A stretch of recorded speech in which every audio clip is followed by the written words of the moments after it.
Slap on a jersey and get yourself some popcorn and drinks because it is time for homecoming. Overwatch Collegiate is back, and we got day one coming at all you fine folks at home. Welcome, everybody, to the first day of fall 2025 Overwatch Collegiate. My name is Paul Seville. With me is Kenobi, and we have the absolute honor of bringing you the first day of two separate brackets of action. Kenobi, it's do or die, but it's going to be a great day. Do or die, but I'm so pumped, Paul. So, Collegiate Overwatch is back in an official capacity. I am so pumped. I've been following the scene for a very long time, and I'm excited to see what these teams bring to the table here at Homecoming. It's a fantastic thing that we've got this back, and I cannot wait to get some awesome Collegiate Overwatch games going.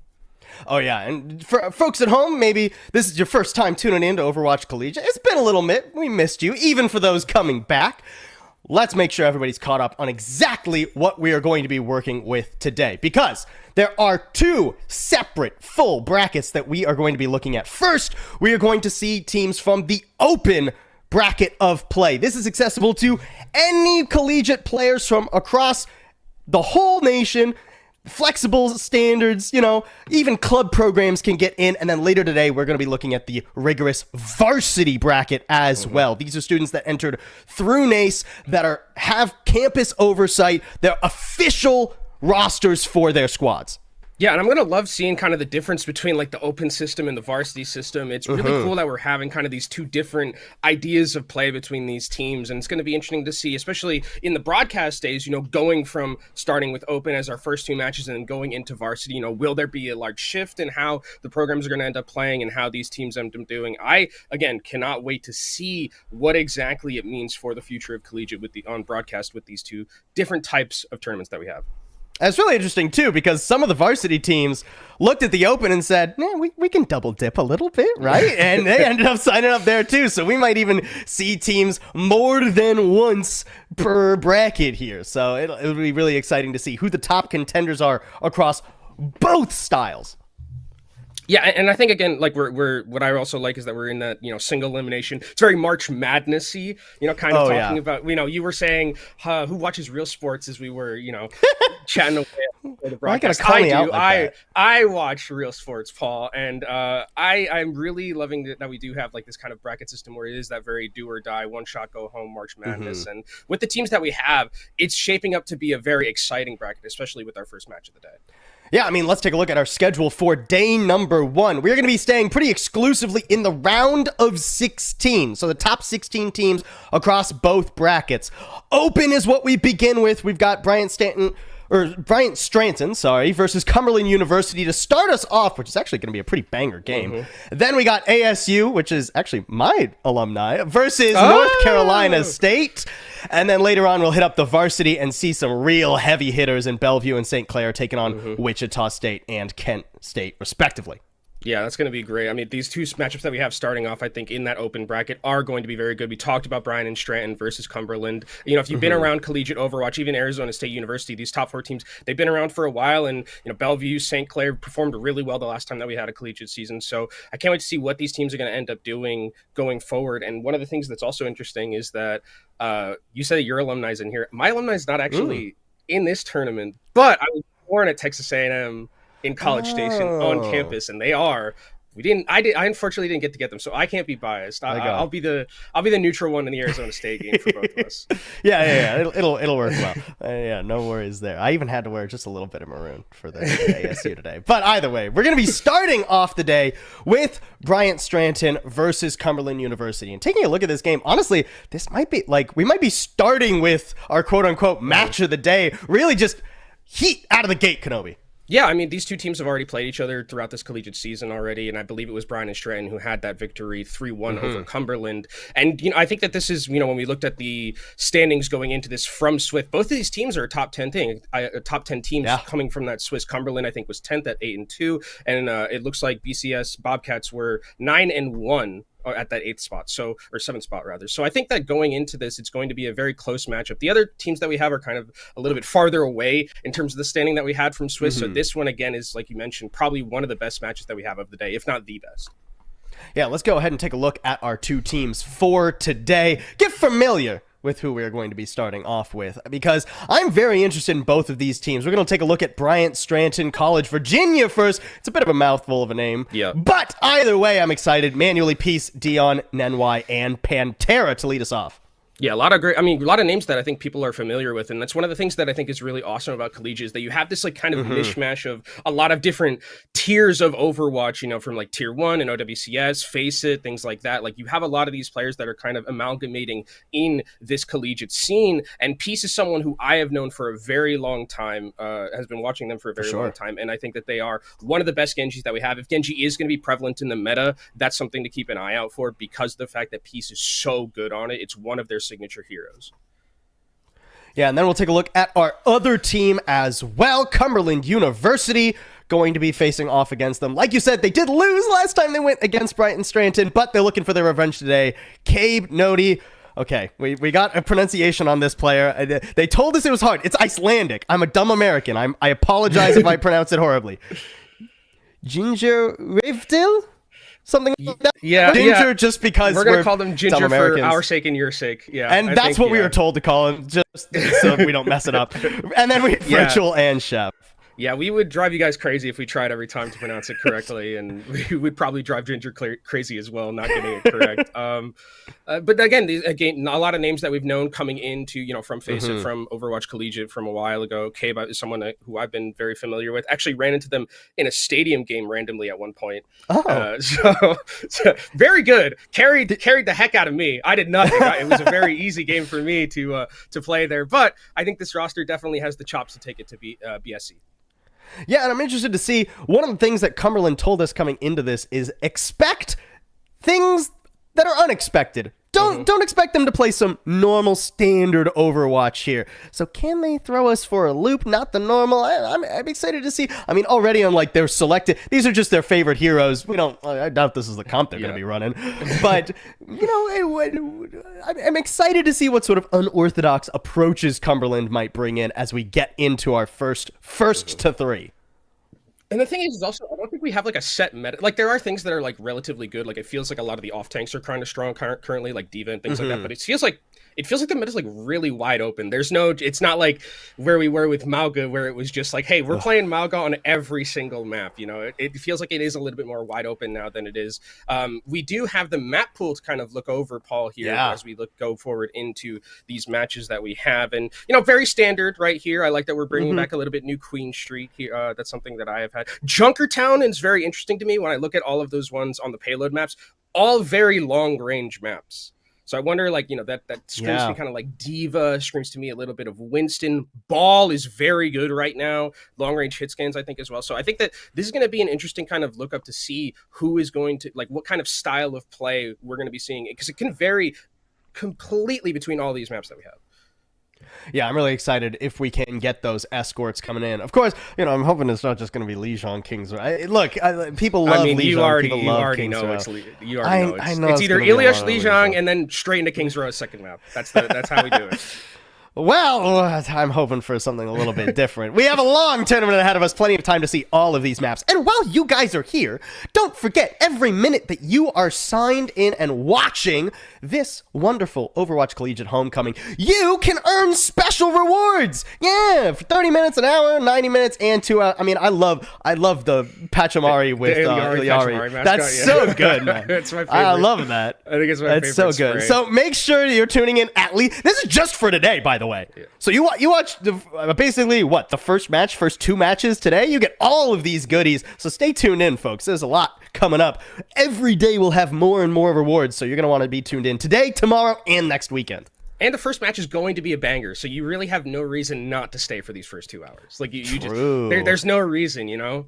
Grab, like Paul was saying, grab some popcorn, grab some Capri Sun slices, grab some. No, Capri Sun, not Capri Sun slices. Well, there are people who freeze their Capri Suns and then eat it with like a spoon. I don't know, like. But they're not cut it into slices. I don't know. Maybe I don't know. I don't know. I just made a little faux pas. It's orange slices. Anyways, I'm really glad you're here with me, Paul. I'm so excited. It's been way too long. It has been way too long. But yeah, I think the matchup, this is going to be a great litmus test. I think we do have our first map, which is going to be Ilios, I believe. And we do have to still do bans, I think. We're still waiting a little bit before we reveal the full hand here, but we have been told map 1 is Ilios, so yeah, you were right. There it is. Map 1, Ilios, and incoming map 2, Kings Row, probably. I at least like that we're starting off on Ilios. I personally prefer the bright sunny scenery of Ilios to Lijiang Tao. I mean, Lijiang looks cool, don't get me wrong, but Ilios is just I love the coastline, You like Greece, you like the Mediterranean coastline. Yeah, okay. I was supposed to go to Greece this year and then I didn't. That's not a long. It's not a long story. You just didn't. Okay. I think that Ilios is also interesting because of the fact that you have like this. A lot of the maps are very like kind of like Lijiang-esque, where it's like a lot of the different submaps that you have can play various different things. Like you always think about Ruins, where it's like the Widowmaker map, like the long range hit scan. You see like ball. I would like if there are ball players that are in collegiate, because I think you have to play Hammond and to play ball, you have to be a ball player. There is no just I'm picking this up randomly in the middle of a best of 5. No, it's just not going to happen. You need to like have a understanding of how to pilot that hero. But I think that like Ruins would be a map where that could be possible. I know the last time I casted well, I did see a Roadhog. Don't know if that's going to happen. But it is one of those maps where it's like, hey, we can just hook him into a tale as old as time, song as old as rhyme, just hook him into the well and then win the team fight. I don't think Roadhog is a real hero at the current moment though, so I would be shocked if we did see that. Could be a cheeky way to open up a round though. You roll out on the Roadhog, they're not expecting it, yoink, and then you get some percentage off of it. We are wondering what sort of unexpected things Cumberland might be bringing to the table. So starting off on Ilios, I wouldn't put it past them. But going back to Ruins for a second, you brought up the hit scan, and I think one of the cool things about Ilios is it can set the stage for an entire series, right? Because of that diversity between the different stages that you get. So you come out on Ruins, you show off a good hit scan, suddenly all those escort maps, not looking so good for your opponent if you can dominate them on, the Widow v Widow, or even just Widow v nothing. So it's very interesting. And then, of course, we have like the dive maps as well that can really alter what sort of scenery we get throughout the day. Yeah, like if you go, like you play the Ruins map, you like take them out with like the long range hit scan, and then you go ahead and you play like Lighthouse, and then and then it's like you're playing dive mirrors, and it's like, okay, well, are we going to play Winston v Winston? Are we going to see Diva pop up? Because that's usually the nice dichotomy that I like seeing on a map like that, where it's like, okay, are you going to just, is your main tank capable of playing something like the Winston v Winston, or do you have to forego and play the Diva or something like that? And then that will give us kind of it's a great litmus test to kind of show us like what the teams are going to be trending towards in terms of their compositions. It's an interesting, I think, position for like support play right now, because it feels like it's very just Kiriko Lucio, like a lot of Kiriko Lucio that gets played a ton. I think like Brig is still available, Anna's still available. Wuyang I don't think is as popular, especially with the nerf bat that got that he got hit by. I think still like definitely viable. It's not like his kneecaps are gone or anything. I think he can still be played, but I think that a lot of like Kiriko Lucio is still very strong. Things like that. I think that the diversity is really going to come from the tank play and the DPS play. And Kiriko Lucio, is just so like stable and safe, and we've been playing it as long as Overwatch 2 has been around, and everybody's used to it. And there's no like, it's a composition that has a very low skill, or is it a very low or a very high skill floor? It's a hard set of supports to play wrong, essentially. Whereas when you start bringing in things like the Brig or the Ana, then it's like, okay, well, now I have to have perfect positioning. It has to be against the right composition. Otherwise, I'm not going to get any value. And it's certainly less universal than the Kiriko Lucio. It's a lot less volatile, I think, is the other, where it's like, you have like a lot of ability to, you have self peel with like Suzu, you have your own boop and stuff like that, where it's like, if Brig, if you step up out of position once, you don't have a funny button that just TPs you to a teammate, you die. That's usually what happens. So I think that you're right, where it is like, I think to execute Kiriko Lucio well, like if you watch a team execute Kiriko Lucio well, it looks like one of the best things in the world. But I think that like you mentioned, like if you're playing something like Brig or playing something like Ana, it's a lot less forgiving than something like that Lucio Kiriko. Yeah, absolutely. So I am looking forward to seeing at least that diversity in the other roles that you were talking about, because the world is it's one of those patches where it feels like the world is your oyster outside of supports, right? I'm really excited. And it means that we get to see that sort of diversity from, again, teams like Cumberland who might not, want to play into, hey, you want to play dive? I don't want to play Winston. I don't want to play Diva. Maybe we just say no dive at all. On Lighthouse, we're just going to turtle up on the point. We're going to Don't say no dive at all, because then that means we get Malphite only. No. We saw maybe something else. Either way, though, I think we just got word that we're about ready to head into the series. Yes, we are. Okay, thank goodness. Ilios is where we start off, and the bans are Hazard and Genji. Interesting. Hazard and Genji. Well, I mean, okay, if this is, I think that's the Cumberland band coming in, and it's taking away Genji, and it's taking away from Peace. I mean, this is a very, very apparent flex respect ban coming in to Peace in specifically. Also, I think Ginger is a very good Hazard from what I remember. So this is also another one of those respect bans. So this is going to be interesting to see kind of how these two teams play without some of their best at the current moment with this litmus test that we have of Ilios, where it depends on where we go into those submaps, how are these team compositions going to be playing out. But it's already seems like these two have a very good feel for each other, had that 3-1 earlier in the season, so definitely know what they're talking about when it comes to those pick bans. Off onto Ilios we go, out into the Mediterranean, as you said. And I can't wait for us to get started here. The Overwatch Collegiate Homecoming Fall 2025 is set to begin. Reminder, across our two different sections, there is over $42,000 in prize pool on the line. Each of these teams is going to be playing for their fair slice of it. And even this first match determines whether or not you'll be walking away with nothing or $2,000 in your pocket. Cumberland University is Brian 10. I'm so excited. Let's see what they got in store for us, Kenobi. I'm so excited. It's Collegiate Overwatch is back. I'm so excited to be here. I'm giddy. You can probably, everyone at home can hear me through the screen smiling with how wide it is at the current moment as we do end up going into this first map. It is going to be Lighthouse, so this is one of those maps where we talked about. It is where you see a lot of that dive-centric kind of, your Winstons, your Divas, things like that, and we'll see how either of these teams are going to be going in terms of that tank play. It looks like we might see a Diva Mira to start things off, and at that point I would be interested to see if there is going to be this backline from the Bobcats where you're going to have Dorado on that Ana instead of something like the Kiriko, where you are a little bit more vulnerable, but your healing output is very strong, and it looks like, no, it's just going to be a standard mirror on that Kiriko. But this is what I get for talking about. This is what I get for talking about comps before they exit. That's Don't worry, we got a long day for us to remember our old habits, Kenobi. We're out on the map. Overwatch Collegiate Homecoming has started off. Only one side actually going for the Sim TP. A closer rotation for Cumberland in a more advantageous spot now for Ginger to start off on. Mirror comps absolutely down to the Freya and Tracer. We'll be seeing these Tracers kind of duel in the side lane here. That's really what's going to be about, kind of like holding that positioning and trying to take it away. And also this duel between both of the Freyas. I mean, it is going to be a little bit of a one-on-one between these DPS who can finally get that positioning forward, and it looks like the Bobcats have a little bit of an advantage right now in their health, so they're going to start taking that point. Yeah, Cumberland actually a bit claustrophobic on the edge of the map here. They got first point prio, but it's costing them quite a bit. BSC with the first cap on the objective, and now all they have to do is find players to eliminate. Cave stuck on the roof, not going to have any assistance up there. It's a tough line for Virtual and Chef to try and heal you and keep everybody else alive too. Still a few players hanging around, but it feels like a pretty done deal. Yeah, Dion did a lot in that fight. I mean, the way that they were able to put down pressure specifically onto Ginger on the other side. You can see the difference right now in terms of those ultimate charges, already 72% because of how much damage was done. I think Ginger ate an entire micro missile barrage to the face without being able to block it. So that was really what turned the tides in that fight. And now all the positioning is available here for the Bobcats. Navi does have that pulse bomb a little bit ahead of Peace, which means that there is a potential for Na'Vi to break this fight open when they are set to the advantage. But with Divas, you've got to be worried about that defense matrix. Yeah, I gotta stay away from Dion here. Nodi getting caught too, has to go for the health pack. Does mean a more passive position. Nodi actually gets eliminated mid pulse bomb too, so not getting any value out of that piece. Harrowing down the opposing Tracer. Now BSC have to keep the pressure up.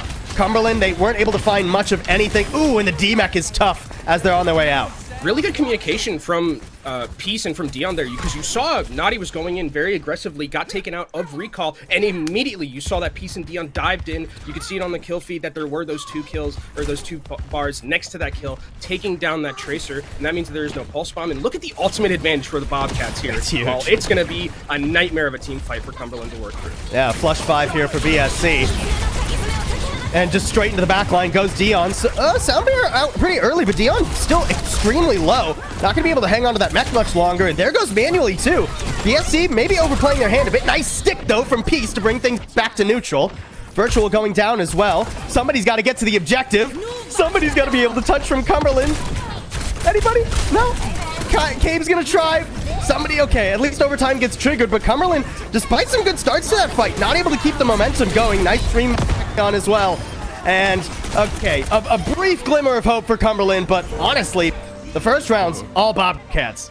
Yeah, very crisp and very clean from this Bobcats team. Their communication was superb, I think, throughout all that. I talk about that one play on the Tracer where Peace and Dion got very aggressive, took down that Tracer, meaning that the Pulse Bomb, that was really the only thing Cumberland had to try and get back into that one, completely got no value. So really good start here from the Bobcats in terms of their coordination. They look like they know how to operate this composition fantastically. And we see Cumberland, are they going to change things up? I think, I mean, if you get, pretty much 99 to 0, 100 to 0, and there really wasn't a team fight that you ever had a foothold in, I think something does need to change, and it looks like they're going to start changing things up. Bring in the Zarya, which has always been, Paul, one of the best counters towards that Diva, and Dion was schmoovin' and grooving that last round, so putting a little bit more pressure on to that tank is going to be something that I think will help Cumberland a lot. An advantage in the tank head-to-head, surely, but also a far less maneuverable pick, so you got to be careful, got to make sure, Ginger, that you're protecting people, especially like Cabe, rather, who will now be onto the Cassidy. A little bit less maneuverable as well. Much more stable composition. Dion already feeling the heat of that cannon. And Bobcats just waiting for their moment. Yeah, Zarya gets charged on me pretty quick. I think the last time I saw Ginger had 80, so I think this is Cumberland really having to wait for the dive aggressively on, and Dion goes in, and Peace takes down Naughty. That's again the duo of the Diva and the Tracer getting it done. Silver lining for Cumberland. Their Tracer sacrifice means that they can at least take position on the point. But will it be a worthwhile gambit? Trying to dive onto Ginger. Ginger ever so low. The tank battle won out by the Diva and the rest of the team that was supporting. Peace traded down, but you'll take that if you're Bobcats. Just need to keep Dion alive and pressure these squishies away.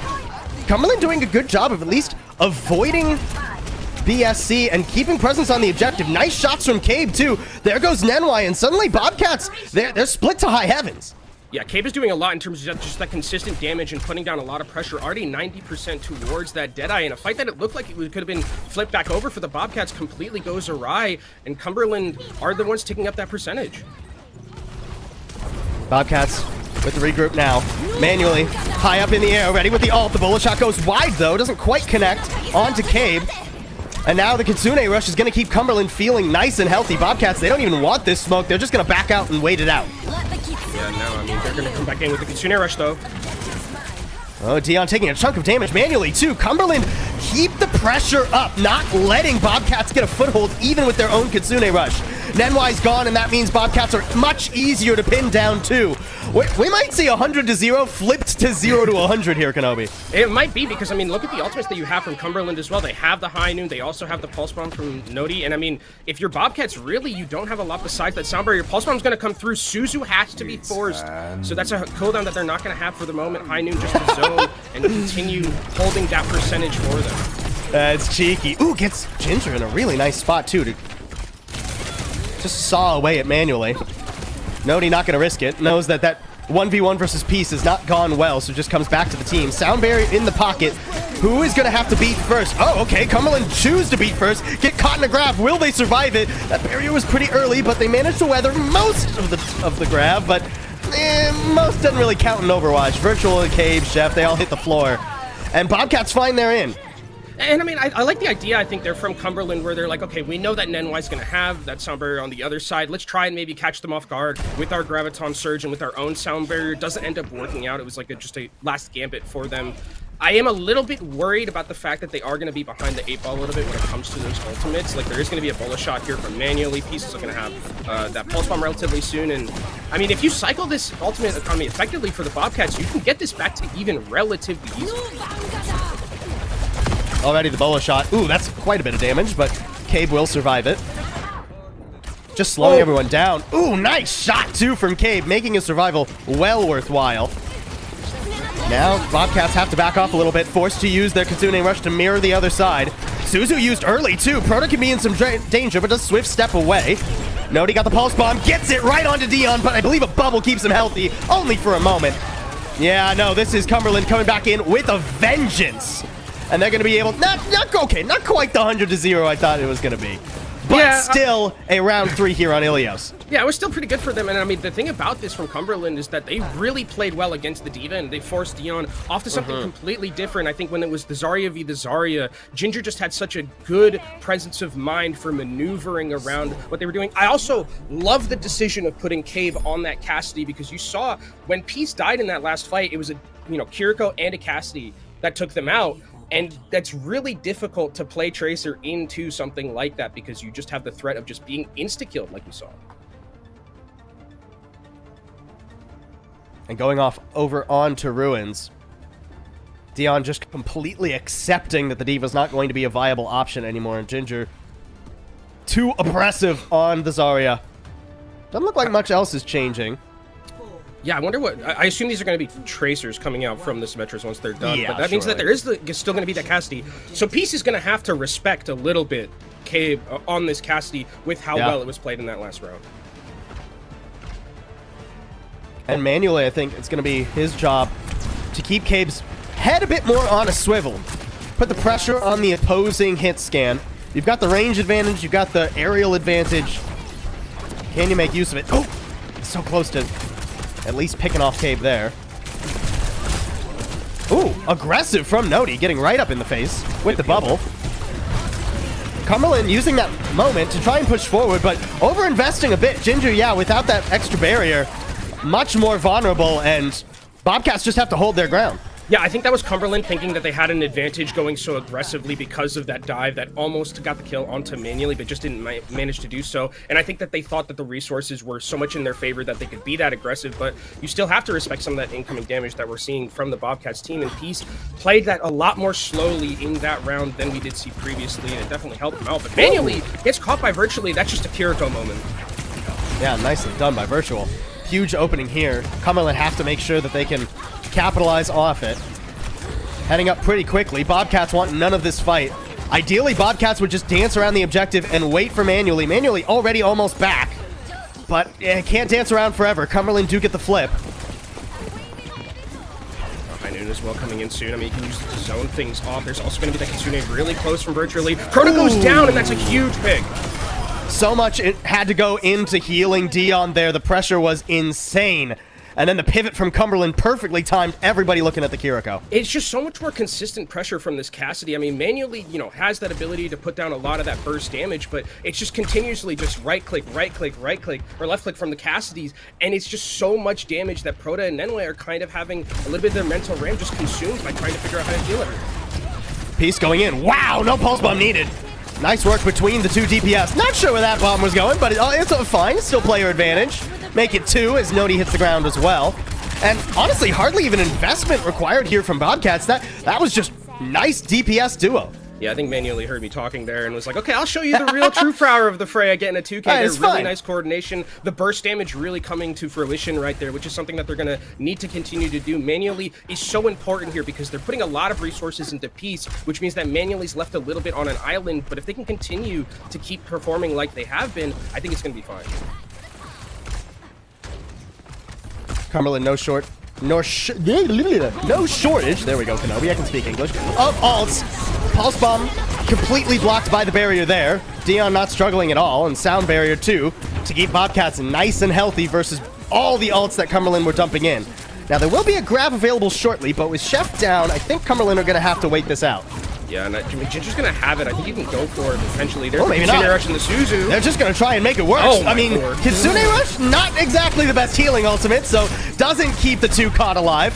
Nenway and Manually doing what they can, though. This is turning into a bloodbath, but at the end of the day, Bobcats are still getting percentage. Yeah, very scrappy. I think Cumberland tried to buy back into that fight. If this Lucio can get out, there's going to be a chance for a recontest for the Bobcats. Peace manages to find that pick, which is disastrous because by the time Chef is back in, we're at that 90%. They got to go right now, and Paul, they don't have anything. I mean, they have the high noon. That's it. Yeah. And you're going up against Peace, who's got this pulse bomb. And Peace has just been keeping an eye on Nodi. Nodi not even going to be the one who's able to touch here. It has to be Ginger instead. Ginger just barely getting there, but it costs both barriers. Now Ginger, oh yeah, target on his back. Deadeye, Okay, up in the face of the Zarya. Good luck. Healing is crazy, actually. Virtual and Chef doing what they can, but even that's not enough for Cabe. Ginger gets onto the objective again to keep overtime going, but it doesn't last long. Cumberland, a valiant effort to come back into it, but they just didn't have the resources at the end of the day. The bola shot is the finishing maneuver. And BSC Bobcats get map number 1. And the Bobcats, I mean, the way that it was such an interesting, and this is what we talked about, Paul, is like kind of this like weird litmus test that we have with like Ilios and maps like this, where it's like the control, where it's like we saw a lot of different looks from both of these teams. Like we saw Cumberland on well completely take over the game on the Zarya, right? And then Bobcats on for their own right on that third map end up going it themselves, and it was really competitive between the both of them. That was probably the closest sub map that we had of the 3. So I'm really liking what I'm seeing from both of these teams. And I think that we talked about how these teams played before in that 3-1. Now going forward, this feels like a series that could go like 4 or 5 maps for sure. Yeah, absolutely. And it's one of the things, we were talking about how there's such opportunity in the meta, outside of supports, for diversity in the tanks and the DPS, right? And it turns a lot of the time into those, rock, paper, scissors games where it's like, oh, okay, we're losing the D.Va head-to-head. Now we switch to the Zarya. Oh, now we got to play the Zarya head-to-head, but we're going to play the Cassidy instead of the Freya, and we're going to focus the Tracer. Oh, no, now their Tracer's not the one we need to focus. Their Freya's... It's the back and forth and constant adaptations. Both teams need to stay energetic and adaptive throughout this series. Yeah, I mean, it's the rock, paper, scissors, kind of the chess moves of Overwatch, as we're going to go into our replays here a little bit. And I think it was so interesting to me that we kind of just saw the DPS pretty much be the same. I like that Cabe switched over to the Cassidy. I thought it was a really good pick, trying to put down a little bit of pressure onto Peace. But I think that in map 3, rather, they did a really good job on the side of the Bobcats to really give a lot more resources to Peace. Like, I think you saw a lot of the bubbles from Dion were just on Peace going in aggressively. So I think that that's something that they really adapted to well in the mid-set, kind of knowing where their bread was buttered and where they could get some value. And I think the map geometry there really assisted Bobcats as well. Manually required a lot less resources on Ruins because it's such a better sightline, so much more open. Whereas when we were over on Well, it's harder for the Freya to get a lot of really good angle. Like, yeah, you can do it when you're on the objective, but then you're also way up in the air and everybody can see you and there's not much cover for you to hide around a lot of the time. So I think it was a good adjustment, both in luck from, hey, the map just works better, and also cognitively from Bobcats, hey, the map works better for our hit scan, so let's give our Tracer more stuff to work with. Yeah, and I think, again, like, it was so funny how, like, competitive the first, or not competitive, I'd say the first 2 were, and then, like, the second one was, like, probably the most competitive that we had. So I think that going forward, I wonder now, because we've kind of taken 2 of those very, like, strong respect fans off, where it's like the Hazard was gone and then the Genji was gone, which are 2 very focal points to both these compositions, because Ginger is a very good Hazard, and then you also have Peace, who is a very good Genji. So now that those are back on the table, where do the bans go? Do we start taking away a little bit more of, do we continue pinching the tank pool? Do we start taking away some of the supports like the Lucio or something like that? I think it also will depend on what map we go to as we go forward. Yeah, it's going to be very interesting to see where this series takes us next. I'm trying to think. I mean, Kings Row is obvious. Oh, I mean, yeah, we did talk about it. It's literally, it's map 2. It's map 2 Kings Row. It's map 2 Kings Row. I want to see something a little bit more flashy. I would, hear me out. I think a cheeky push map would actually be like a cheeky little New Queens right now. A cheeky like little like New Queen Street, right? keep things a little bit more grounded, because I think when there was that less opportunity for like manually to set up, when it was less of just like a DPS battle, right? I think that Cumberland had a really good job bulldozing the enemy team with their entire team. Whereas when things broke down into like skirmishes on different parts of the map, that's where things got a little bit difficult. So, you know, maybe like a cheeky little push. You know, you go in and it's like, everybody got to fight everybody now because it's black here. We got to push them. Maybe I wonder then at that point, do we just say like, okay, let's go play like something like Junkertown or something where it's like, okay, let's just play like long sight lines. We're just gonna have like, you know, manually, and we're gonna have I think we're just gonna have both of the hit scans just kind of duel each other and see like who's going to play, who's going to do what there.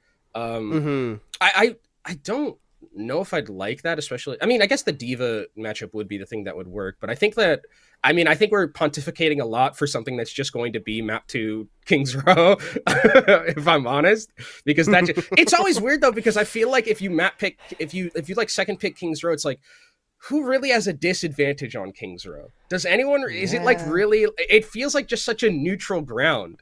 It doesn't feel like it's an advantage in any way. Yeah, it's really just a comfortable map for everybody. Right? Everybody knows how to play King's Row. If you've been playing Overwatch, if you're scrimming Overwatch, you know how to play King's Row. You probably scrim it the most out of any other map. We are coming up on 10 years of King's Row, right? Like, you know, like, I mean, you should know how King's Row works at this point. If the World Cup next year isn't just only exclusively King's Row and we have like a bunch of like 10-year banners everywhere and stuff like that, like, it's a wash. That'd be pretty good. That would be pretty good. All right. And it will be on to Cumberland, of course, to decide where they want to go. This is a team that told us to look for stuff that wasn't so more normal. I mean, on map 1, I'm going to be honest, their composition was pretty normal. It was pretty normal. So I'm not seeing that just yet. Yeah, the Zarya seems pretty normal too. I think that, I mean, again, I think that it's like one of those are, a lot of those sub maps are very, though, like heavily, like you have to play this certain thing on it. And I think that, like, besides, I think Ruins, where they were just kind of like handshook and they're like, we're just going to do Zarya versus Zarya mirror because of what we have been doing. But I think that, like, then when we get to like the next parts of the map pool, team composition does get a little bit more pinched in terms of like what you can play, unless it is like a very, I think like New Queens, you could probably play like a lot of different things if you wanted to. I would expect if you're Cumberland, you're trying to play a map that's like very hazard favorable. So not like, you know, Gibraltar or something like that, because while you can like, you have like a little bit of, you have like a baby bit of vertical mobility on hazard, you're a lot more just like horizontal in like your dives and stuff like that. It's not really like a vertical dive in the sense that like it's like a Diva or a Winston. So I think that we're probably looking at something for Cumberland where it's a little bit more flat than anything else. Yeah, well, I think... Wait, maybe not yet. Oh, we do. We're getting some maybe word. We know. We know. We don't know if the people are ready to... Do you think the people are ready to know, Kenobi? What do you think? I don't know. Are they ready to know? I don't know if the people are ready to know. But it is, if this is the actual map, it is what I was talking about, where it is like a super flat map, where it is like, I think, viable to play hazard. we gotta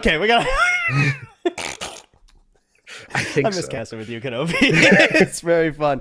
All right, we have been told what the map is. We're just waiting to make sure that it is absolutely confirmed here before we spread. We're just trying to get people the drops. That's really what it is. I mean, we're just trying to get people the drops. Actually, that's a good point. The more we waffle and fill, the easier it is for people to get the wonderful Twitch drops. That's what I'm saying. So they can't even be mad at us for casters start game. Well, okay, don't say that, because they can. If there's anyone who could be mad at us, it's chat. Chat could be mad. Chat will find a reason to be mad at us. No. That doesn't sound right. And then I've never seen. Now what you've done is in the chat, there's just going to be a bunch of casters start game, and that because you've said the words, you've said his name like reverse psychology to them. You said the Voldemort name, he who shall not be named, and now it's just going to be all over the chat, and it's going to be. Sorry, mods. Sorry for my co-casters. Call to spam. Well, I wasn't feeling bad, but now I do feel bad for the mods a little bit. Either way, we're going to get rolling with map number 2 here shortly, folks. Oh, man. You know, it wouldn't be a cast with us, Kenobi, if we didn't waffle about just absolute insanity, right? I have to make you, you know, does it feel like you're casting with Rich Rat again? Yeah, no, just waffling about nonsense. There's the Don't worry, I'm not gonna.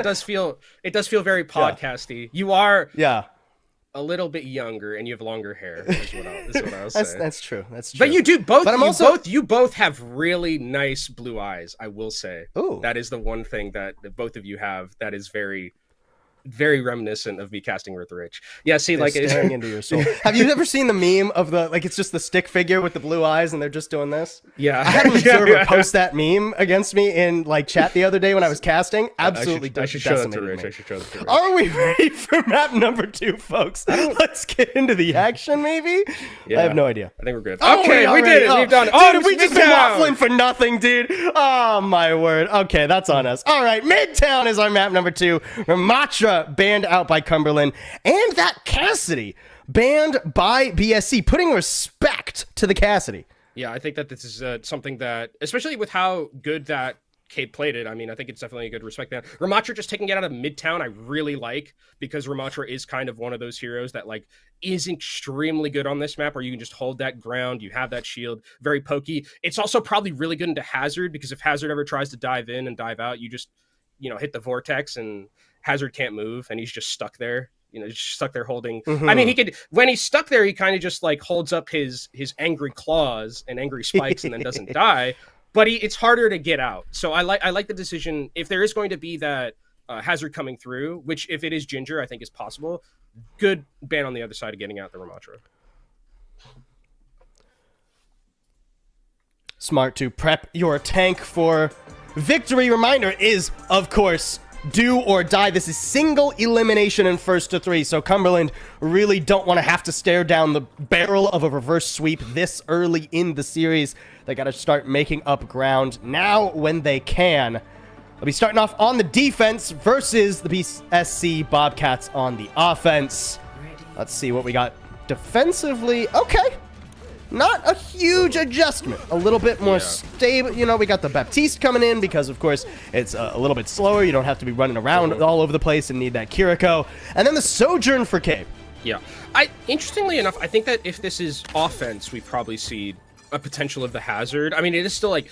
It is still difficult to pilot, I think, because there's a lot of spam potential. And I wonder if we're going to see this DPS lineup come out from the Bobcats, because you do have a lot of that one-shot potential that is scary to play if you're, Nodi on the other end, because you're walking as, you're playing as a Tracer into a Hanzo, into something like a Kiriko, and you take one wrong step and your head's just gone from an arrow or a kunai. So I think that I'm interested to see if this is what they're going to be rolling out on. It looks like Peace might... No. Man, come on, Peace.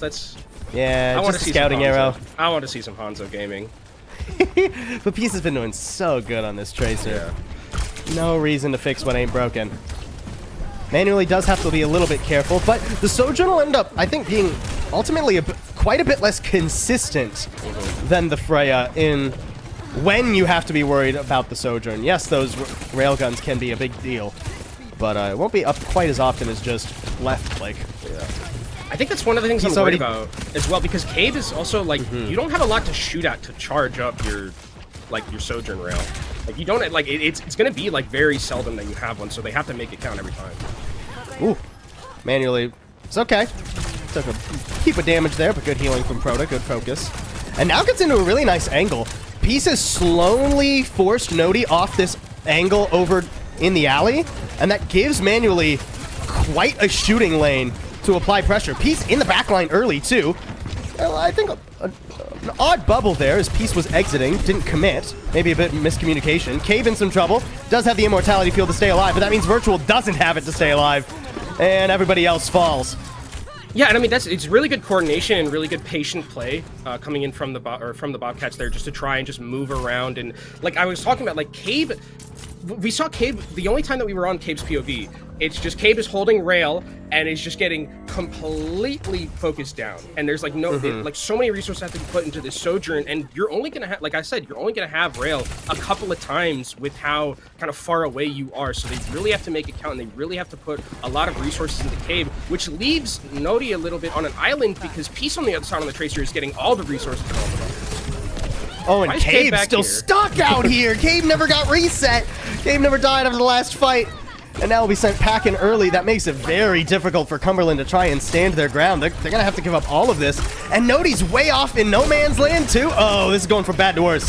Yeah, this is not ideal, and it looks like, I mean, I think that they don't want to opt into this Freya mirror either, because maybe there's just some hero comfort things that are different, but it feels like manually is just able to do whatever they want. Like, if you look at the composition from Cumberland, what range is going to find manually right here? There's nothing. It literally has to be like Kiriko, Kunai, or like a rail shot. There's not a lot of focus that can be put down onto manually unless it's Nodi getting in aggressive into the backline, probably having to force like all Kunio to try and get there. Oh, and so much is available here. Kitsune rush to force you back. Bola shot at the ready too in case manually sees a nice little grouping. Okay, the overclock out, but Cave really not at the right angle to try and make this work. Hunting now for peace, but couldn't quite hit the shot and now stuck in the grab. Everybody's done for. A beat in vain as the later one comes out from Nenwai, giving much more wind in the sails to the Bobcats as they push forward. Dion and Proto a little low, but nice Bola shot there. Keeping Virtual low, and yeah, there he goes. Yeah, I mean, an effort there from Cumberland Phoenix to be sure. Oh, I was going to say at least they still have the grab, but no! Ginger throw. I mean, it has to be swapping, surely. Has to be swapping, surely, right? Like, or it's a tilt grab. Oh, no. Okay, okay. That's like watching... That's like watching like someone get a paper cut like live between their fingers. Like that was. That was. Yeah, not it is the same feeling that you just evoked in me. Yeah. That is just. I mean, it's a brutal mistake. Like it's just a mistake that happens, but that's a brutal one because you would want that grab so bad here in this next fight because there's nothing on the other side. At least good ults for Cumberland still. Kitsune rush, but it's being completely evaded by Bobcats. They're not having a difficulty with it. They're just staying away. Oh, Ginger's gonna be able to take down Proto. That's a lot. Nice. It's pretty much all the healing that's gone now. Okay, that at least buy some time for Cumberland to find their footing, but they have to wither 4 minutes off this clock. A pick on Peace will help. Can they get manually too? Don't overfish here. Nodi going down. Hang on. Peace is gonna be back eventually soon, so that means there's gonna be a little bit of time where Peace has some room to play with. This is a nice holding area. Now that Cave has gone over to the Freya as well, they have a little bit more to contest with manually. Both of the Bola shots available. Here comes one. I don't think it hit anything, unfortunately. That was, yeah, seemingly a bit early there. Ooh, Cave just eating a Zarya right click too. That's not so much fun. Trying to set up for a pulse bomb, but Nodi couldn't find quite anything. Manually's not having much more effort, or much more effectiveness. So Cumberland's still in an okay place, but they got to try this Kitsune rush. Nice stick! There go both supports for the Bobcats, and even with the Kitsune rush, there's nothing they can do with it. Yeah, I mean, there was such a good stick because that was 3% from Nenwai away from having that sound barrier. And I mean, credit to Cumberland for holding this defense because the Bobcats were rolling through first and second. Came in here with about a 4-minute time bank already. Some of it shaved down. It's only about 2.5 minutes by the time this next fight comes through. And we'll see how Ginger's going to use this Graviton Surge. Chef needs to find a way to get towards this sound barrier. Early grab. Sound barrier too from the Bobcats, not from Cumberland. Chef dies with the beat still in the pocket. Cumberland decide they're going to chunk this fight and go for one last hold. Yeah, I think that was just a little bit unlucky timing because Chef got sound barrier as they were grabbed, and I think Chef was so worried about Ajaxing that they're just like, okay, we'll just try and win the next fight after that. That was one where it's like, I don't want to end up on a clip. We're holding this one, and we'll come back and fight another day. Plenty for Cumberland to work with here, but still 2 minutes to try and chunk off. The early beat to get aggressive here, but Bobcats see it coming. They're on the outs, absconding completely, and they don't get caught off at all. Now those shields are gone. Oh, Ginger's got to survive here too. Kitsune rush just to keep Ginger alive, but the Bobcats are still far away from its effective range. Young got a lot there. Also, here comes the Bola shot. He's managed to find anything. Okay, Cave at least getting something done, but now getting totally pressured. Managed to find a health pack and a support in this room. Stick completely buffered by the barrier. Ginger staying alive and holding on by the skin of their teeth. Cumberland still a grab in their pocket too. No support ults for the Bobcats just yet. There's the grab out. Can you wither away Dion? Dion's so low, eventually gets burst down. Manually getting the better end of the Freya 1v1, but will fall regardless. And this fight, these trades will favor Cumberland slowly but surely. Yeah, especially with Ginger being so high charged, there's really no way back in unless there was some miracle play coming in from Peace, who's trying their best. I think at this point, just want to get out. Yeah, I guess the health pack is able to get out, and now with a minute left, and with where the card is, Paul, this is last fight. There is no coming back from this one. Respawns are going to be so much closer, so Bobcats have to win this fight effectively. Luckily, they are going to have that Kitsune rush. Can Nodi make something happen incredibly with this Pulse Bomb? The last Pulse Bomb was a game saver, for sure, but 2 in a row would be tough to ask, and no, it doesn't manage to find much of anything. Now the Kitsune rush comes out. Manual and Proto are feeling the hurt. Oh, but Ginger feels it more, and with the tank down, that's the siren singing. Yeah, Bobcats, they're gonna launch forward. Nothing for them to worry about now. A beat just in celebration. But a valiant hold from Cumberland Phoenix to chip that 4-minute time block down to just 31 seconds. Yeah, I mean, this is one of the hardest maps to complete in general, and really good, props for the BSC Bobcats getting so aggressive on those first 2 points. I really liked what I saw from Cumberland on that last defense a lot of the time, but it felt like they were behind the 8 ball a lot when it comes to those ultimates, and that Bobcats was reading them. Like that one time where they aggressively sound barriered and just got nothing from it, right? It was such good disengage from Bobcats where they basically just completely negated a beat. And that's like the second time where I've seen Cumberland get really aggressive with a beat like that and it not end up working out. So Bobcats are really good at reading these aggressive beats that we're seeing from Cumberland and not letting them have any value. And I'd say in comps like this, Paul, it might be one of the most important ultimates, if not the most important ultimate. I'd argue the most important out of these 5. Like the only other one I'd put up there is like maybe Grav. Yeah, and we saw Ginger kind of throw into the void a little bit, which was don't remind me. Don't remind me. All right, Cumberland go over to attack now. This is where we have to see if we get that adjustment from them. They're still going headlong into this Zarya 1v1 rather than making that swap over the Hazard you were kind of hoping for. Yeah, I mean, one of the things about that Graviton Surge there I want to talk about too is that macro is like an important part, right? And it feels like there is just like a little bit of a step that BSC has over Cumberland in a lot of these fights when it does come to that macro, and it doesn't look like we will see that adjustment. But actually, Cave is going to be. Hold on, whoa, what is this? Is this East Coast ranked at 2 p.m. or 2 a.m.?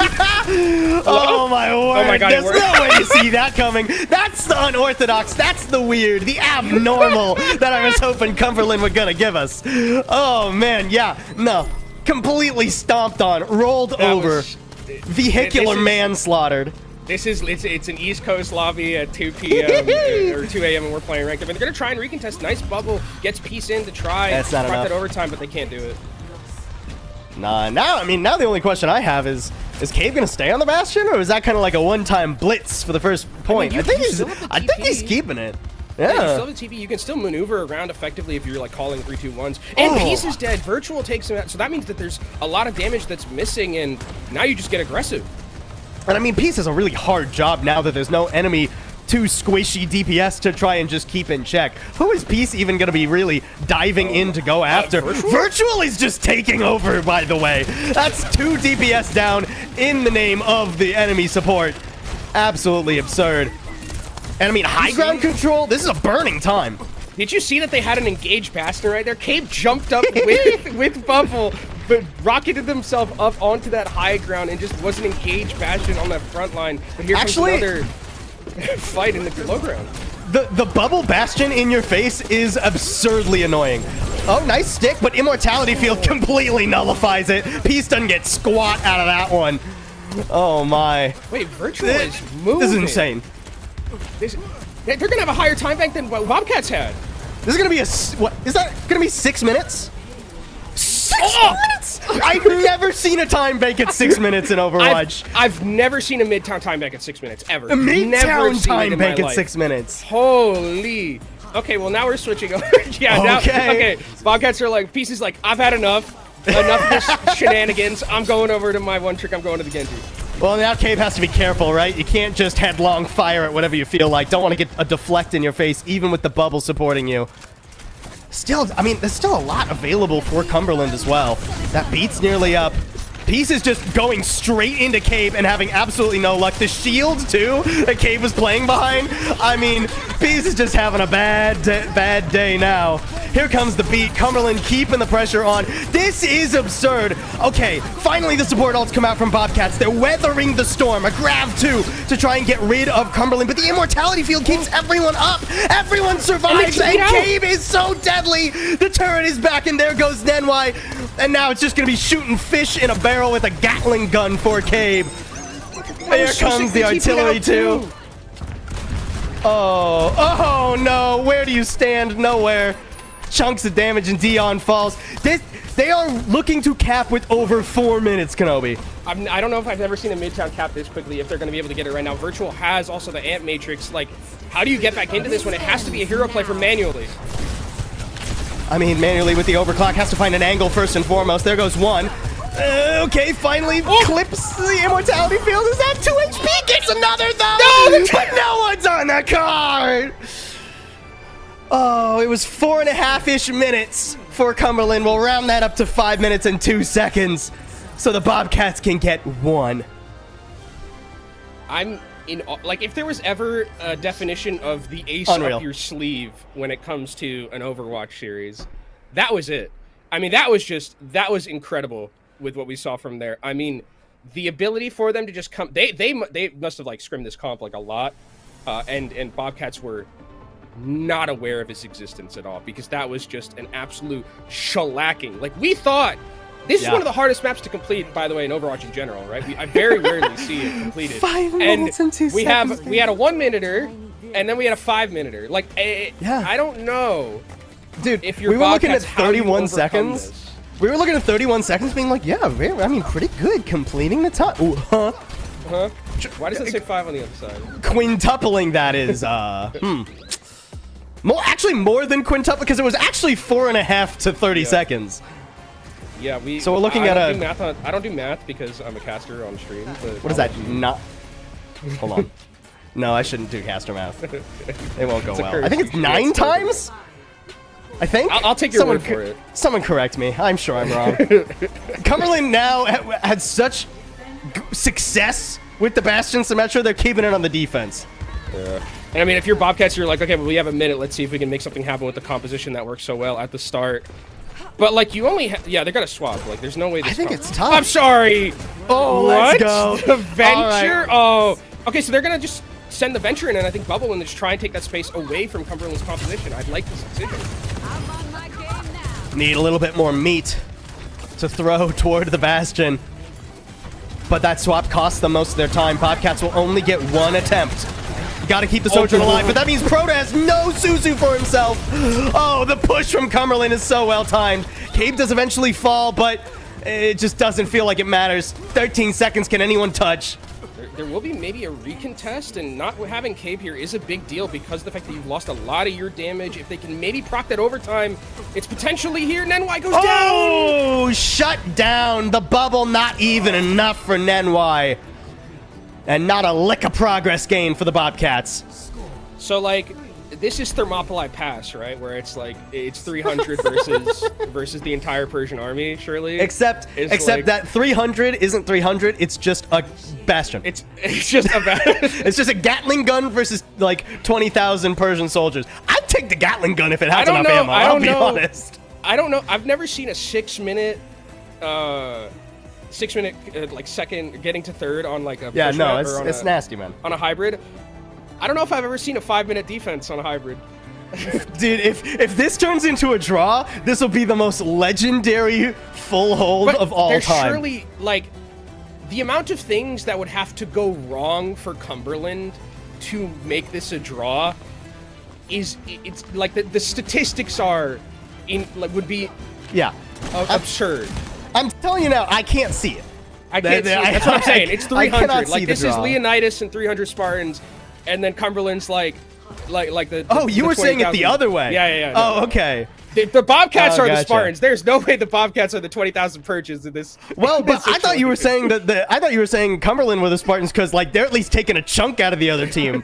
Bobcats, I feel like, are just I mean, they're maybe like the scout the Spartans sent ahead. Like, I don't think it's gonna go very well for them. This is not. It's a tall task for this team to be. I mean, you get to cycle ults, what, 3 times in 5 minutes, probably? Good luck. I mean, Ginger already pretty low. I don't know what Ginger's doing all the way out there with nobody else helping. The TP, I mean, gets him there, but I guess was just looking to collapse on someone. 30 seconds. Makes it out, though. Like 9 more times.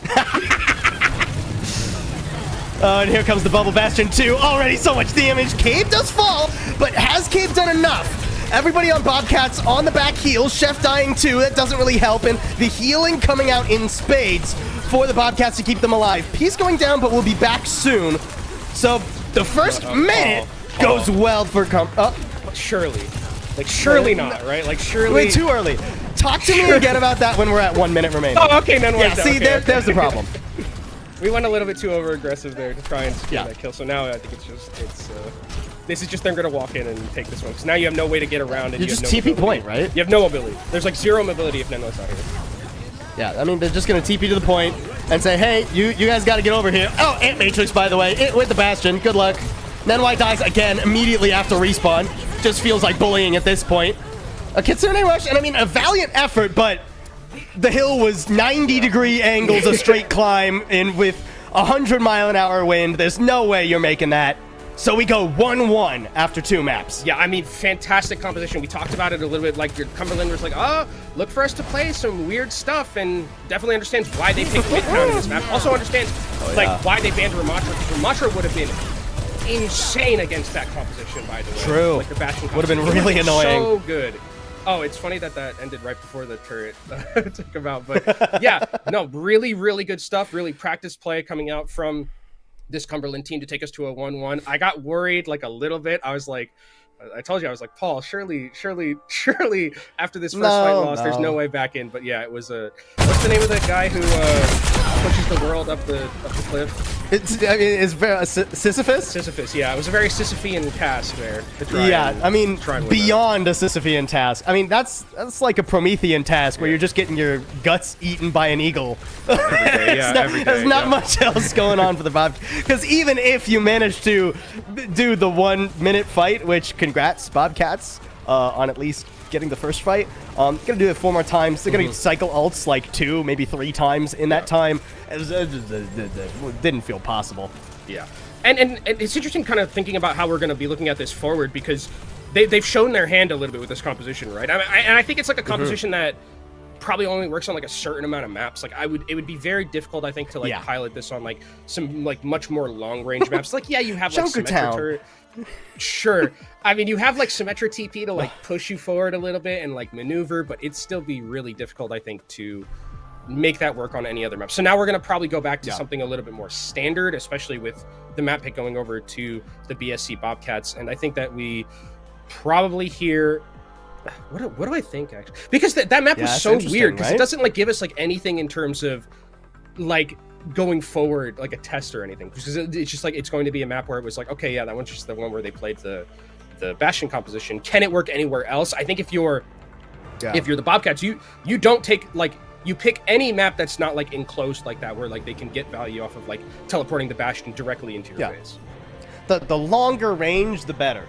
Right, you want to stay as far away from that as possible, because the Bastion, absolutely deadly, especially with the bubble is the rude part of it for me. Yeah. The pocket from the Zarya teleport up into your face.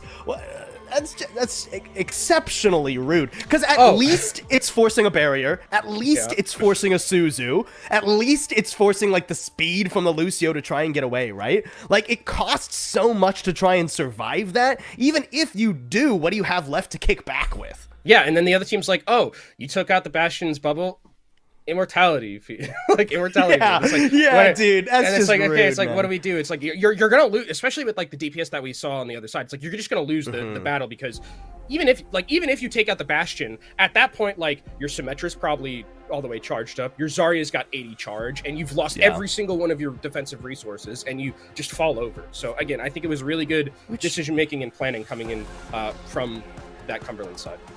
Which makes me wonder, should you pivot to like a dive comp? So that way when they teleport on you, you can just like say, nope, goodbye.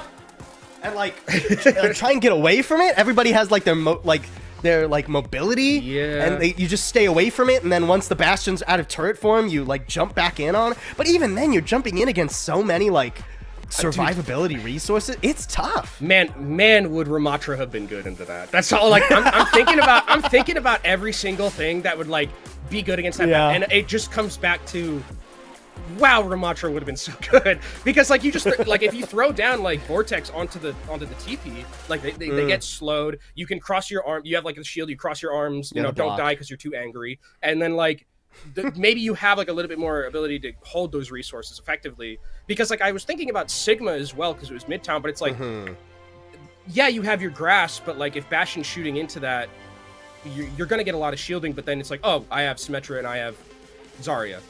Yeah, and also that requires the Bastion to shoot you, and Yeah, you have to not get in the Bastion's face then, and then you like if the Bastion just like gets sped past you, and you're like, Yeah. You're holding. yeah. It's like that gif of the. It's like that gif of the Rock who's just holding out his hand. It's like Sigma trying to stop Bastion shooting. I was thinking of the Superman one where it's like his dad, and he's just like, Oh yeah. Son, don't save me, son. I have a lot of thoughts about the Zack Snyder Superman movie. And look, we don't have to get into that. maybe if we need to do a little bit more filling, we talk. If we have a tech pause or something, then we can. Then, yeah. But I think like this it definitely is understandable to me why these two teams played each other so close, because I think there's not a lot of difference like between the players. A lot of the time, I think Ginger played really well. Like the Zarya versus Zarya matchup is super interesting because of the way that, especially that they're using bubble. Like obviously, it feels like it was very much like give it to the Bastion, just, you know, that's kind of your job, like what is my job, I pass the butter type thing, like where it's like, you know. But it was interesting kind of to see kind of how the Bobcats changed a little bit their usage of it, where it was like, okay, we got to give it to Peace very aggressively. It seems like Peace is like very much an initiator, especially on that Tracer. And I would wonder, like, do we ever see the Tracer cop a ban? Because it feels like both these teams really like it. And I wonder if it's like something where they're just going to like handshake and be like, you know, we'll play Tracer v Tracer. Or does Cumberland have like a ban where they're just like, we're going to take out Tracer and we have something maybe a little bit special to play? I think that would be something interesting going forward. Because now it's like, now I don't know. I mean, I don't think it's worth it, Paul, to ban the Bastion. Like, I don't... To ban the Bastion, that's what I was thinking about, right? I feel like it's worth it. And if you do ban the Bastion, I feel like that's when Cumberland has the opportunity. They've banned our Bastion. Let's ban some critical piece of that like main composition that we've sort of been seeing adapted around, right? Like ban the Kiriko or ban the Tracer or ban the Freya or some, you know, critical component of that comp and force something a little bit weirder going into the next map. Like if there is a Bastion ban. Alternatively, you can just say, hey, we don't really want to ban the Bastion. Let's try and get somewhere we think the Bastion will be just bad, right? Like, there's a lot of different ways you can play this, but an adaptation absolutely is necessary from BSC because you can't afford to just get rolled over there again. We've got our map number 3. It is Dorado, folks. Good pick. Really for good map pick. 3. I agree. A D.Va ban from Cumberland, I also think is actually excellent.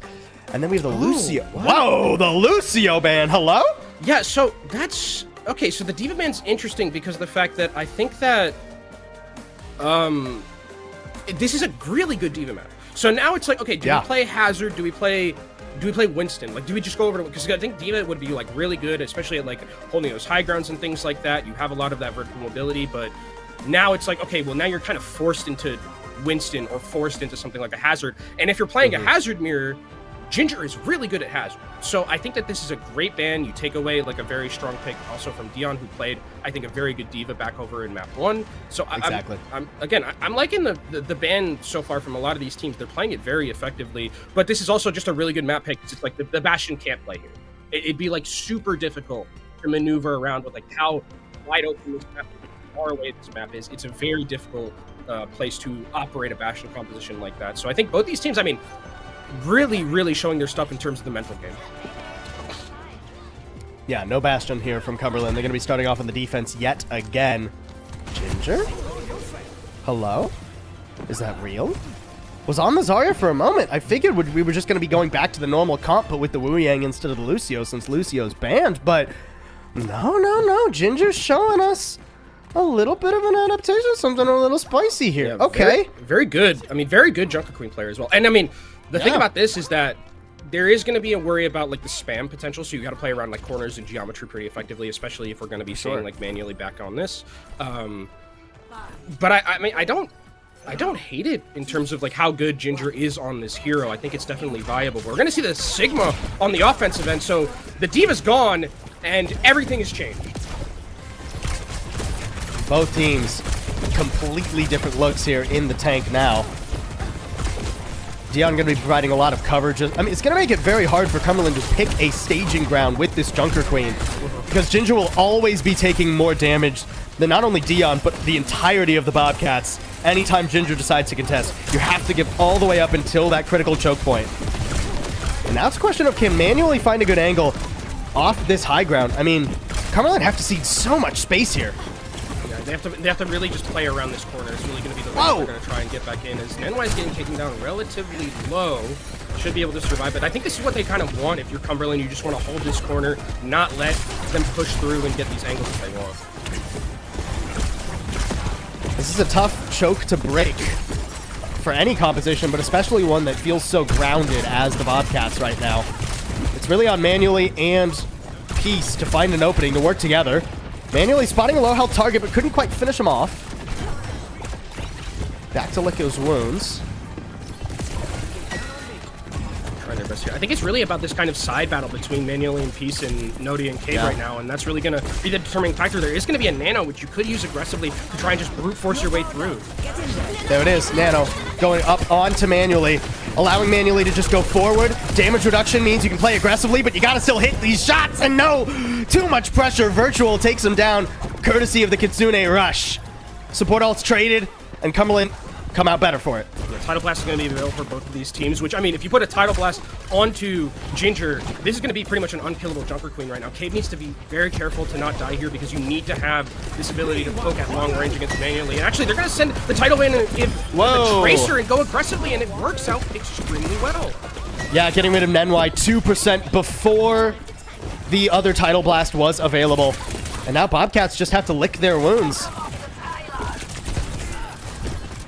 A lot of ults for the Bobcats coming into this next fight, though. Cumberland have to play respectfully. They used both their support ults in the early fights. Ginger. I mean, that is a nice alley for Rampage if you can find one. Manually goes down early, though. That's tough for the Bobcats, and Proto completely dominated. There was that Rampage. And Cumberland are, I mean, you talked about the macro and the cycling of ults. They're doing an excellent job on this map. Yeah. They're also playing to where their comp is the strongest, right? They let, you know, Bobcats push as much as they wanted, and they said, we're going to play right here on this geometry. You're not going to be able to move forward because if, you know, if you move forward, if you're Dion right here, you get, like, taken out very easily. But now there's, like, 4 ultimates. It's going to be very hard for Cumberland to win this. Gravitic Flux not finding much of anything, but Chef does go down at least. Nodi overextending a bit too, and Cumberland, I think, have bitten off a bit more than they can chew. They knew they were at an ult disadvantage, so they tried to play aggressive. But it does mean they'll cede this. Although, I think there will be one more recontest. Yeah, I think Nodi can get there in time, potentially. It's going to be very close. Nodi can potentially get there in time. I think they'll give it. Yeah, but I don't know if you want to really try and get that. Ooh, there's some damage coming through. Yeah, I think it's chalker. Ah, no, we're gonna get the triple blink in. For it. They're gonna get that overtime. Maybe they can get that's enough to get them back in. The rock is okay. That Nodi is just dead. They do have to sacrifice Nodi to try and get that. At least you get one more ult out of it and some more time off the clock. Tidal Blast and Bola Shot both used too, so an expensive fight for Bobcats considering Cumberland only used one ult of their own. Not a bad trade for them defensively. In a perfect world, I would have liked to have seen Cave. I mean, it's like it's Freya ult, so it's not like a big deal because if you get with the passive, I think in a perfect world I would have liked to have seen you hold on to that one just because it just would make this next fight a lot easier. But you know, it's not the end of the world that you're going to be getting rid of that. You do have an advantage when it comes to the support ultimates right now, so that's totally fine. You also have a pulse bomb relatively available here soon, so not looking too bad.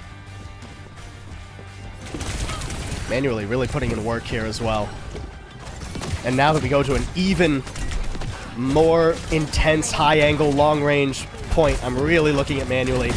Already, like, him and Cave used their ults at similar times, but Manually's already halfway back to it. Peace won't be so lucky, though. Completely rolled over by the Kitsune rush. Virtual not around to see that whole rush, though.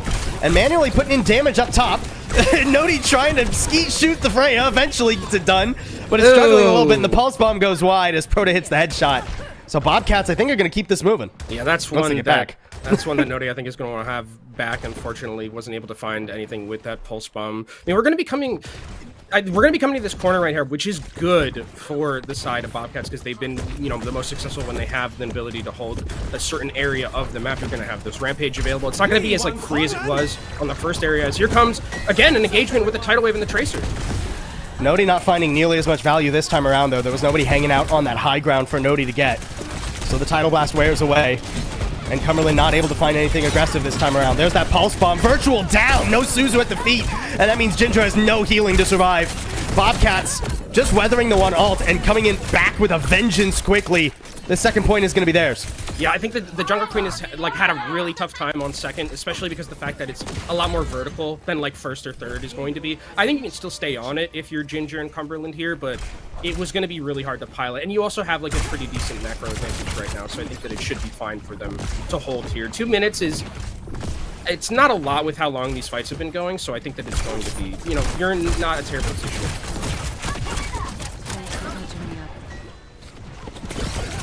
Bobcats with that Tidal Blast, though. Nenwai's got to be a little bit careful. Ooh, there goes everybody to get rid of Nenwai. Oh, and Proto's feeling the heat, too. Good bubble, though, from Dion. It's not going to matter. Unlucky. I thought it was a good bubble. No, it was, yeah, it can still be a good bubble. It just doesn't, you know, sometimes it just doesn't matter. Yeah, you know? Unlucky. Good offense beats great defense. Or offense beats great defense, as they usually say in sports, which I know you love, Paul. You're going to just hammer that in all day. If you want to be like Rich in any way, you have to take my bullying effectively as a sign of I'm used to it from LaFawn. Ooh, Virtual getting bullied here. Hold on. The commanding shout has to be used just to keep Virtual alive, and that means Ginger has nothing to survive the grab. Nice work from Dion. Completely zoning off the enemy tank. Ton more progress going to be gained here. Cave's putting down some damage, though, and Naughty is here as well. Ooh, it's a nice stick. The Hello? DPS are doing it. Maybe bringing it back a little. Proto trying to stay hidden, but they're not able to stay hidden for long. Okay, Swift Step comes back off cooldown. Eventually able to get away. I mean, that looked like a fight that was completely won by the Bobcats. I thought it was done. It was just a complete turnaround by the DPS Cumberland. And now less than a minute remaining for Bobcats. They're going to have to invest aggressively here with their support ults. But Peace already gone. Are they going to wait for their Tracer to come back up? No, they have to throw the Kitsune Rush in now. And it's mirrored by Virtual, so not much of an advantage to be gained. Tidal Blast finally coming out. But even that doesn't seem enough to break down Cumberland's walls. Finally, Virtual falls. But Ginger over onto the Zarya himself now. Managing to weather the storm, at least for a moment. Barrier, can he get around the corner? No, caught by Peace. And Chef throwing out the Tidal Blast at the last moment, too. I mean, this is tough stuff. Yeah, I wonder if it would have been better to just put the Tidal Wave onto Ginger there to try and keep them up throughout that entire fight, because they threw it onto the Tracer like they used to do with those engagements, but it just didn't end up working out, and now they have nothing to come back and contest with. It's desperation time for them. Cave over to the gas. Never mind.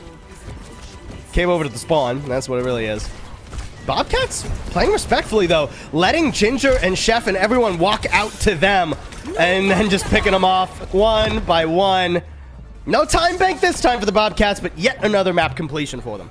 Another one for the Bobcats. And I mean, it was... Like, first I think was held relatively well from Cumberland. It's just that there are times where it feels like the macro is just a little bit over... Like, just a hint...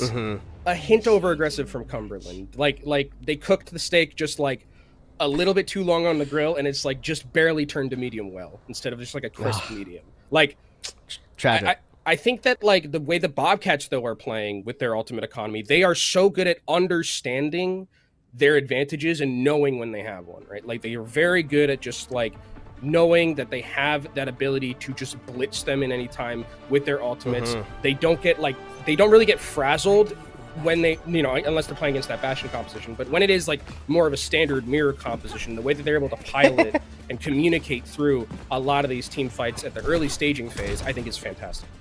Yeah, I mean, hard not to get frazzled against Sebastian, but you don't have to deal with that here. That's the whole point of them picking Dorado. Yes. Now the Bobcats will go out to defense. No reason to change their comp. It was working fine and dandy for them on the attack. And I'm really wondering if Cumberland are going to have an adjustment going off onto the attack here. I think you just on offense. I mean, the Jungle Queen would be nightmarish to play. Yeah, I think it wouldn't be very fun. Yeah, especially with how like good manually has been playing on. Yeah, Freya. exactly. I mean, it's like a lot. The amount of burst damage and is pretty hard to deal with. I think it's just going to be more of the same. I do like, again, that we are going to be seeing the Cassidy. I think that, I mean, Cave has some good moments on the Freya, but I think that the Cassidy is probably the favored DPS pick for Cave. The Symmetra coming out too, not for very long, admittedly, but trying to teleport up onto the high ground, get Cave in an advantageous position. It doesn't go as well as Cumberland were hoping. Are they going to stick with that strat? Or was that a one-time thing?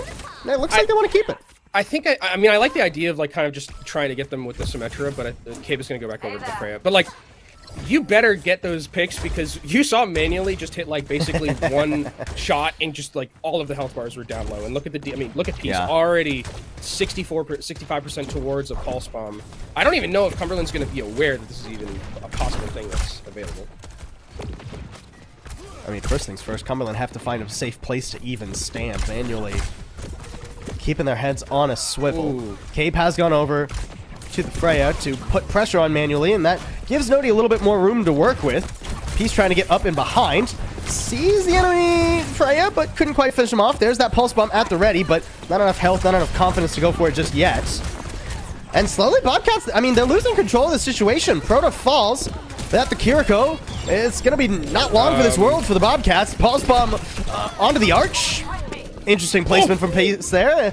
Manually, at least good for one. The Wu Yang falling means it's all on virtual to try and heal everybody right now. And Nodi actually can't get rid of Peace in the backline either. There's a quick recontest here for the Bobcats as Peace has pulled the attention of literally everybody. Yeah, this fight is a complete mess. Like, the spaghetti is all over the floor right now, and it's just been going on in a bunch of different places. They're trying to keep him up, and it's just not possible right now. They're trying their best. Maybe now with the Amp Matrix they can go in and re-engage, but Cumberland, I mean, yeah, he's got some progression. Still plenty of time. There's that Amp Matrix. That'll force the Bobcats back. An odd angle for the Amp Matrix. Not really sure what it sees from there. And Cabe is gone because Peace in the backline has just been a menace. Peace is dancing around the entire enemy team, floating and stinging however he damn well pleases. I think we were talking about in the mid-set, like, you know, do you start banning Tracer? I think now it's like, yeah, you should start doing Tracer. I would be very surprised if you go into the next map without Tracer being a thing, because Peace is completely schmoovin' and grooving. Like, we saw Naughty try and win some of these duels, but it's just not possible with how well Peace has been playing. And look at Bobcat's ultimate economy, Paul. There's a minute 20 seconds left, and they have pretty much 5 ultimates to just cycle effectively, and they've been so good at doing that it's going to be Cumberland having to make a miracle play to try and bring this to this. Yeah, near Smorgasbord, and right now Cumberland are trying to fight a very uphill battle, literally and figuratively. I mean, this is a tough angle to try and approach the enemy from. Nodi with a pulse bomb, I mean, almost has to be a hero. Nenwai falling early, that is a nice pick, but Wu Yang's traded, meaning that it's back to even footing. Ginger in some trouble too. Panic grabs, has to go for the kills, gets both of them though. Nicely done by Ginger and Cabe working together. Now, I mean, it's just picking off the stragglers. Dion and Peace, I mean, I wouldn't want to be against Dion and Peace, but at least Dion falls without too much of a problem. Grab thrown back, pulse bomb gets one, but can Peace do any more? Back to the objective, and there's the title blast. Chef giving it to himself just to try and survive, but it doesn't look like it'll be enough. Kitsune Rush coming back too. Bobcats refuse to say die in this fight, but Cumberland might just force that word out of their mouth. Wrecking ball from Dion to come back and stay alive too, but it's all for naught, just for a few precious seconds off the clock. Cumberland will move on to second. Yeah, they're going to move on. But I mean, they did use a lot in terms of that fight. Luckily, Bobcats did as well, and I think we're going to go... I think Dion's not going to stay on this Hammond and go back over to that Zarya, but really, really big clutch coming in from Cumberland there. I mean, the way that they looked in terms of that ultimate economy, it felt like they didn't have a single shot to win that one, as you can see scoreboard right now and what we're looking at right now. Obviously, the Zarya is kind of being the benefit of the most of the damage right here. The Zarya seeming relatively strong at the current moment. Zarya deals damage? That can't be right. Big if true, big if true. Ooh, and Peace spotted out early on this attempted flank. Ooh, Cabe going for something pretty aggressive. Up in Proto and Peace's face. If you can get Proto, though, that would be a huge pick. No, they're going to survive. Meanwhile, actually, Virtual not so lucky. It's the other Kiriko falling. Peace finding the perfect moment to puncture the backline. And now going for even more. Yeah, I mean, nothing that Chef is going to be able to do to survive this. And only a minute 30 for Cumberland to try and finish the second point. It's so crazy, though, because we're looking at the POV of Cabe that entire time. And if you put, like, it's just, you're always looking at where Peace is. You know, you're trying to check Peace. They're doing a great job. And then you take your eyes off of Peace for a second, and Virtual gets one kill. Like, it's just, they were doing such a good job, but you need to always keep eyes on Peace, because that happens. Cabe ends up going down, unfortunately, and that's going to be another retreat. Paul, there's 1 minute left. It's a very, very tall task for Cumberland to try and get this. They've done it before, but they need to get out of here. They don't want to lose any more stragglers. There goes down, and and Ginger falling apart. I mean, at least Ginger survives, but minus 15 seconds with Naughty dying. One more chance and no room for error if Cumberland want to try and take the lead in this first to 3. At least some available tools. Bola shot. Grab. Ginger up on the high ground too. Lots the grab in long range. The bubble Suzu both burst out early. A lot of damage pumped down. Manually falls. Kitsune Rush. Is it an overinvestment from Cumberland? No, they actually didn't even use the Bola shot there. I thought they did. But no, actually just 2 ults. They get out of that pretty clean. There is going to be a recontest, though, with Bobcats having 5 minutes available to them. But, I mean, the ultimates for Cumberland aren't terrible. They do have a way to be able to hold here and try and take second. Gotta stop Peace. Already the Tidal Blast going out. Bobcats having to play defensively. Dion falling very low early, and there goes your tank. Bobcats now, it's going to be desperation to try and stop this if they have to commit. Kitsune Rush, Tidal Blast both used, but manually completely bisected from the fight. Nenwai cut to ribbons. And Peace having not much more luck. You were talking about how Cumberland have pulled off miracles again, and here they've done it once more. Cumberland just need to take fights at overtime or under a minute, and like the entire for the rest, and they're gonna have that for me for the rest of this. Like the way that they're playing with these minutes left, that was a great engagement from Cumberland. I love that they put the Tidal Blast onto the Tracer. Tracer goes into the back line. Dion has to use every single bubble on the 3-man knockdown, and then doesn't have one for themselves. And Nutty with the Pulse Bomb here too. Can he be a hero? 2 fights in a row. Stick buffered by the bubble once more, but Dion still ever so low. Throws out the grab and does get rid of Ginger with that one, so Cumberland gonna have a hard time staying in this fight. They'll have to regroup for one more. Gotta get back in. They don't want to lose any stragglers. They have to get back out and retreat here. In terms of ultimate economy, I mean, they're looking good in terms of those supports. Chef getting living would have been really nice there, but in terms of that ultimate charge like I was talking about, they don't... Virtual is trying like really hard to stay aggressive here and farm towards this Casino Rush, but if you go a little bit too aggressive, you are going to go down. That's disastrous. I mean, the trade literally could not be better for Bobcats. Peace will be back so early, and that buys such precious time.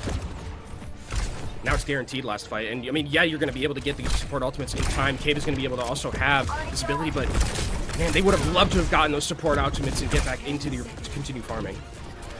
Cave low too. Okay, there we go.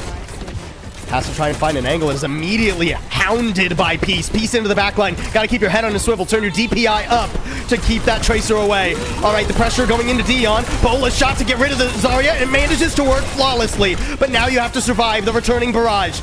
Peace and Proto throwing in what they can. Peace, Nodi, finding Nenway in his own backline, interestingly enough. Now returns to the fight alongside Ginger, who did have the Tidal Blast to survive and sustain. Overtime ticking away, but no. Cumberland trying to hang on, but they're just too scattered to the winds. They can't get their support from their Zarya if they're not next to the payload, and here come the reinforcements. Bobcats back, grab out, will it be enough? Waiting for the barrier to expire, and there's a nice pulse bomb. Nodi, bring it back. Oh, Peace trades back. No! Oh, they don't get on, no!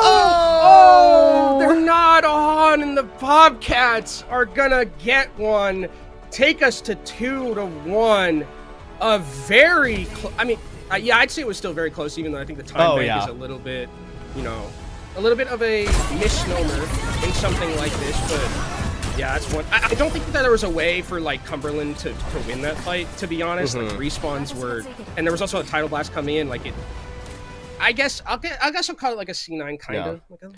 Like look, C9. we've been making a lot of Greek mythology references today. It would have been a Herculean effort for them to have pushed it all the way to the end there. Okay. Yeah, I mean, if we're gonna keep it going, might as well. Yeah, we might as well. Yeah. Well, we started on runes, and we're gonna we're gonna go all the way. Really, just set the tone for today. Yeah, Leo Smash. I mean, Greek mythology with Paul and Kenobi. Valiant effort either way from Cumberland. I mean, it really was a talk of peace on that last round, though. Dude was just a nightmare to deal with. Yeah, I think Peace is like, I mean, this is kind of what I talked about, where it was like the Genji is like the big thing, and Peace is one of those players who I think if you give them like, that last fight was kind of indicative of how good Peace is, where it was like, the fight looks over, and then Peace just one clips Virtual, and then it's like, it falls apart from there. Like, I mean, most of this highlight is just Peace, because when these fights devolve, Peace is so good at maneuvering around them and finding value, even in fights that look like they're lost. And it's thanks to the support from Dion, too. I mean, we often saw Dion, taking quite a hefty bit of damage because a lot of those bubbles are going to Peace. So that made the Zarya head-to-head very interesting, like you were talking about earlier. Ginger, I think, a very valiant effort in that head-to-head. I think the adjustment from Cumberland that was attempted this map was, hey, if Peace is going to try and run our backline with, like, all the bubbles and just roll us over, let's try and ignore Peace, just, like, put him in a corner and use that time to roll over Dion. It worked quite a bit of the time.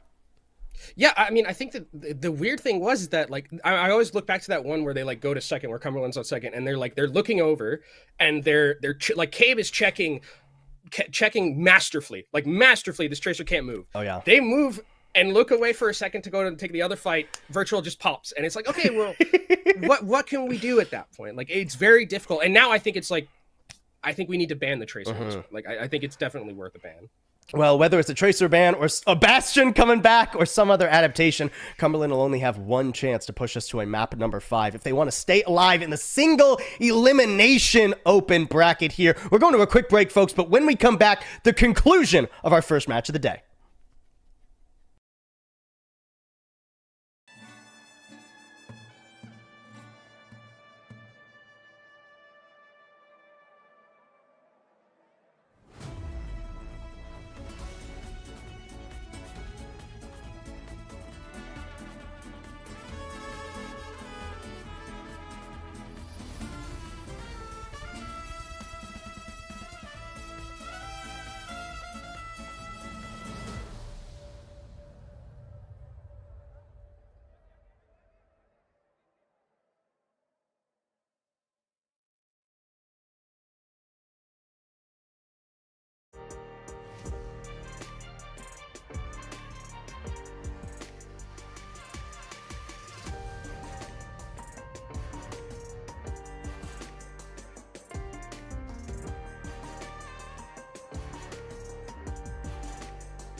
The BSC Bobcats, one map away from moving on to the next round, getting a round of 8 and securing at least $2,000 in their pocket. Cumberland down 2-1 currently. They gave us quite the show back on Midtown with a very fun Bastion comp that set an insane, probably record time for Overwatch Collegiate. But now their backs are against the wall, and Kenobi, they got to come up with something spicy on map 4 if they want to extend their stay in the Overwatch Collegiate homecoming. Yeah, and I mean, I think It's interesting when we've seen like this like very standard Overwatch. It feels like it is much more in favor of BSC Bobcats, and then when it's like when Cumberland bring out those like new things, it seems like it is catching them off guard a little bit. I really would like to see that Tracer ban. I know it does leave like Peace playing Genji, but you've beaten Peace on Genji before. Yeah, it was with the Bastion composition, but I still like. It's not working out the Tracer v Tracer matchup right now, and I think just like if this is going to be the last potential match that you have, try to give yourself the best option in terms of that pick ban phase. And I think that just like getting rid of the Tracer at this point is I think necessary because of how well Peace is piloting it. Yeah, I mean Peace has just been an absolute monster on it, right? I'm sure this joke has been made before, but Peace not living up to the name whatsoever. Big misnomer there. As violent as one can be, really. So, yeah, gotta get. I would appreciate a Tracer ban too, but first thing that Cumberland have to think about is what map they even want to take us to for map number 4, as it will be their selection once again, and it looks like. Oh. Okay. Well, it is Survasa. Okay, Survasa. We have the word Survasa on the screen, so I'm going to believe that. Hey, there we go, Survasa. There we go. Symmetra got us back over to Survasa. We're good. Oh, there we go. We jumped in, hopped in, got back over to Survasa. And it changed, from like day to night because of the time zones and whatever. It's all working out. It's like poetry. It rhymes. Yeah. I don't think that rhymed at all. I don't know. That's something George Lucas said that could. I'm very. What you think? I didn't know the Star Wars quote? No, I know you knew it. I'm just for some people in the audience who might not be aware. You just use it as a way to explain away anything.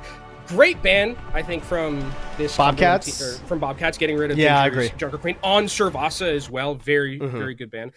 Like, do we see the Hazard come out, or like, are we going to still just play Zarya v Zarya right here? Because this is like one of the best Junker Queen maps I think that exists right now in Overwatch. And then taking away the Sojourn on the other side, just kind of pinching, I think, Cave's pool a little bit. Forcing onto the Freya, forcing onto the Cassidy, or something like that. I think it's for the Cassidy, right? You don't want to play the Cassidy into the Sojourn so much. You'd rather play it into something like a Freya. So getting rid of that extra little bit of the hero pool for manually, giving Cabe a more favorable matchup in the head-to-head. Because if you're not going to get rid of the Tracer, one of your DPS has to be trying to win the 1v1. Paul, walk with me here. What about a Torbjorn? What about a Torbjorn? No. On this map, it's good because you can. On this map, I think it's actually like it'd be good against the Tracer, and then you can put the spider. You can put the spider turret somewhere, and it's like very hard to deal with as a Tracer. Like, walk with me a little bit. Come on, take a ride with me on the. I'd rather take a seat and be ready for this match and watching it. Okay. Either way, can't win them all. We're heading out onto Survasa, map number 4 in our first match of the day here at Overwatch Collegiate Homecoming Fall 2025. Let's see what we got. Nothing too out of the ordinary for either of our teams. Same thing right now, and again, I'm going to be wondering where this focus is going to be down from Cave, and it's already trying to take down manually a little bit. That is going to be really where you're going to need to see manually focused down is by Cave. And Cumberland keeping that pressure onto Dion that they had on the last map.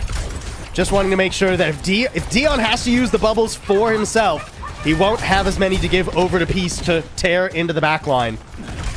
Already some advantageous positioning, though, for the Bobcats. They get first cap without much of Cumberland saying anything, really. Ginger in not an ideal position either, taking a heap of damage, has to fall back. Cumberland really looking for their moment here, Kenobi. Yeah, really good rotations are coming in from the Bobcats, and there is a trade right now. Chef is down. That's so much of the speed lost for Cumberland, so they don't have that ability to rotate anymore. Peace gone, though, so at least you won't have to rotate away from a Tracer. And you're back onto the objective, and Dion falls. So things going pretty all right for Cumberland.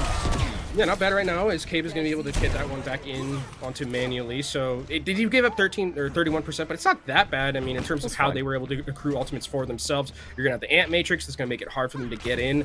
I'm a little bit worried with Chef going down so early that you are really behind in terms of that ultimate charge for the summer. That is the one thing I will be very worried about. Cumberland trying to play forward, too. Peace attempting to force them back to the objective, but Cumberland really not caring about Peace all the way back there. Maybe they should. There's that rotation to the Bobcats. They do a little loop-de-loop and now have the Kitsune Rush on the objective for themselves. Yeah, I mean, Ginger and Nodi trying to keep the progress for Cumberland, but no such luck. And Nodi's not long for this world. Yeah, they flip back over, and Bobcats are going to be able to start taking up that percentage right now. And, I mean, it's really difficult now, especially because of how...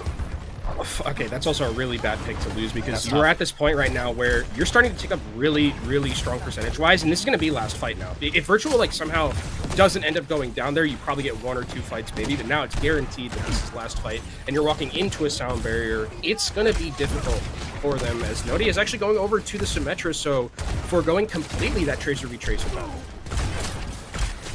I mean, it's going to be a TP onto the point to try and contest surely here. Yeah, up onto the high ground. Nice catch on him manually. Good flashbang, but you have to weather the grab. Survive that, and then you have to try and pierce through the sound barrier. Too many tools for the Bobcats. I mean, Cumberland just really don't stand a chance. Good effort from them. They force a lot out of Bobcats in the next fight, but the first point goes to BSC. Yeah, I think they'll definitely take that trade where they get that first point now, just 2 away from advancing into that bracket. We'll see where the next point is going to be. Actually, pretty favorable for Cumberland, because if that was anywhere else, I feel like it would have been disastrous and Bobcats would have been able to take that. But it's going to be Cumberland coming back in. There is a Bobcats get there a little bit ahead, and they catch them off guard. Peace trying to snap into the enemy team, but couldn't quite break anything off. Ginger pretty low already, though. Okay. It's Cabe who falls first. Ginger hiding in a corner, does have the grab online. But Cumberland, they're not going to be able to hold on to this point. They're going to have to try and fight back in to use that Graviton Surge. And with the Sound Barrier, we have seen Cumberland use these aggressively to take fights before. And now that Manuel's down, they're going to do exactly that. Oh, no! That was going for a player who had already hit the ground dead. At least Dion still falls, so the fight is still won for Cumberland. They don't have to feel too bad about it. Yeah, a bit of a zoning grab there, forcing them into the arms of the Rays. But, I mean, it looked a little bit scrappy from Cumberland in that fight, but they only have to use 2 ultimates, which is great for them because there's going to be a heavy and hefty ultimate bank coming in from the Bobcats on the other side. Chef is going to be incredibly important here to have that sound barrier ready and available for that Graviton Surge. And Bobcats need to stagger their ults.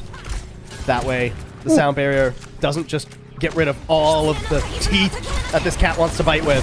There's a Kitsune Rush, first and foremost. The beat already forced out. There's a grab. Everybody caught in it, but the shield actually makes this a little bit tough. One player falls, but considering the investment, Cumberland could be feeling all right with that. Dion low and does get taken down. Virtual, again, popping off on the support, finishing that one off. And Bobcats, I mean, they get a few measly percentage out of it, but they were hoping for way more.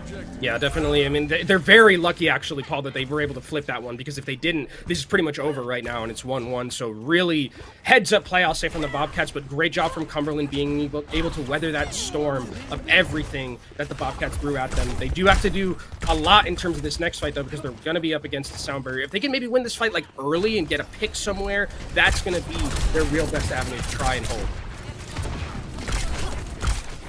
Bobcats need to find an angle first and foremost. Cumberland doing a good job of not giving manually anything thus far.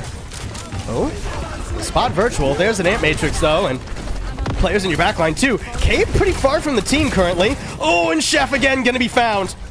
Virtual pretty low as well. Things suddenly turning sour for Cumberland. Nice stick, and that'll get rid of Ginger. Nothing left to stand on the point with. Cumberland falls at 99%. And they'll have a couple chances to try and come back and tie up this map. Yeah, Virtual's gonna get staggered here really nasty. Oh, that's tough. That's wait. What, Dion? Okay. Not seen a self stagger like that before. Paul, well, and Cumberland see their opening. Yeah, now you they're just gonna go. They don't even want Virtual. Sorry anymore. You just take this point. Like, hey guys. You can't stand on the point versus the Zarya. That's what Ginger's saying. The Symmetra setup. This is really tough now for Bobcats. Just the slightest error could cost them a commanding lead. Dion dying again on re-entry too. No Zarya for ages in this engagement. The point gets flipped back over. Bobcats buying themselves a little bit of time, but here comes Cumberland back to reassert their vengeance. Peace dipping and dancing around the objective, trying to keep that point contested, but won't be able to do so long, especially against the Deadeye. This will zone everybody off in Peace. Ooh, just barely getting around the corner. Not that it'll matter. He's quickly caught, and Cumberland tie up the map.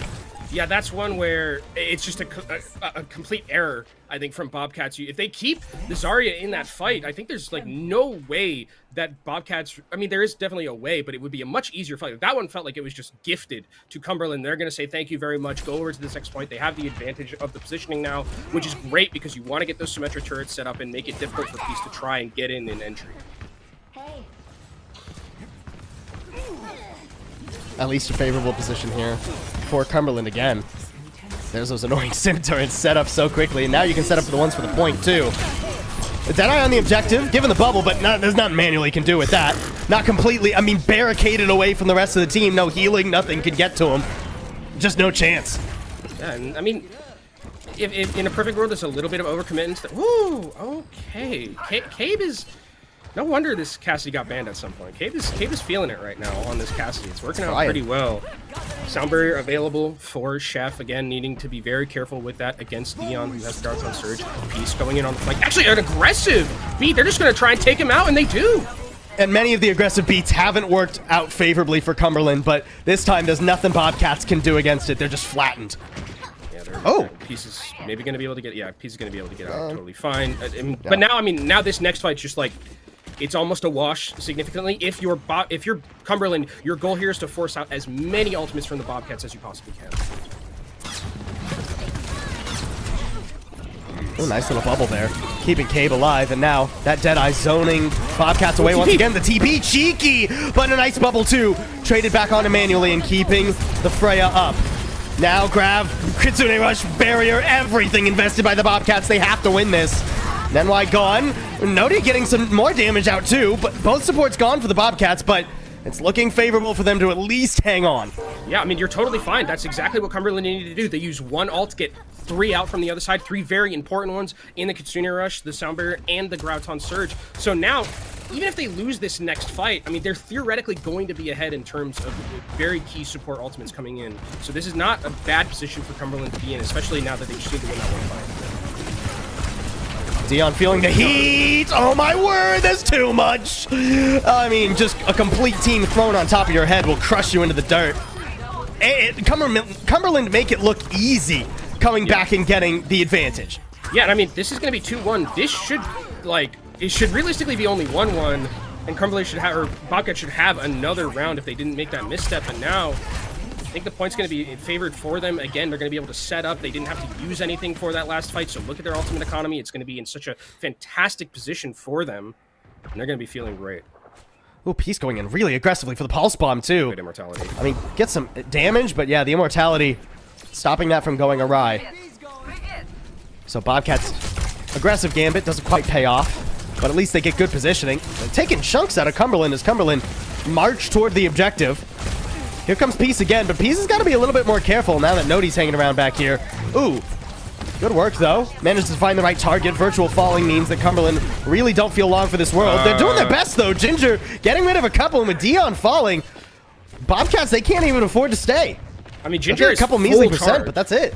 Ginger's full charge. Like, this is really scary for the Bobcats. They have to retreat here. They can't stand on ceremony right now. Manually getting taken down very low, and you're just going to say, thank you very much. We'll go ahead and take this point from you. I mean, Peace, yeah, going for a little bit of a stall here. Does get the bubble. At least up to 30% for the Bobcats, and they'll have a quick recontest. It's going to be enough. I mean, you have the high noon to get some more time. Pieces in the backline. Bubble has been forced out. Dude, he's just always on the flank. But look at Cumberland. They're not worried about the flank. They're going forward, straight down the middle, son. And there goes Peace, Proto, everybody falling. Nice work from Bobcats. I'm loving Paul.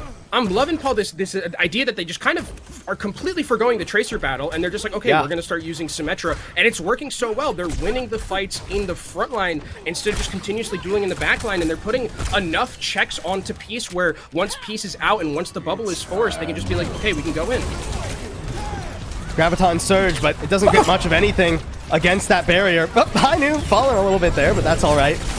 What's important is that Cabe survived, but he doesn't survive for very long. Grav could be thrown back the other way, Ginger, but do you want to invest it with your whole team dead? Don't do it again. Okay, we're good this time. It's fine. It's fine. No Midtown. Yeah, no Midtown there, and I mean, it's going to be a good positioning now for the Bobcats. It's going to be difficult for the Symmetra to try and get back in. They do have that Graviton Surge available to them, but on the other side, you've got Kitsune Rush and the Soundbird, two very key ultimates, so Ginger's going to have to be very careful with where you're going to be deciding to use this, because it's definitely going to be resulting in a sound barrier.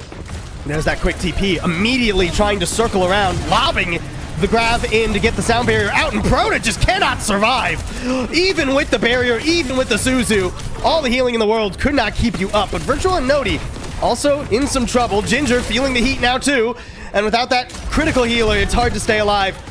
Cade getting blasted away by Nenwai, and Bobcats manage to weather that nicely, and they will tie us up here on Servasa. And it's all down to this right now for Cumberland. They have to win this one, this last flashpoint, if they want to continue in this bracket. They do get the setup at the start, so that's going to be great. They can set up those symmetric turrets, but Bobcats are going to try and get back in and not let them get that setup that they really want, because Cumberland really wants to be the ones who are the initiators and who are playing to their tempo. I thought Cumberland were going to be able to set up more dominantly, but not so much the case. Ant Matrix at an odd angle, but it does help burst down Dion, and I guess that's what counts. Bobcats now have to be very picky on how they take these engagements, and maybe they can't pick an engagement at all. They'll just have to let the first cap go over to Cumberland. Gonna be able to do that, and Bobcats will come back into this one. I mean, no support. The big thing is that they are going to have that Diaton surge way ahead of the sound barrier on the other side, so it's really going to be on the basis of the immortality field to try and negate some of that damage coming through. Virtual has been just locked in all day.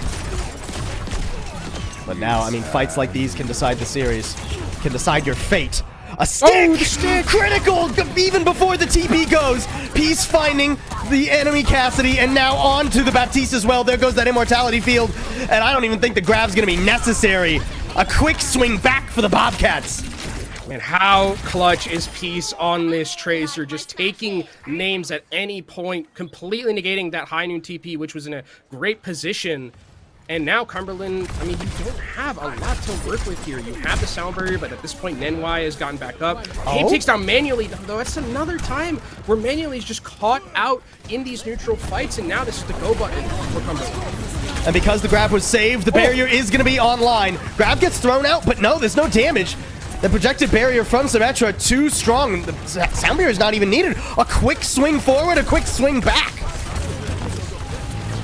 Try and get those picks again. The Chef, that's I'm not sure about that one. I mean, now you have to leave. You don't have any speed. What have they done? Oh, and Virtual getting caught is the nail in the coffin. A few measly percent, but the Bobcats are back so quickly. This point is flipping back and forth and back and forth and back. Like, it's literally the worst pick that could have happened there, because if Chef going down, that means that you have no speed, and then Bobcats are just like, okay, we'll take that advantage very effectively right now. They get back control, and now it's last play territory. Bobcats 1 win away from continuing in the bracket. Do or die for Cumberland. They've been clutching these moments before, but one last overtime is all that they will have. Here comes Peace on the side, too. Pulse Bomb at the ready. There goes the barrier, stuck onto Ginger, and the tank falls first. The beat is 1/10 of a second too late, and the Ant Matrix isn't pumping out enough damage. Dion just standing behind the pillar. Peace still harrowing the backline, too. Sight set on Chef, and there goes the Lucio. Now no one can contest unless they want to be immobile and done for. Peace claiming heads one by one, and the Bobcats will claim the series.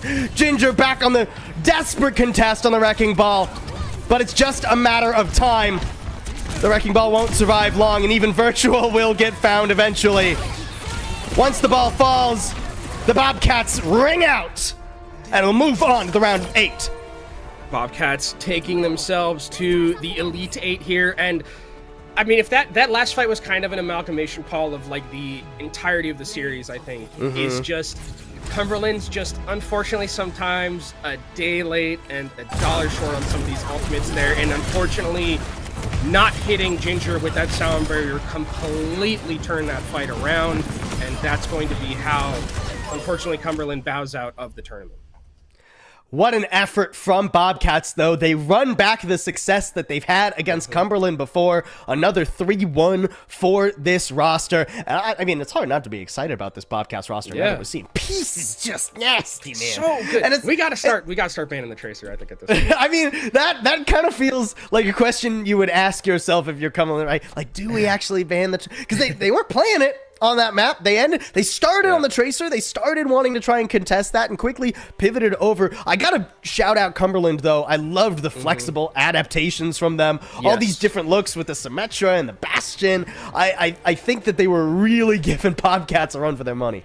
Yeah, I think you hit the nail on the head where it's like, okay, they like knew that the Tracer wasn't working out, and they were like, okay, let's try something different. They go over to the Symmetra, and it starts working out really well for them, and that's something that I really liked from this Cumberland team, is seeing their ability to switch compositions and adapt a little bit. Like, even on Midtown, like that whole composition that they brought out with the Bastion, I thought was really cool. So, unfortunately, it just fell to a little bit of it fell to the hands of Peace, and Peace's some really, really good hands, I'd say, Paul.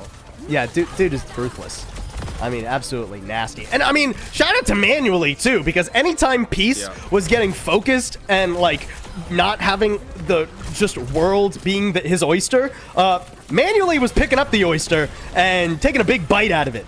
I mean, absolutely nasty DPS duo from the Bobcats. Yeah, and I mean, you know, it wouldn't, you know, we got to give the supports a little bit of credit and the tanks a little bit of credit. It does seem Pieces like there a lot of the time, but I think for the sake of like the tank and the support and a lot of what we saw is like they know where their bread's buttered, right? And it's like, you know, we're gonna give our resources to Peace effectively with like the way the bubbles were being played with Dion. Wasn't a fan of like what happened on on Servasa there when they were trying to stagger, but for the most part, the other times that I saw Dion was playing really well in terms of just timing those bubbles effectively to make sure that Peace was able to get a lot of value in the back. Yeah, I mean, shout out to the heroic supporting cast from Bobcats too, because the only reason we can talk about Peace this way is because of all the resources Peace was getting. I mean, bubbles and Suzus and everything you could imagine. It was really, actually, the only map where the Tracer head-to-head felt like it was contentious was this map, Dorado, and that's because Nodi was often getting those tidal blasts and going in and just tearing through the Bobcats on occasion, right? But even then, Peace, I mean, the hero moment here at the end too, just absolutely nasty. Yeah, and I think, again, I think we're, you know, it's definitely worth copping a ban, I think, about this Tracer if we're going to be going forward for this team. I think that, you know, one of the things about what I'm seeing from the Bobcats is that they do, I mean, that the Bastion comp is like the thing that's like sticking out to me, where it's like when I think about like going forward, and it's like, you know, do they have like a bit of an issue against compositions that are a little bit more wacky, and like can they only play like in this standard Overwatch style? Because even here, when it was like against the Symmetra and it wasn't just like a full mirror, they still had a little bit of a hard time, and it's got to rely on some clutches that from Peace and I think from the rest of the team. There were some fights where it felt like Bobcats were getting outpaced, waiting for Peace or Manually to come up with the goods to get them into the fight, a first pick. And on fights where it was, oh, suddenly there's a whole team in our face, and Peace was trying to go for the back line, but the back line is teleported into us, and we're all dead. Peace didn't get anything, and we all died. So that is definitely a crack in the armor to look out for the Bobcats, especially as they move on. They will go on into our round of 8. Cumberland, unfortunately, eliminated from the open bracket. They actually also are playing in the varsity bracket, so they'll still have more games to play this weekend at the very least, so there's the silver lining for them. But Bobcats, I mean, absolutely beautifully done. Yeah, they played really well, and Paul, I think we do have a little bit of an interview coming up, so we will, you know, just stay there. We're going to get to a little break. You get more time for your drops, but don't go anywhere. I'm watching you. Stay tuned.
Welcome back, one and all, to the Overwatch Collegiate Fall of 2025 Homecoming. We just finished our very first match of the day. We had the BSC Bobcats versus the Cumberland University. And Bobcats won. Congrats to them. And as a special little treat for all of you, we have one of the victorious Bobcats here with us now. Nenwai coming in to the interview. Congratulations on your very first win of the playoffs here in Nenwai. How you feeling after your first match? Pretty good. It was a pretty hard game, but it's a really good one for us. Yeah, so walk me through a little bit about this series, because first map it was like, you traded 1-for-1 at like 100-0, and then the last sub map was really close, and then Midtown comes out and you're like, oh, it's Midtown, and then it's just Bastion comp. What was the thought process? Because you all got ran down 6 minutes to the second point. Who kept all of you guys kind of mentally fortitude after taking such a heavy loss like that? Well, every time we've played this team, it's always been pretty competitive. We usually win, and I do think we are expected to win. I still think they're a good team, but most of the time when we've played these guys, we've always won, and we know they can always fight back and catch us off guard with anything. So it was really important to just always keep going next and be ready for the next map. Sometimes we make mistakes, and it does cost us the map, and it's pretty hard, but it's just super important to always be able to go next and try and just stay strategized, just trust yourselves, trust each other, play good, and beat them. Yeah, I mean, we saw a lot of that trust throughout the entire series. We were talking on and on about how well you guys played off of each other and supported your guys' DPS. So can you enlighten me a little bit on how the comm structure works for that? Who's calling for the resources and for the timings on a lot of those plays we were seeing from Peace going way into the backline and manually coming up with the goods?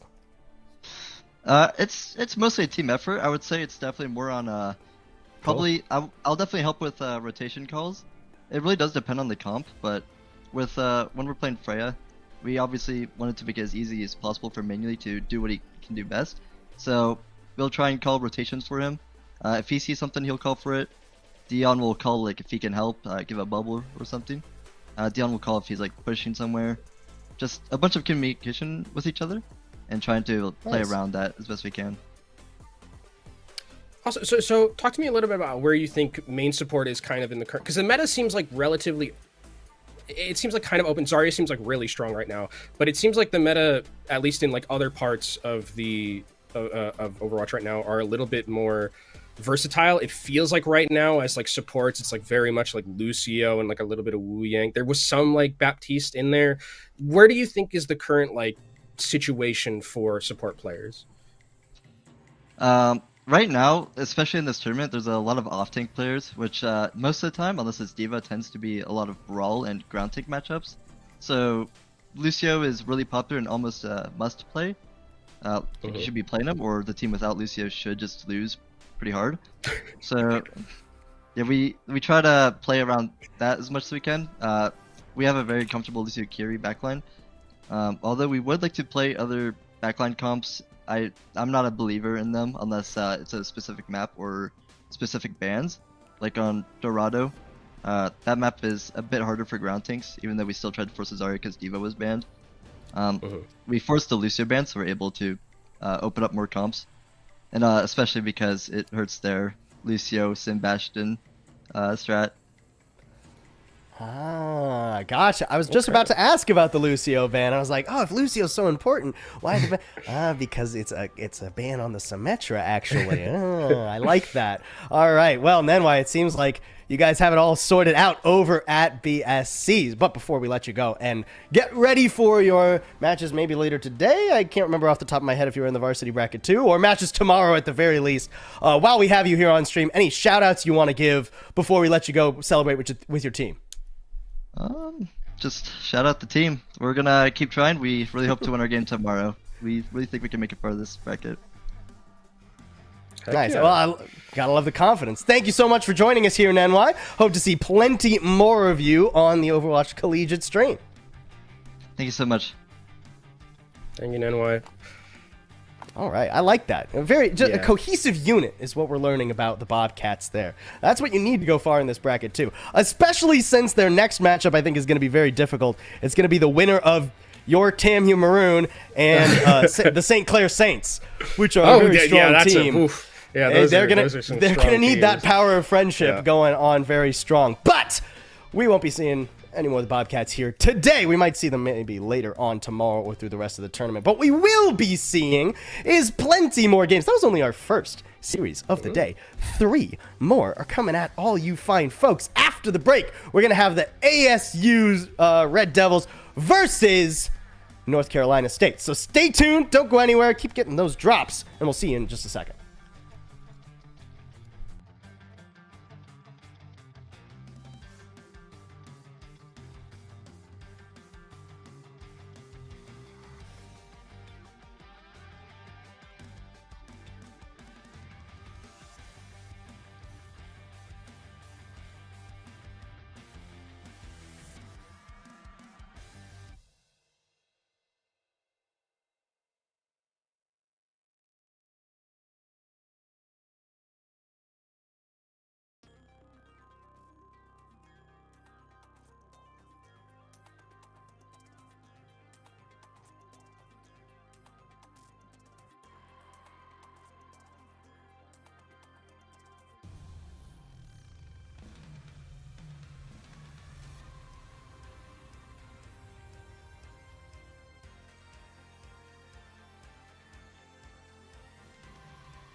one match down, but plenty more action to be played here on the first day. We're only halfway through the open part of the bracket for today, and then we have 2 more games in the varsity, and then tomorrow we have all of those over again in the round of 8. So much Overwatch to be watching this weekend and next weekend as we conclude the Overwatch Collegiate Homecoming Series. Once again, it's myself, Possible, alongside Kenobi. We got match number 2, ASU versus NCSU, coming right at you, folks. Yeah, you're alumni, right? I think you said you were ASU. You're what is it, Sun Devils, right? That's the Sun Devils. Yeah. I mean, it's Arizona.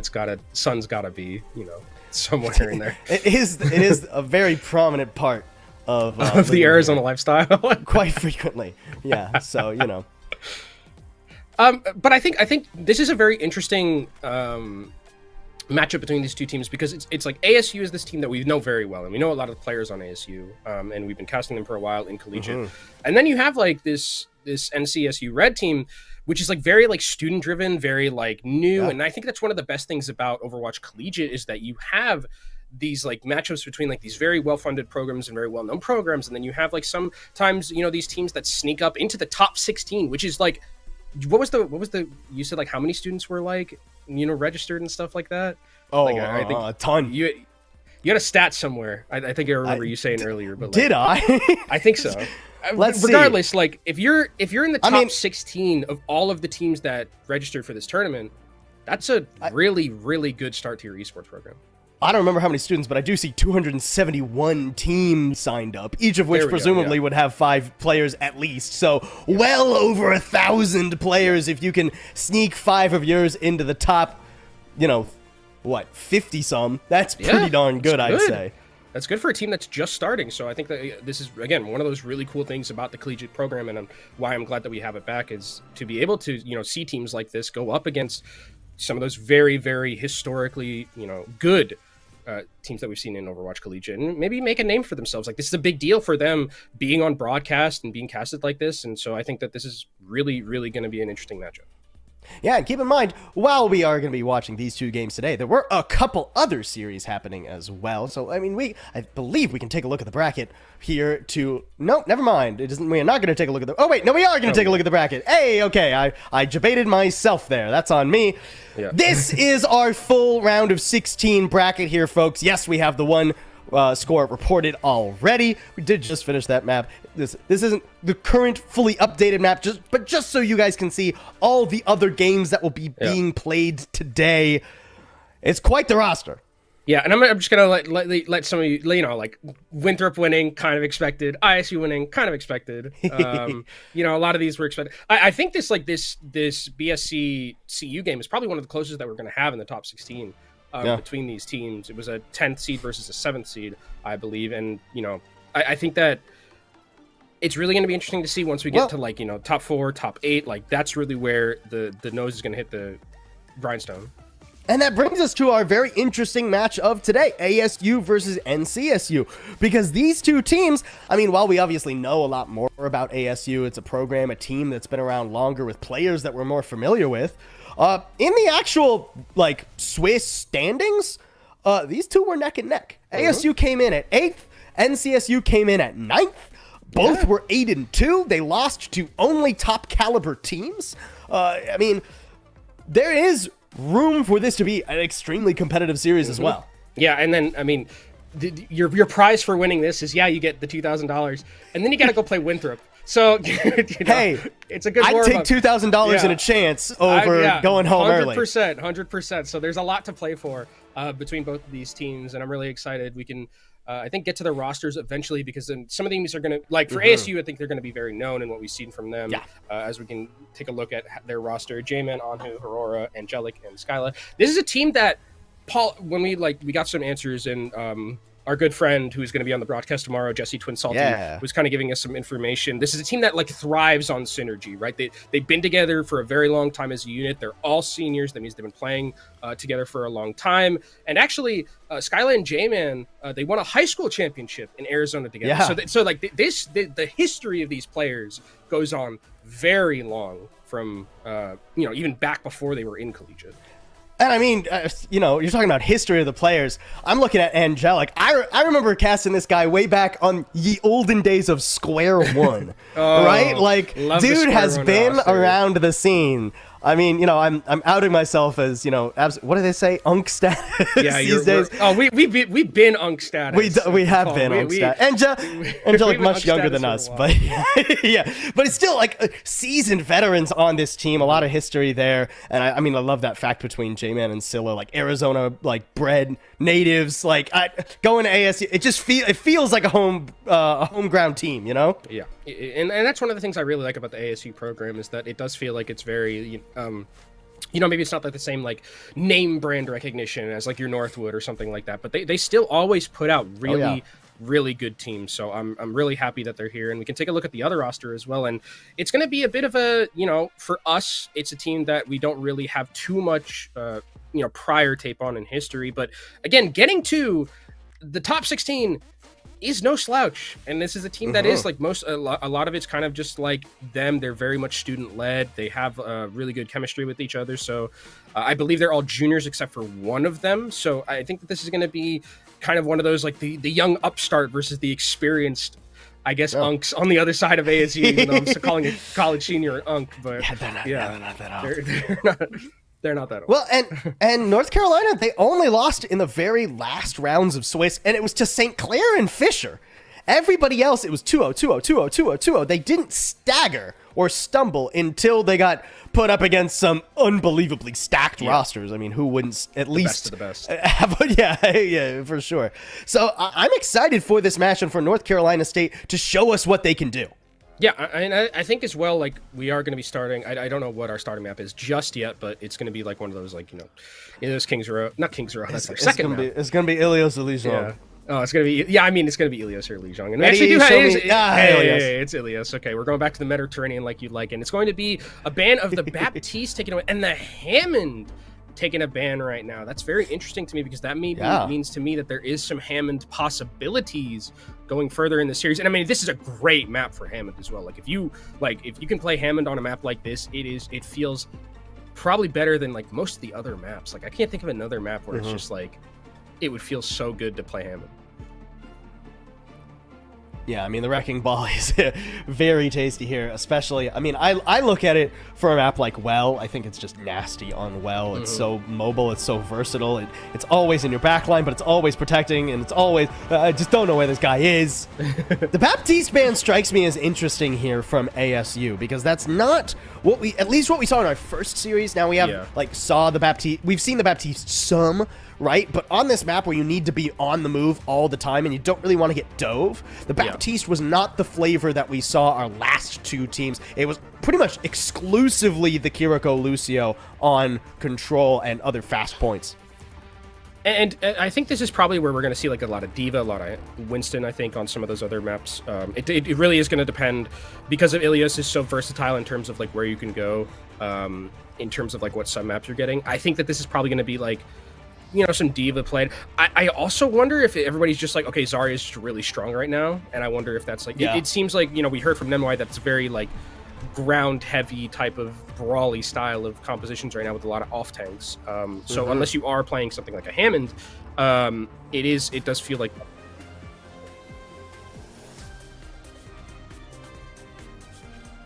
ASU and North Carolina.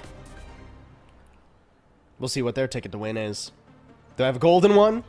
Or one of those fake ones that they passed out on the candy bars that were like off gold and never got you there? Do you remember when they did that big promotion? Dude, but those Willy Wonka bars were actually so good. They were really good. They were really good. Man, if you put Crispies and if you put like Crispies or like graham cracker in like a chocolate, like you're good. It's good. That does sound good. ASU, I mean, I have to believe that these are the comps we're going to be seeing. No divas in sight. Instead, the Winstons. We went from off tanks last game to main tanks this one. And we'll see which gorilla going to be hitting harder, Splice or Aurora. Out on the map we go for match number 2. And I mean, it is kind of this map where it's always been like the Winston or the D.Va, and like, high ground control is very important here. Difference in DPS, which is going to be super interesting for me, it's going to be the Cassidy and the Genji. So a little bit more of that burst and sustained damage instead of something like the Freya that's going to be in the air, just consistently looking for burst potential. ASU with the advantageous positioning to start things off. But we did see in the last series, Cumberland, they got cornered off here and weren't able to get out of this position. So the transition from above the point to on the point, important for ASU right now. And they managed to get it. Ooh, Angelic just barely hanging on to the map, and now pivoting and trying to go aggressive. Anhu down early, though, and Angelic sectioned off from the rest of the team. Lobby putting in the work. And, I mean, yeah, it's pretty easy shooting now. Gonna have to try and get back onto the point. Only a few measly percentage for ASU to start off. Yeah, and I really like this decision of bringing in this Cassidy, because not only does it do a really good job of dealing with J-Man in the air, but also it makes life a little bit difficult for the Tracer and for that Winston. So this pick already doing wonders, and that dive that started out so strong was just Oblivion and Splice getting onto Angelic and just forcing Angelic away. He couldn't stay in the fight and keep the rest of his team alive and try and rotate. And Lobby's been putting up numbers already, almost all the way to the Deadeye. Anhu, ooh, in some trouble, out of blinks, trying to limp back away to a health pack, manages to get away briefly. And Splice taking quite a hefty chunk up in the faces of ASU, but will manage to get away. I mean, just doing a good job of buying time right now, North Carolina. ASU struggling to find a line in. Yeah, Splice is playing on a really nice edge right now. I mean, not falling over, getting the heals up on the other side. Kitsune Rush is traded on the objective. Deadeye out. Lobby finding one, but it's traded back by a Pulse Bomb. Still a good position for North Carolina, though. They have dominion over the objective, and just nasty shots from Lobby. This dude is filthy with it so far. A beautiful stun, and yeah, no, the Primal not quite ready. Good turnaround. North Carolina holding strong. Yeah, Lobby is clicking heads right now on this other team, and I think ASU are caught a little bit off guard with how this composition has been working.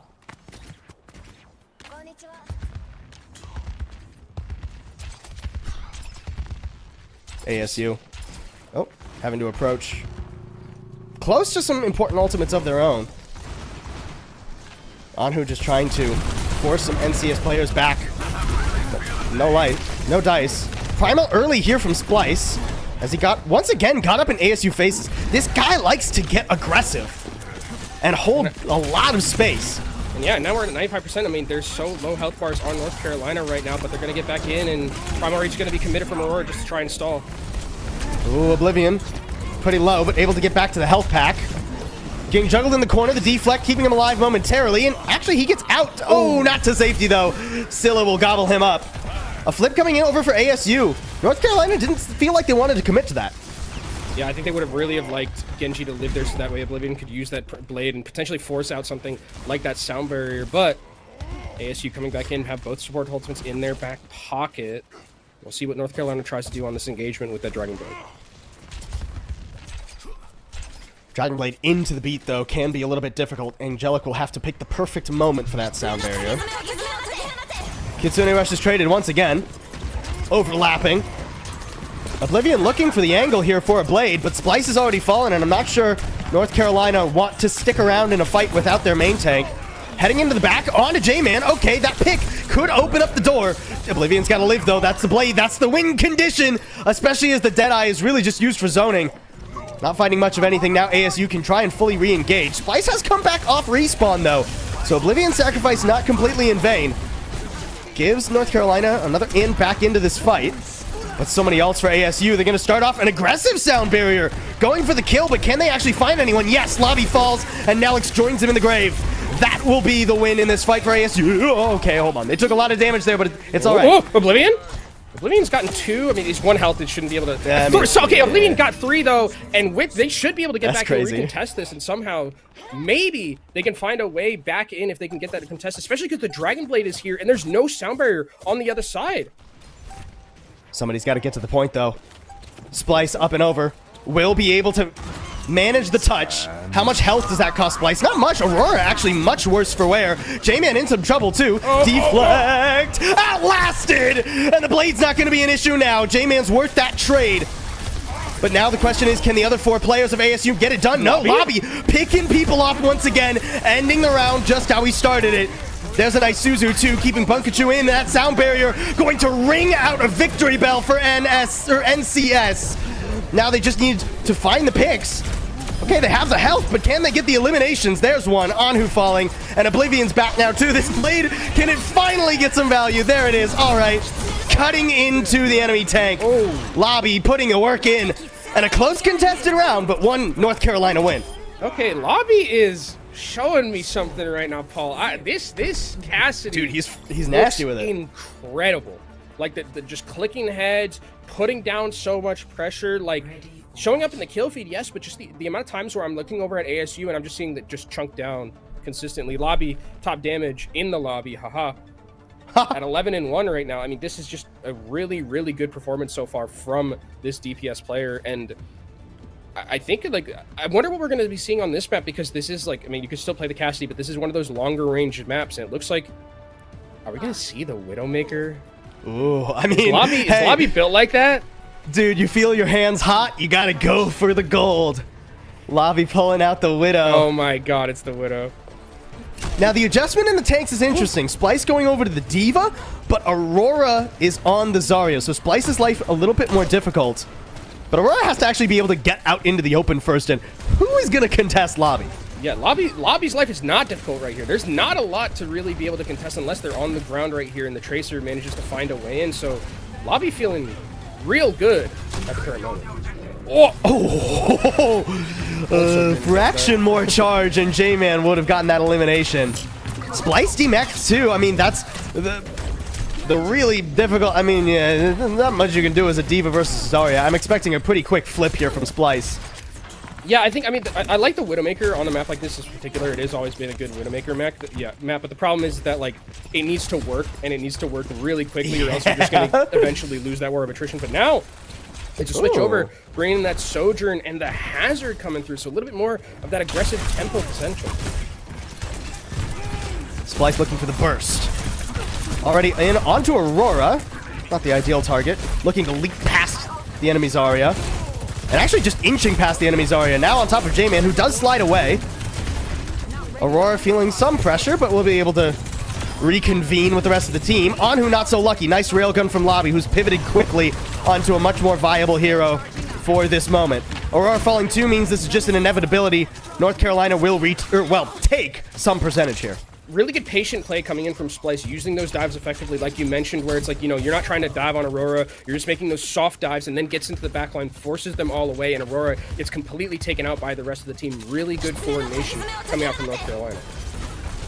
Early Kitsune Rush, too, not letting ASU even get their foot in the door. No picks off that just yet. A nice stick, and Splice overextends. ASU now, not only do they have a foot in the door, they can kick the door wide open and charge the objective. Yeah, there is going to be that Dragon Blade they have to be worried about. Sound Barrier not necessarily here just yet for the Lucio on North Carolina State. I think now you just take as much as you can if you're the Sun Devils. Take that point. And good understanding from North Carolina State to know that they really didn't have a chance to win that, so now they'll come back in. Now they have their Sound Barrier. It's going to be a much easier fight to Pirate. Much quick retest available here. That was not English. Kitsune Rush, though, and NCS just want to stay back. Just wait that out and re-engage. Here comes the beat. Here comes the blade. Can Oblivion find much of anything? Overclock up on the high ground. Giving some backline a tough time. That means without Bunker Choco there, it's going to be harder for Splice to move around, and he gets pinned down. The blade didn't fight anything. Such an investment from North Carolina, and they didn't come up with squat. Yeah, I mean, they invested a lot into that. They also covered the blade. They layered the blade with the Sound Barrier as well, trying to get value, but there was really just no one for Oblivion to slice that, and they aren't able to take that one. And now ASU in last fight territory right here, using the grab just to zone people away. Lobby gets taken down, and I think there's a way back into this for North Carolina State unless a miracle happens. I mean, maybe Oblivion can run to the point. Downpour coming out, but it doesn't find squat. ASU got their umbrellas out. Look, normally in Arizona we have umbrellas for the sun, but they work against the rain too.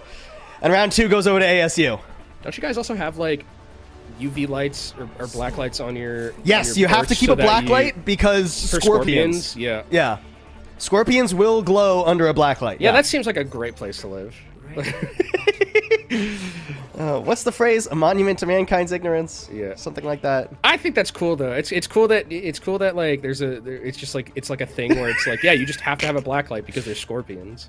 And everybody's kind of just like been like, okay. Look, in ASU, I don't know where I was going with that. I was going to say, like, they got their black lights for the Scorpions of North Carolina. I don't think that North Carolina State is a Scorpion team. I do not think that is a Scorpion mascot. No, it was a bit of a reach from me, but either way, we're on to, well, And we'll see how this goes. Back over onto the D.Va. North Carolina really trying to make this work. But once again, I mean, that Zarya, I'm feeling like we're going to get a bit of deja vu here. Already Aurora pushing far forward. J-Man, okay, he's fine. That's okay. I will say that the D.Va works a little bit better here because you have a lot more high ground to play around. Like, you don't always have to be on the ground. But you need to still be very, very careful. Oh, and Nelix falling immediately after. Lobby stuck in a corner. Okay, some trades back. Splice and Oblivion going into the back line, but only one tank is left standing, and yeah, Aurora's going to stand pretty tall. Yeah, I think if you're taking those trades in your ASU and you have an 80 charge Zarya just still alive, I think you're totally fine with that. That's one that I would buy stocks on if I'm ASU, and they're going to take control of this point, start taking it up. Splice is going to go back over to the hazard. I mean, yeah, it's like the D.Va is just, it's so difficult when you have a Zarya just continuously taking you down and you have no way to really deal with it. So going over to the hazard, trying to get those soft dives and into the back line with the Genji, maybe make something happen. The hazard is still struggling, though, at least over on Ruins. Better angles of entry here you have to hope for Splice to have some success. Oblivion, I mean, doing a good job of just annoying the healers. Maybe more than annoying. Scylla's very low. Splice can't quite seem to find a target, though. Lobby in a very safe position, just taking pot shots at the enemy tank. Aurora having to abscond. Still some progress, though, and with Oblivion falling, ASU, they can take a breather and come back into this. Gotta be careful of the Deadeye, but it gets beamed down. Angelic at long range with the bubbles on the head. And now it doesn't feel like North Carolina. They don't have the teeth to bite into this point. Yeah, I wonder if it's just like a hero pool thing where it's just they don't feel comfortable maybe playing the Zarya in the mirror, because it feels like with how good Zarya is right now, maybe the mirror is just the best way to go about it. Because the amount of peel that you have as a Zarya, especially if you're like bringing in a Genji to the table, it's a lot. Kitsune Rush is traded. Oh, and actually J-Man in a little bit of a tricky spot. Doesn't want to get completely caught by Oblivion. Scylla feeling fine. I mean, Scylla is just pumping knives into Splice right now. Holy moly. And there's the grab, too, forcing out the sound barrier. And it's not even enough to keep him alive. No beat gonna save you here. Yeah. I mean, ASU are dominating now. It's just really tough because, I mean, yeah, if you're like diving into this backline, it's like, okay, there's like Boop, there's Suzu, there's Bubbles. It's just like really difficult to find a lot of value with this dive and how they're playing it. And right now, I think it's just if you're ASU, you're trying to hold as far and as quick as you can. See if you can take him down. There goes Funko Chunko. And yeah, you're going to get a recontest here, Paul, but I don't know if it's going to be enough. It won't be long. There goes Splice. Paul Spawn sends him to his grave and gets this first map under lock and key. Nice little shot from J-Man to finish that off, too. And map 1, Ilios, goes to ASU. ASU, little shaky in the Winston mirror, little bit, especially with how good Lobby was playing. But Lobby, I mean, had that good early round, and then, like, since then, you know, kind of was overshadowed a little bit in those last two maps, especially because they had to go to, you know, the Widowmaker didn't end up working out, but North Carolina State did show me some stuff, you know? It's looking like this could maybe be a close series like we had in our previous one. I mean, it was certainly contested when it was the Winston versus Winston, when it was the full dives versus each other, and that different flavor of the DPS, too. I think that Lobby was succeeding so well on that Cassidy. I mean, was just a monster. But then I think the hands maybe got a little bit too hot, started burning. The switch onto the Widow, I love the thought behind. I will never like tell a player, no, don't go for the winning domination when you feel like you're playing really well, right? Just sit back and just play like, no, go for the winning domination pick if you feel like you can make it work. But once the Widow can't get set up, now you're like, you know, you have to go back and swap, and you don't get to like have that advantageous position, and it just turns from bad to worse very quickly. And then, I mean, map 3 was lights out, all ASU. Or round 3, rather. Stage 3 was lights out, all ASU. And I think the other thing about it is, like, now it's like, okay, well, I didn't see a lot of Zarya. I don't know if I saw any Zarya now that I'm thinking about it. They didn't play any. Yeah. So now it's like, okay, there's no Zarya. Like, is that, like, a thing that we need to, like, keep our eye on? Because then it's like, okay, you probably have to put it in a ban at some point if it's not something you are comfortable with, because with how good, especially we saw Aurora play that Zarya. So I think that, like, at this point, I'm going to be very interested to see where we go in terms of, like, maps. Do we go towards maps that, like, at Gibraltar, where it's, like, dive is very, prominent, and, like, Zarya maybe can't maneuver around a little bit? Or are we just going to go to a map where Zarya could be played, but it's just going to be banned? Like, I think that's... Zarya seems like the focal point, at least after this first round, and we'll see if that does continue going forward. Because I mean, it just felt very easy for ASU to just plant their Zarya and just go. Great. I have a bubble. Oh, you're diving my backline? Oh, I have a bubble. The bubble. Oh, and guess what? Big laser beam. Oh, yeah, big laser beam that melts through any tank, basically. But yeah, I think that... Yeah, no, it's tough. I also don't know why we didn't see the... I mean, I think Spilo is like... Or not, no, Spilo's the one who talks about the D.Va versus Winston counter. I wonder if, like, people still think that, like, Zarya is a true counter to something like a Winston, where it's just like easy to play. Because I think, like, I get the idea where it's just like, okay, Winston dives on you and you just bubble and you sit there and like you were just holding that gun. But I feel like it probably could have done okay, especially with how good it did on the first map. But I guess they preferred the D.Va a little bit more. Yeah, I mean, looking forward, it's really, I mean, the precedent map 1 has set is, can North Carolina get rid of the Zarya, force other things to come out in the tank matchup, because the difference in space and confidence when ASU were on the Zarya was night and day versus the Winston. And even, I mean, let's keep in mind, even the Winston matchup was like close cut, right? Like North Carolina managed to win that one out, but it was still rather contested. Yeah, and I think we do have our next map, I believe, here at some point. Well, we know what it is, at least. We'll keep it surprised for you all. It shouldn't really be a surprise. It's not that much of a surprise. it shouldn't really be a surprise, and that might have tipped you off right there. But I think that, like, I'm interested to, again, see what Lobby does, because Lobby had that first map that was really good, and then went to the Widowmaker, and, like, the Widowmaker didn't work, and it's like, yeah, it's fine. But, like, in those last other two maps, like, kind of didn't have as good of a performance. So I wonder if that was just indicative of the tank line matchup like you were talking about, or if, like, you know, it just didn't, it was just a, you know, off day. Yeah, and not shooting I think part of it was the tank line matchup, because you think, like, map 3, when we were on Well, it wasn't really even the Cassidy. Like, the Cassidy was there for a 1/10 of a second in the first fight until Lobby was stuck in a corner and blown to smithereens again by the Zarya. And then Lobby swapped over to the Tracer entirely, right? Which I couldn't really make heads or tails of whether or not it was successful. That was not a good, that might not have been a good indicator, that last, like, 50% that we had of that map. Probably see later. So I'm wondering if to me, what it felt like was when the Cassidy had space to succeed, Lobby was popping off. When Lobby could like chill and just focus on clicking heads were clicked. But when, you know, Splice was struggling in that tank matchup because of, you know, the matchup Zarya and a D.Va, or even with the Hazard, right? And that space couldn't be as confidently held by something like the Winston. You know, it's hard to click heads when everybody is blowing you up in a corner. It's hard to click heads when some, you know, some large Russian woman is, like, running at you and just barbecuing you with a nuclear, like, just barbecuing you with a nuclear fission. It is going to be the Zarya ban, which is smart. Yes. I think getting rid of that, and I believe the other ban, we don't have it on the screen, but it is Wu Yang. It is Wu Yang. So, which is interesting. So, I mean, understandable that this, you know, Zarya gets taken away. It definitely kind of screams to me that, like, Zarya is something that they don't want to have at all. But that does mean for the rest of the game, for, like, pretty much the rest of the of the series, it's playable. But then it would come back to, like, okay, then we have to, like, pick maps to, like, get away from Zarya, like Gibraltar or something like that, where it's not, like, necessarily as favorable to, like, the ground tank.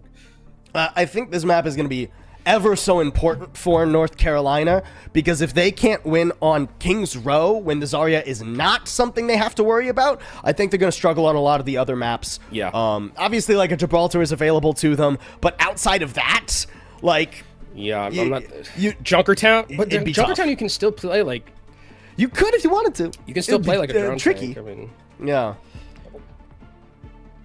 Even still, I mean, they would only get to pick theoretically 2 more maps, right? Yeah. Or 1 more map even before they lost. Because then they have to break. And then it's like, okay, well, and then ASU is just like, what if we just took you to the best Zarya maps? And it's like, well, we can't ban it, so.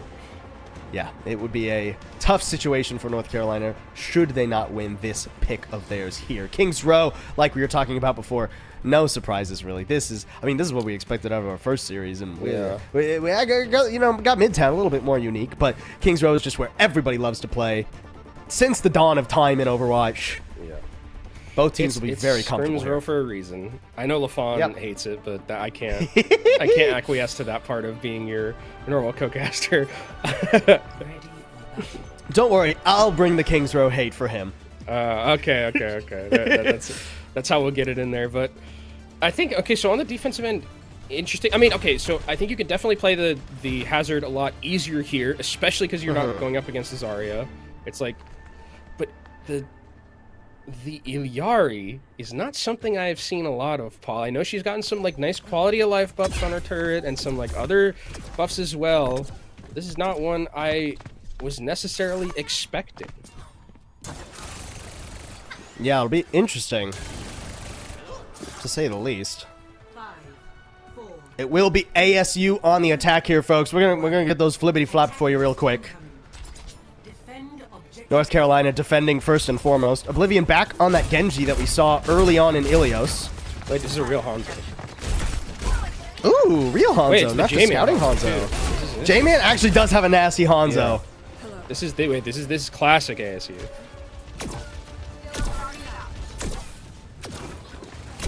And I just have to wonder how much Bunkerchu is going to be able to do from this. I mean, it's a nice like vantage point. Don't get me wrong. But it's not quite as mobile as something like a Lucio. Feels easy to get potentially pinned down. ASU taking their time thus far. Ooh, Scylla! Ooh! Can't believe that Scylla survives there. Good. And gets into cover too. Nice Suzu. And Splice falls. Wait, hold on. North Carolina, I thought they had an opening, but things are suddenly getting very dicey for them. Aurora surviving nicely too. Oblivion pooped off the high ground, so ASU take a quick breath and then go for the objective. Yeah, and I mean, it was really good. I mean, just getting out that Suzu really was enough for them to live and continue to take that fight that they eventually took Splice down, and now Splice has to come back on the Diva. A good recontest, though, and North Carolina have bought a lot of time. ASU, despite getting rid of the enemy tank, weren't able to get even a tick out of that. Oh, Lobby just getting blasted, though. Nothing you can do about that. Aurora dunking on your head with the missiles. Now things a little bit dicey. Oblivion nearly up to the blade. Can that be the early saving grace? No, Oblivion found! Oh, it's a tale as old as time. Hanzo getting rid of a Genji. And once that brother has fallen, so will the first point. Yeah, he couldn't even do that in the cinematic, but now he does it here. In, King's Row of all places. Okay. Actually, we're recontesting here. Hello, North Carolina State. We are going very move aggressive from North Carolina. Oblivion does have a blade. I mean, this would have to be the hero blade of all hero blades if you're going to go for this one. Just thinking about it. There's a pulse bomb. Doesn't catch Splice, but there's no way you're going to remake here. Just buying time. North Carolina not even committing ults to this. Knowing that they'll eventually lose it, but will they get staggered too? I guess like I'm confused as to why if they were going to commit that early in the fight, at that point it's just like you might as well try and get out as much as you can from the other, because now it's like, okay, you have Blade, yeah, but a Blade in the year of our Lord 2025 doesn't really do anything, especially if on the other side there's a sound barrier. So I would have liked to have seen North Carolina State University just really contest and really go for that if they were going to really commit that early to trying to win it back. And you can see on the map there, Oblivion just trying to go for Anhu, now going for the blade instead, but yeah, the beat, I mean, just completely dulls this blade. You're chopping into stone right now. Oblivion has no chance. Self-destruct invested by Splice too to try and separate ASU, but doesn't quite hit the mark. Lobby still with a nice rail shot, teed up and ready to go. Overclock in pocket too. No shortage of tools for NCS. This ends. They need to actually find some targets. Oblivion falls, but it's a trade. Ooh. A nice shot from Lobby. Let's put some numbers on the board. There goes Angelic too. And finally, North Carolina find their in. Yeah, they're going to be able to take down. And this is actually a really great place to stall the card as well, because it's going to be hard for ASU to try and really get back into this fight without having to go through a gauntlet of spam. So it's really lucky if you are a North Carolina State University Red that you were able to hold right there, as J-Man is going to be going over onto the Cassidy just to try and offer a little bit more of that sustained damage instead of that potential that you had with Hanzo. Also a good way to keep pressure on Oblivion when Anhu's not able to. Give Anhu a little bit more space to go into the backline and play aggressively. Speaking of, Aurora trying to grab the high ground, but Anhu not in tandem with the tank makes it a little bit more of a difficult task. Oh, and I mean, Splice is just marking for this Pulse Bomb, too. Knows that Anhu has that available. Just going to use it after the DMEC. Oh, a little bit early, actually. Doesn't get oh, no. The beat is what saves Splice there. But can you actually get a remech? Incineroar is traded. Lobby, good to get rid of Scylla, which means that ASU are working on a clock. I mean, Anhu's trying to do so much right now, but the picks aren't coming through, and finally, North Carolina State looks like they're trying to bring this one back. Without Angelic here, some healing and mobility that's going to be lost.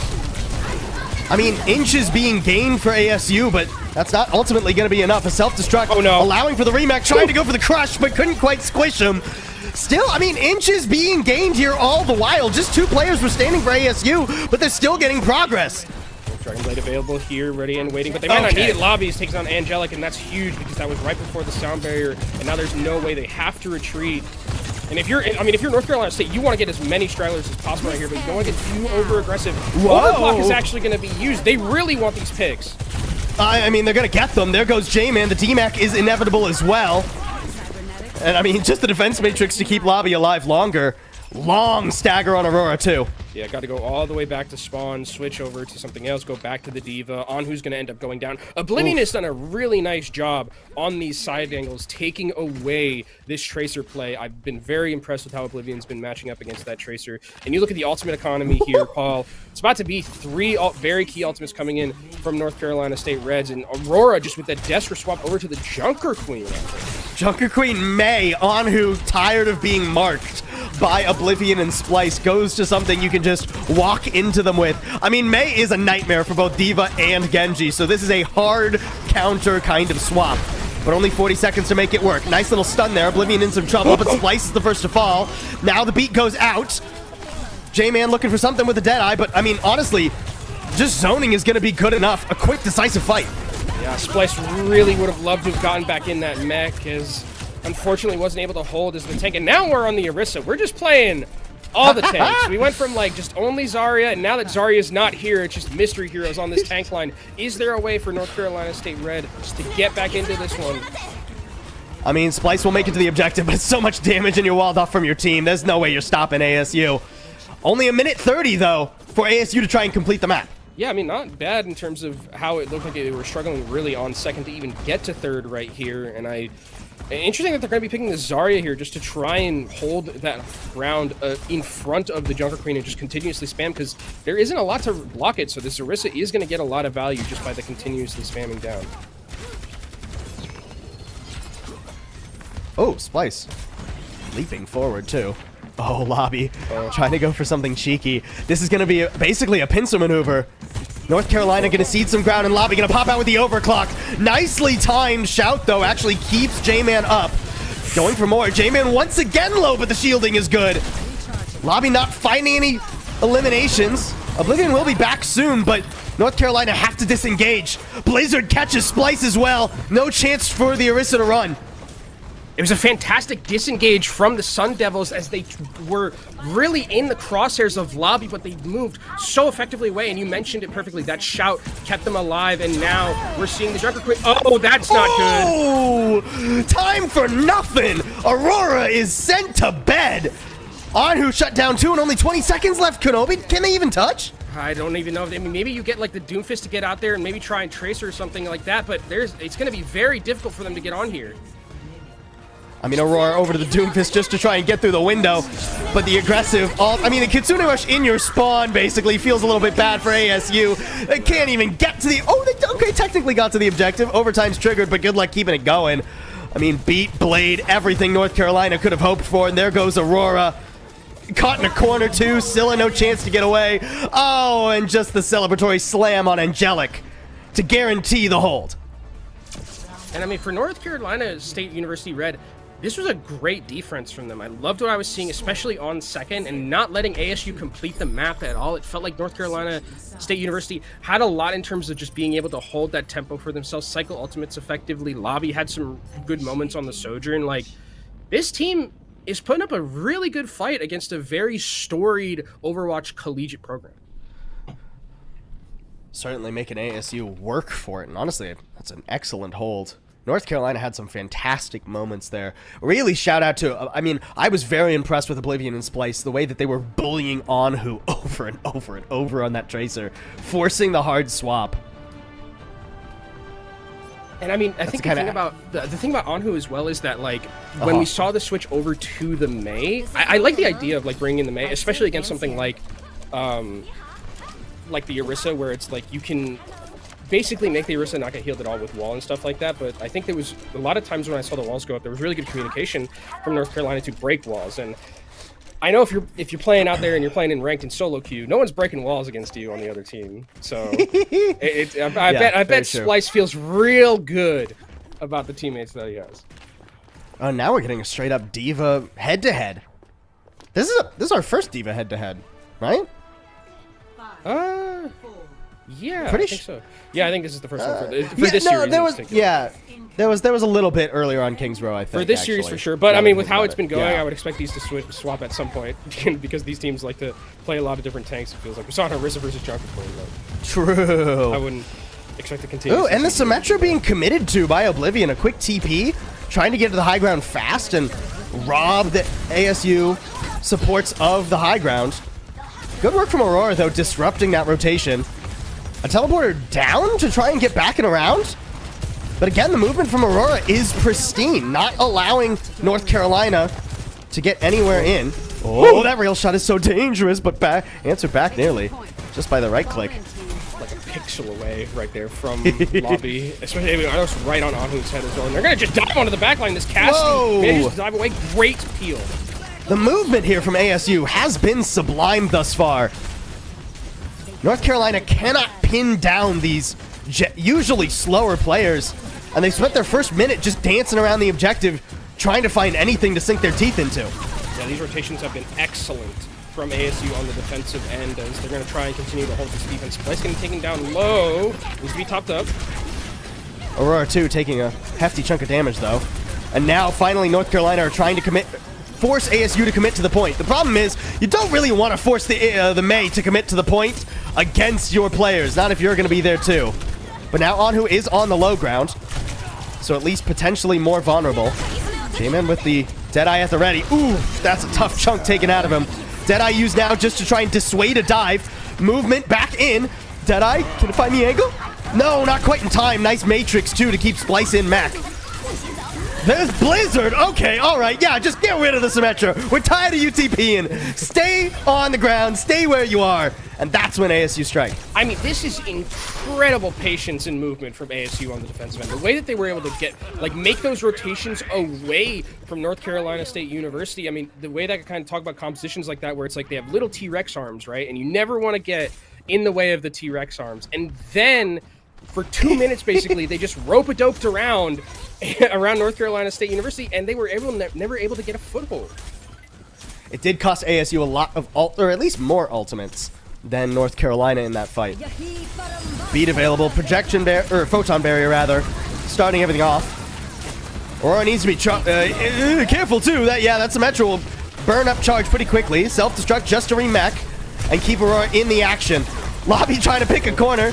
Goes up to the high ground, now behind. Nice Suzu, though, keeping players alive. Anhu has fallen, though, and a second tick has nearly been taken by North Carolina. With Aurora demacked again, too, it feels inevitable. North Carolina doing an excellent job. A proper investment will get the payload moving. Yeah, I think the wallets from North Carolina were just too heavy right there. But, I mean, if you're ASU, I think with how that defense went and taking, 3 minutes off the clock, you're totally fine with that. Because this is... I mean, that's not going to be great in terms of, being able to stall. But I think if you're now North Carolina State University, what you really want to do is push the tempo really, really effectively. Lobby doing work right now on this DPS. Oh, dude, it's crazy. And I mean, Oblivion's not far behind him. Absolutely nasty. 17-0-4. No assist. We got to work on that. We have a fascinating swap here, too. This is our 5th tank of the map coming out from Aurora. Ramatra now to try and hold the streets of Kings Row. I mean, it'll be nightmarish for North Carolina to try and stay on the objective versus that Ramatra. But first things first, you have to survive the dive. Oblivion able to TP away. Here comes the Kitsune rush, but North Carolina are just backpedaling. Yeah, take all that space. We don't care. We're going to try and survive this. Oblivion not so lucky, and Splice going to run out of mobility in the midst of ASU. Demacked, but able to get back into it. Hides in a corner. Remech available after the self-destruct. Here comes the Russian. A new breath of life for North Carolina, maybe, but they lose their Lucio and lose any chance to take it to ASU. Angelic, not so lucky either, though, and actually, hold on. North Carolina swinging his back. That is a very deadly Symmetra charged to the heavens. And even the Nemesis form, I don't think is going to have a fun time against the Symmetra that heavily fed with charge. Yo, Splice went absolutely crazy in that fight. Like, was able to take down 2 very key members, because if Silas still in that fight, it looks completely different. So Splice really comes in clutch on that D.Va, should be able to get back into mech in time here. And we'll see if there's going to be a recontest from ASU. I think they should, just to try and take time off the clock, because if you win a fight here, you pretty much guarantee that you win the match. I mean, the Blizzard available too. Do have to contend with the overclock. There's that Blizzard thrown out. Most of North Carolina avoiding it, despite the lack of munching from the defense matrix. Nice shot, but not a kill. Overclock withers away. And ASU are about to come into some nasty ults of their own. J-Man's got to survive in order to use that Deadeye. And the wall out from his teammate not actually helping him much. I mean, surely we got to see... Oh no, Aurora! Oh no. That's not ideal. I thought for sure was going to pop the ult and go for something around the payload, but walked straight into the self-destruct, and now 230. North Carolina looking great. That or just like pop shield or something. And now I love the decision making going over to the Jungle Queen now that we're on this more like brawly style part of the map. No need to keep the D.Va, especially when you don't have self-destruct. And ASU looking down the barrel of going 1-1 right here. They do have those key ultimates like you mentioned from that last fight. They have to make good use of them. High ground easily for North Carolina. I mean, Oblivion just owns this territory and can even force off further territories. Yeah, just completely dodging and dipping away from the engagement from ASU. There's the Mirage ult and the Kitsune Rush trying to just chunk and chunk and chunk. Slap him into the ground, but Aurora's not finding much. Splice falling does mean that ASU should stabilize here, but Lobby with a nice pick too. This fight is starting to get all over the place, and Lobby with the overclock. Oh boy. Can they keep Lobby up? He's ever so low, and now in the face of the Ramatra has to slide away. Gets out of dodge, though, and Aurora not able to do much. Woo! Lobby is moving right now, and that might be enough. Angelic died so early in that fight that there was no way to get sound barrier. Here comes the Blizzard. Maybe that's enough to stall. Lobby's taken down. Blizzard getting rid of Lobby, but there's less than a meter remaining. Everybody has to keep their toes on the objective, and it's not enough. North Carolina inch their way forward and tie up our series 1-1. And you saw on the top right there, Angelic dying with sound barrier, just so close to being able to get that out, but just the pressure was too much and didn't want to Ajax. Oh, it's a heartbreaker for ASU because they could have maybe at that point been able to hold Lobby, though at the very end, complete psychopathic play just in the enemy team pretty much. I was mistaken earlier. Aurora gets caught because of an excellently timed boop by the Lucio. That is what happened. Excellent replay there. Thank you, Play the Game, for showing us what happened there. Yeah, I should have noticed the Lucio in the kill feed. Yeah, very nice boop, and that actually is a huge moment. Honestly, it felt like in that map, everybody on North Carolina had some sort of giant moment. I mean, we talked about Oblivion earlier, just bullying Anhu, Splice with that contest in the streets, just flying all over the place, keeping people alive and dealing so much damage. Just a nasty map across the board for all 5 players, I have to think. Yeah, and I think the thing about going forward into the series is that now this is like where you already have had the Zarya's off the table, and this was like a lot of Mr. Heroes in terms of the tanks, so I wouldn't expect necessarily that to continue. I think it's very obvious that ASU probably prefers to play that Zarya more so than anything, and now it's just about, okay, like, going to maps where Zarya isn't going to be valuable. Or are there things like the Lucio that you can take out where it's like get rid of the Lucio and then the Zarya becomes a little bit more vulnerable because you don't have that ability to maneuver around with the speed. So I think that that's definitely something to look out for. If you're North Carolina State, you did your job, right? This was the map where you took away the Zarya, you won that one. That's good. Now you got to continue to play probably against it for the rest of the series. And it was one of the best Zarya maps in the pool too, right? Like, I mean, if he had no bans whatsoever, you bet your bottom dollar ASU are going to be playing Zarya a lot of that map. But you picked a very good Zarya map and banned it. I think very good macro, I mean, even beyond macro, like giga macro strategic adaptation there. by North Carolina. And now it'll be ASU's turn to try and bring things back. It'll be their choice of where we head next. And I have to wonder where we might go to. I mean, a flat map, ideally. It's probably going to be like flat, right? like New Queens is probably like something I could see happening. You have to remember, though, players generally don't like push. That's true. That is true. So selecting push doesn't happen like all of the time. Servasa maybe is a problem. Servasa is very you can play Joker Queen there as well. Yeah. I think that's something I'm thinking about. Midtown doesn't seem out of the realm of possibility. Yeah, Midtown doesn't seem terrible either, even though I think you do need some sort of high... Like, I feel like Diva would be really good there. But yeah, I think that like the Zarya is going to be the thing for me that really puts the rubber to the road in terms of like being able to decide how this next couple of maps in this series go. Yeah, and we do have a small moment here as players collect themselves for map 3. And while we have this moment, let's take a look back at our bracket, because I'm being told it's updated with some results. So let's talk about what's been going on elsewhere. We're just waiting on this game now to finish up. Northwood, no surprises. ISU, SEC, Fisher. Yeah, basically all the heavy hitters we were expecting making it through to the next round. Yeah, I think this was pretty expected, given everything that we've seen through. This was Northwood versus ISU in a quarterfinals matchup, and one of those teams goes out is so... That's crazy. That's a banger matchup, and I think they're probably going to get that one tomorrow. Twin Salty and Tiny Shiny. And I mean, I think that, like, it's so interesting to me, like, to look at the sides of the bracket, because if you look at the left side, it seems like the left side of death. Like, it's the group of death where it's like, it's Winthrop, it's Northwood, it's ISU, and then ASU or North Carolina State University. Yeah. And then on the other side, it's like you've got Fisher, Bellevue, like a lot of those teams that are like kind of like on the up and up. So one of these teams that is on that other side is going to be going up against one of the big boys in the grand final. And I mean, SEC and Fisher, I'd say are pretty big in and of themselves. Honestly, when we get to even the next round we have like, Northwood versus ISU. But when we get to the semifinals, it's just like 4 Titans clobbering each other to try and see who can try and make it even further. That's going to be excellent. That'll be next weekend. That'll be next Saturday, those semifinals. I mean, it's going to be a bloodbath. Already the bracket's shaping up pretty well. And you know, I love to see just how many teams commit themselves to this quarterfinal, because it's a tough quarterfinal. There's a lot of good teams in collegiate Overwatch, but you know, I mean, we're seeing bites being taken out of some heavy hitters.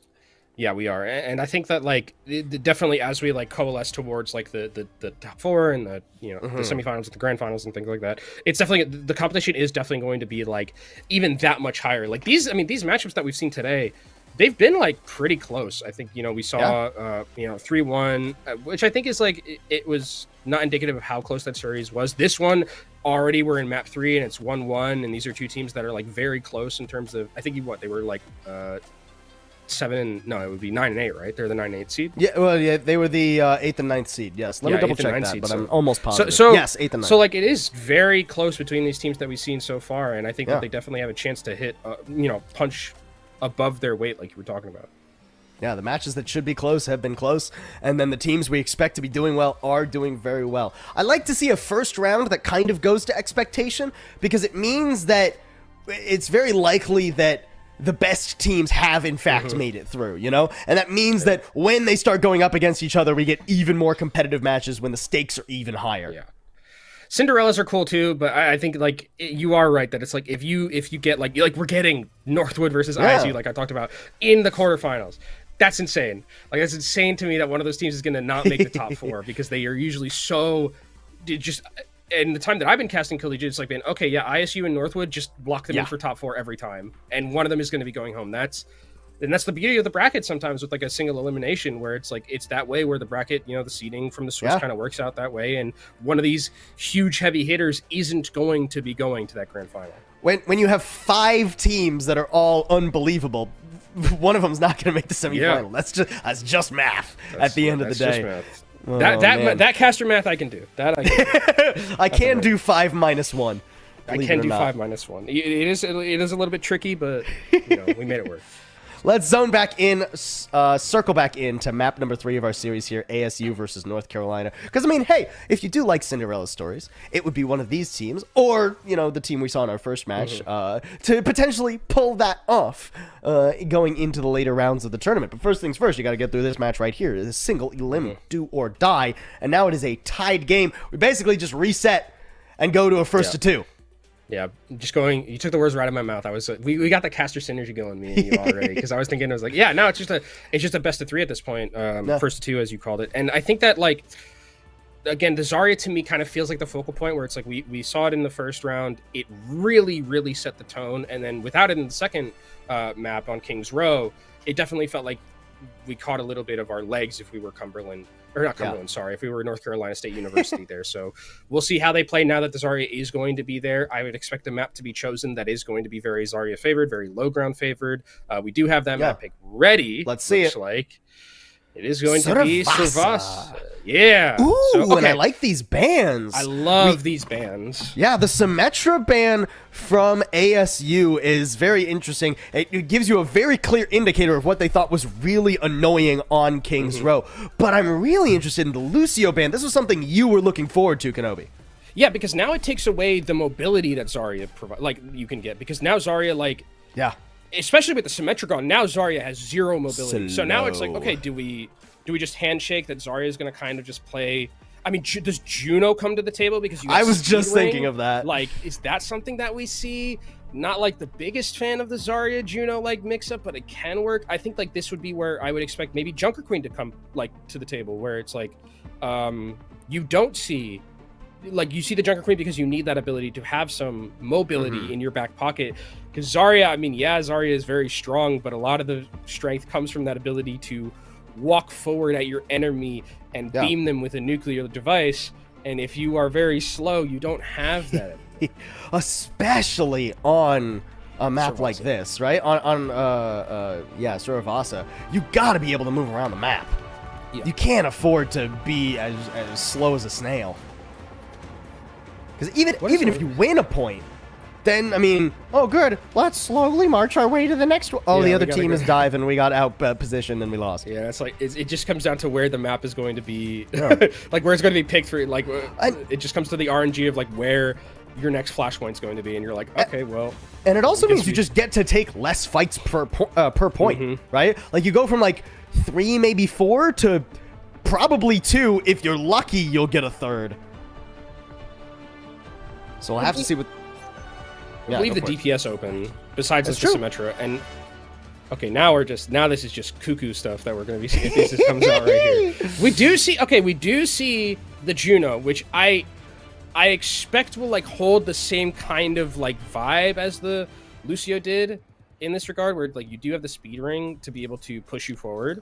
But it's not like Lucio where it's, like, on demand, right? Like, like if you're Lucio, you can just always be on green and then just speed. And North Carolina's still refusing to handshake the Zarya, too. Instead, they will run the Ramatra in the front line, expecting the Zarya from the other side. And I mean, I like the Ramatra because you're going to be able to, like, the Zarya is going to have a hard time getting to you without the speed, so if you play at a good enough range, you can just continuously try and spam them down. I mean, North Carolina already taking pretty dominant control of the high ground here. Even that bubble on Anhu, not going to provide them much space. And Anhu's not going to provide anything when he's sitting in spawn. And I think this is going to be the thing that we're going to have to be looking out for, Paul, is that how is this Zarya going to be played when you don't have the speed and the mobility? Because, you know, do you just become a bubble bot where you're just like, okay, Anhu, try and go in with bubble and make something happen? Because you have to take so long to make these rotations.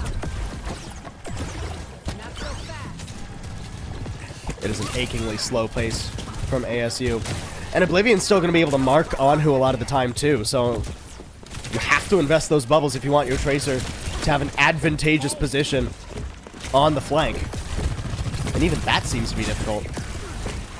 ASU struggling to even walk in right now. Or are taking some space, but not getting much charge for it. Not much of a threat in the front line just yet. At least able to get up to the objective, but they got to start punching. They got to start putting something into North Carolina, or else North Carolina's just going to stand there happy and truthfully unabashed. Yeah, I mean, look how hard it is for Aurora to move forward into the Vermontra. It's just like so slow as we see the TVT right here at the very end. But there's a Kitsune Rush coming in on point.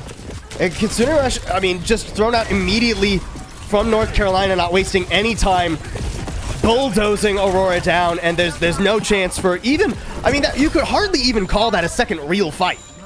And I mean, you talked about it where it's like, if you don't have the speed, you're getting 1 or 2. That was 2 fights basically. Like, I mean, if we 1.5, I would say 2 fights. They approached the point twice, and I was like, they didn't really fight the second time. But this is like the best thing that could happen to Arizona because they get one of the best points to be able to hold for themselves. They don't have to rotate anymore. They can sit on point, but they still have to be really worried about that Zarya being able to maneuver around. But they have a 5-pack of ultimates that could basically cure any headache.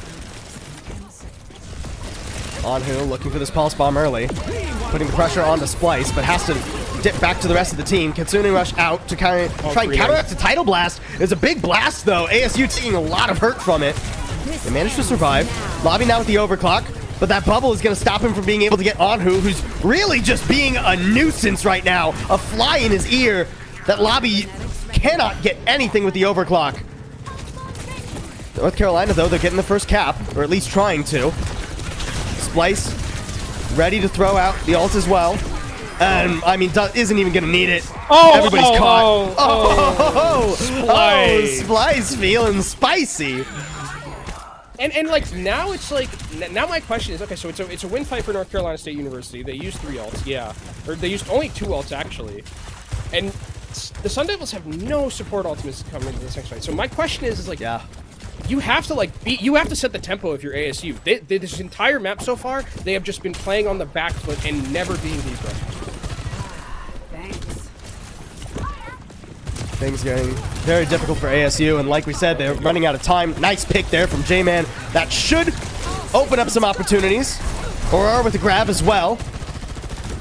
But are you even going to throw it in? Just relying on J-Man to get all the picks right now. J-Man struggling. Eventually Bunkachu falls, but Oblivion putting in work meanwhile, keeping this fight close and contested. The flip comes over ASU, so at least they're not on as much of a clock, but with Aurora falling, they're not going to get meaningful percentage here. North Carolina are going to go up to 2 points already. Paul, I'm starting to think that Zarya isn't broken, but Lucio may be broken, is what I'm gleaming from this experiment. Because, okay, now you got to get off this. Because this was literally 2 rounds of Flashpoint, of Aurora just sitting kind of behind some sort of geometry and not being able to move, because there's just no way to do that. And I love the way that the decision-making of North Carolina State University to continuously put pressure down onto that immobile tank, and now it's forced Aurora onto something a little bit different, like the Orisa. Orisa at least going to be able to take the fight to Splice a little bit more consistently. Zarya needs that high energy that Aurora just wasn't quite able to get up to over the last couple of fights. But Orisa is good from the get-go to try and contend. Although, that being said, contending with the Annihilation, gonna be a tough way to start. Already Splice moving out into position. Tidal Blast as well as for an engagement if they want. Kitsune Rush early, though. North Carolina deciding to meet it head-on, straight to the pass. Oblivion into the back, and it's nasty! Catches dang near everybody in the back line. And ASU, yeah. Fun fact, when you get a lot of water in Arizona, it floods pretty easily. It's looking like it's flooding right now for ASU, who are just completely on the back foot right now. It feels like the way that North Carolina State is moving right now, they're setting the tempo. They're the ones who are always making the engagements, and the Sun Devils just don't have that way to make an engagement on demand like they would if they had something like the Lucio. That ban is really proving valuable.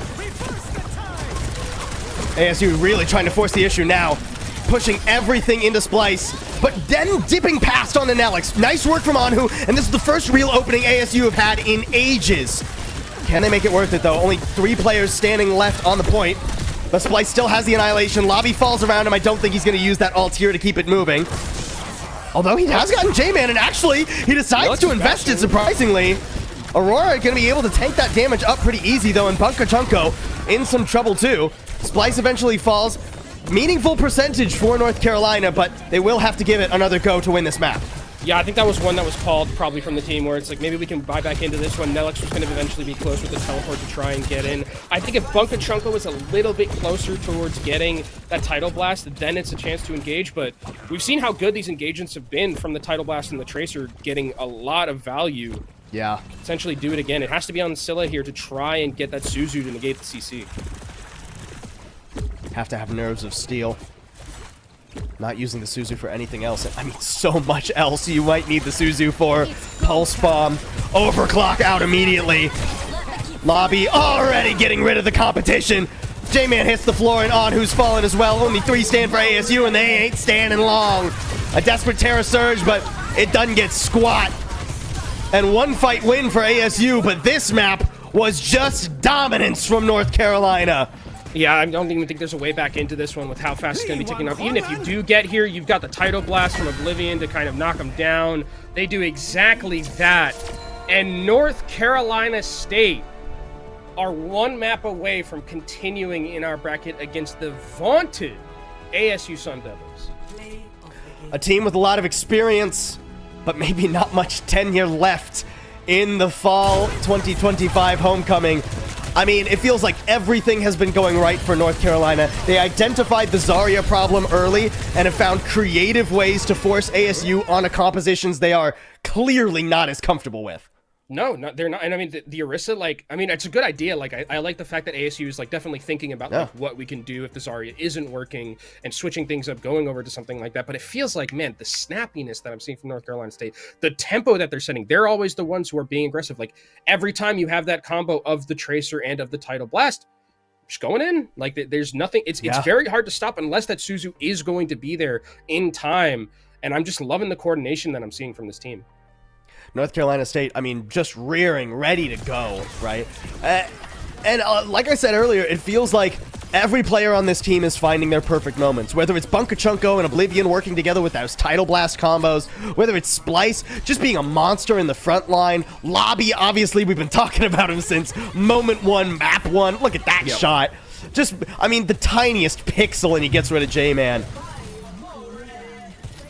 Great flank. I mean, in the way that they're positioning as well, I think has been very good. And now if you're like ASU, you're like, well, okay, we're gonna get our Lucio back, we're gonna get our Symmetra back, we're going to get our Zarya back, but then you have to maybe play map 5 on a map that's really bad for Zarya. Like that's gonna be what I'm gonna be looking forward to, because they should have their pick of the litter in terms of map and of the composition that they'd like to play in map 4.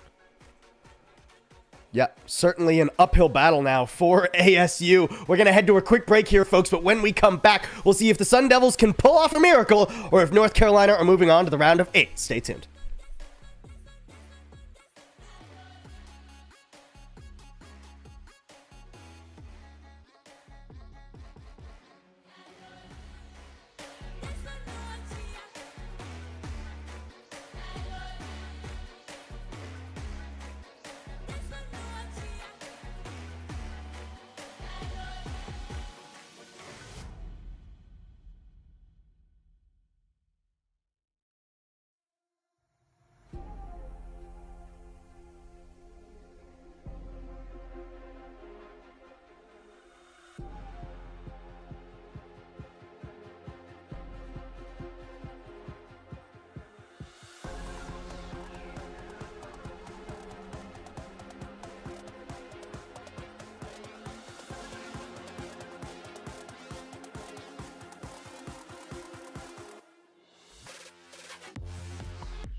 North Carolina State University ready to go for map number 4. You had it. I can't even count a 4. Caster map. Can't do you were so good. You did like everything right, and then I did the dramatic pauses. I was trying to go. Oh well. We got map number 4 coming at you, folks. ASU nearly down, but not quite out, as they are looking to now pull off a comeback versus North Carolina. The last couple of maps, they've been without their Zarya, and it is not looked particularly close when ASU can't play the Zarya comp, though, Kenobi. Yeah, I mean, they even played the Zarya comp. I mean, they played the Zarya comp with like I put a big asterisk because it didn't have the Lucio in it. But yeah, that is something that I am definitely looking out for on this map in particular, whichever one we go to. I'm definitely looking for like a flat map where it's like we don't see, a lot of high ground necessary. We probably see very, just horizontal gaming on the ground with that Zarya. And then in terms of bans, like what do I think about like ban? Because we've gone through like a lot of what was making ASU good, and then like where does it come through after that? Like, do we take away Sojourn? I don't know, because Lobby's been playing it really well.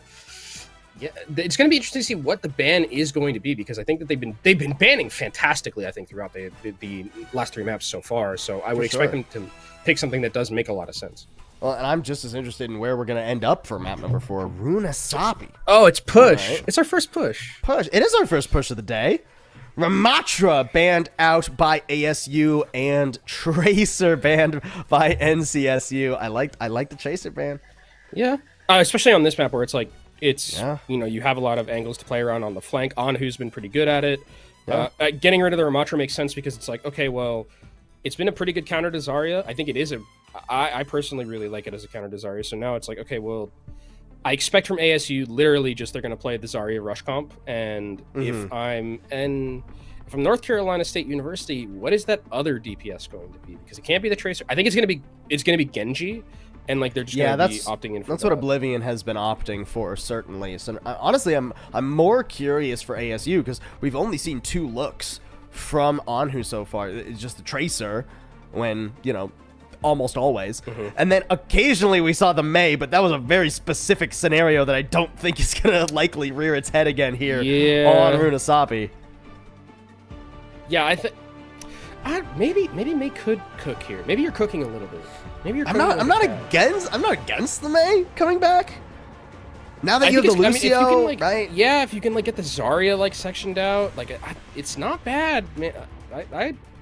It does struggle against like the bubbles and stuff like that, but yeah, the wall is good. This is again if North Carolina even want to opt into the Zarya head to head, or if they will try something else. If they will try to pull the Diva back out, unlikely, I think. But we've seen other looks from them with the Orisa and such. There's a lot of flexibility, is what we are learning in our first 2 matches, needed for this to succeed. And we'll see what these 2 teams are going to be opting in for, like you mentioned. And I mean, I think that we stick with. It's probably Cassidy or Sojourn as the other DPS. I think on the side of it. I think Cassidy I like always. Just feels really strong right now as a hero. Reaper okay. Is fine. I don't mind Reaper. I don't mind the Reaper either. I mean, it's just kind of same tactic, different clothes, right? Yeah. Like, the Reaper's going to be taking the bubbles a lot of the time. Anhu's going to be trying to get into the back line, assassinate people. It'll just be a little bit more bursty and a little bit less survivable for Anhu, even with the bubbles. So going to be even more important to get that value in a moment's notice. It looks like we are going to be... So this is basically, like, Reaper's going to basically play as, like, an off-tank here, right? We're going to, like, send the Reaper forward, get bubbled, and then, like... this was kind of the meta that was, like, a little bit while ago in Overwatch. This was pretty prevalent. Because Reaper has, like, some really good cooldowns that you can use with the teleport, or some really good perks with the teleport, so...